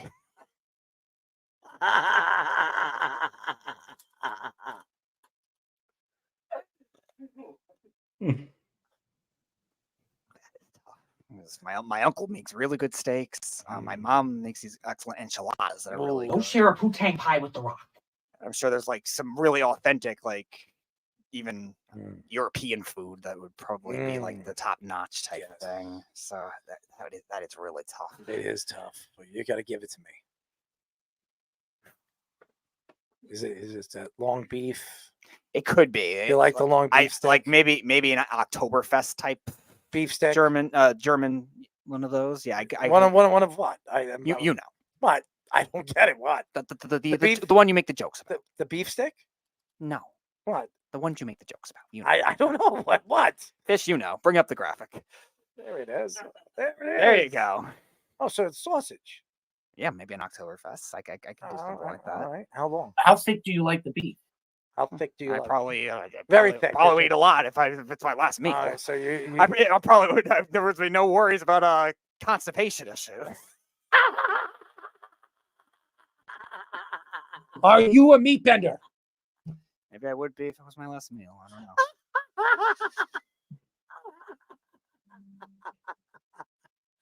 Maybe I would be if it's my last meal.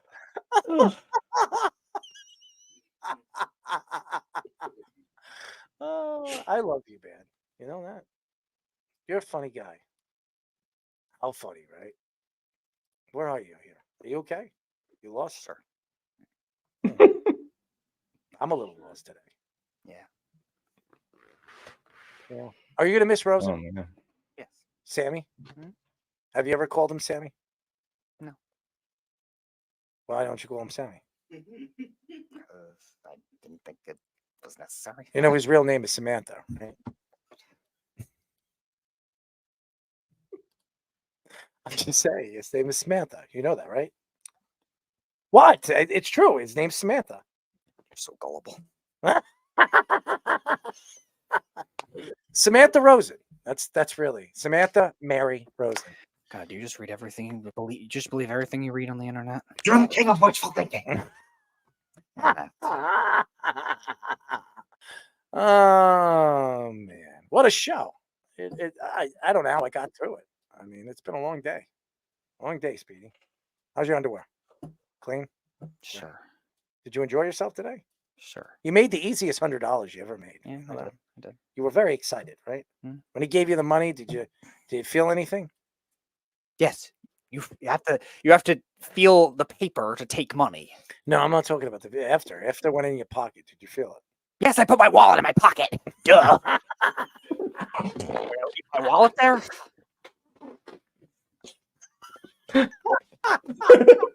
Duh. What else did you feel? Your equipment on my back.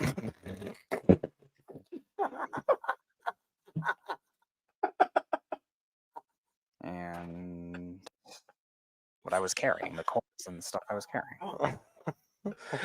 Well, that's Speedy Petey, ladies and gentlemen. Isn't he wonderful? He's the best. Anyways, thank you to Dale Scott for joining us. He's fantastic, and he's willing to hang out with you in the closet. He told me that. Thank you to 3-time Super Bowl champion Kenjon Barner for joining us. He was fantastic too. Very fantastic. I mean, it was a great show. I don't know how I got through it. It was really, really good. It was very, very entertaining. Speedy. Were you entertained? I was entertained. I mean, sometimes I was looking at you and I was wondering why you were making some of these faces. Who knows? Were you okay? Constipated tonight? No. Okay. No, I wasn't constipated. Were you constipated yesterday? A little bit, right? No. Not No. really. When was the last time you were constipated? Friday last week. Why were you constipated? What happened? I felt it in the morning. You felt it? Yeah. How do you feel it? What does it feel like? Discomfort in your middle part of your body. Your intestines?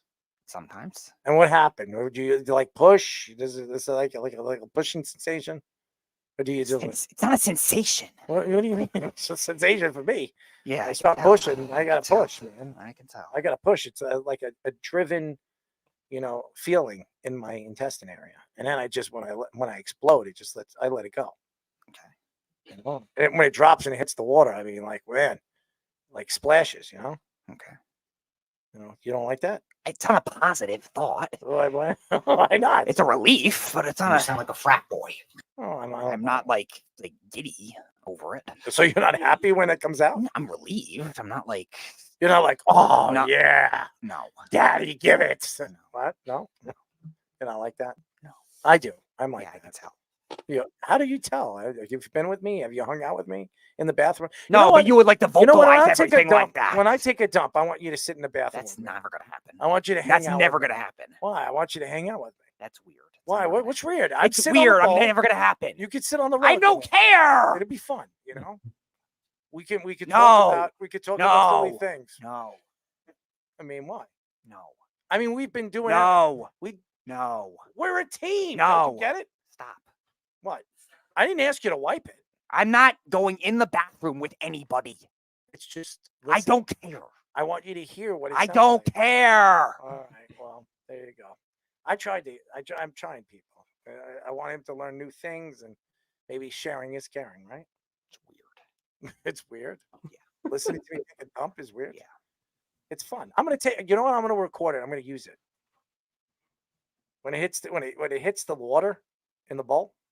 I mean, it's a cool sound, especially when it splashes. Right? You guys know what it sounds like, right? Sweetie, you know what it sounds like. Congratulations. What's the point? Sorry.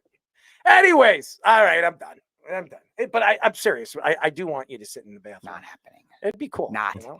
I've never shared Not that. happening. I've never shared that open opportunity. I mean, for me to do something like that, it should be like special to you. Well, it's not. So move on.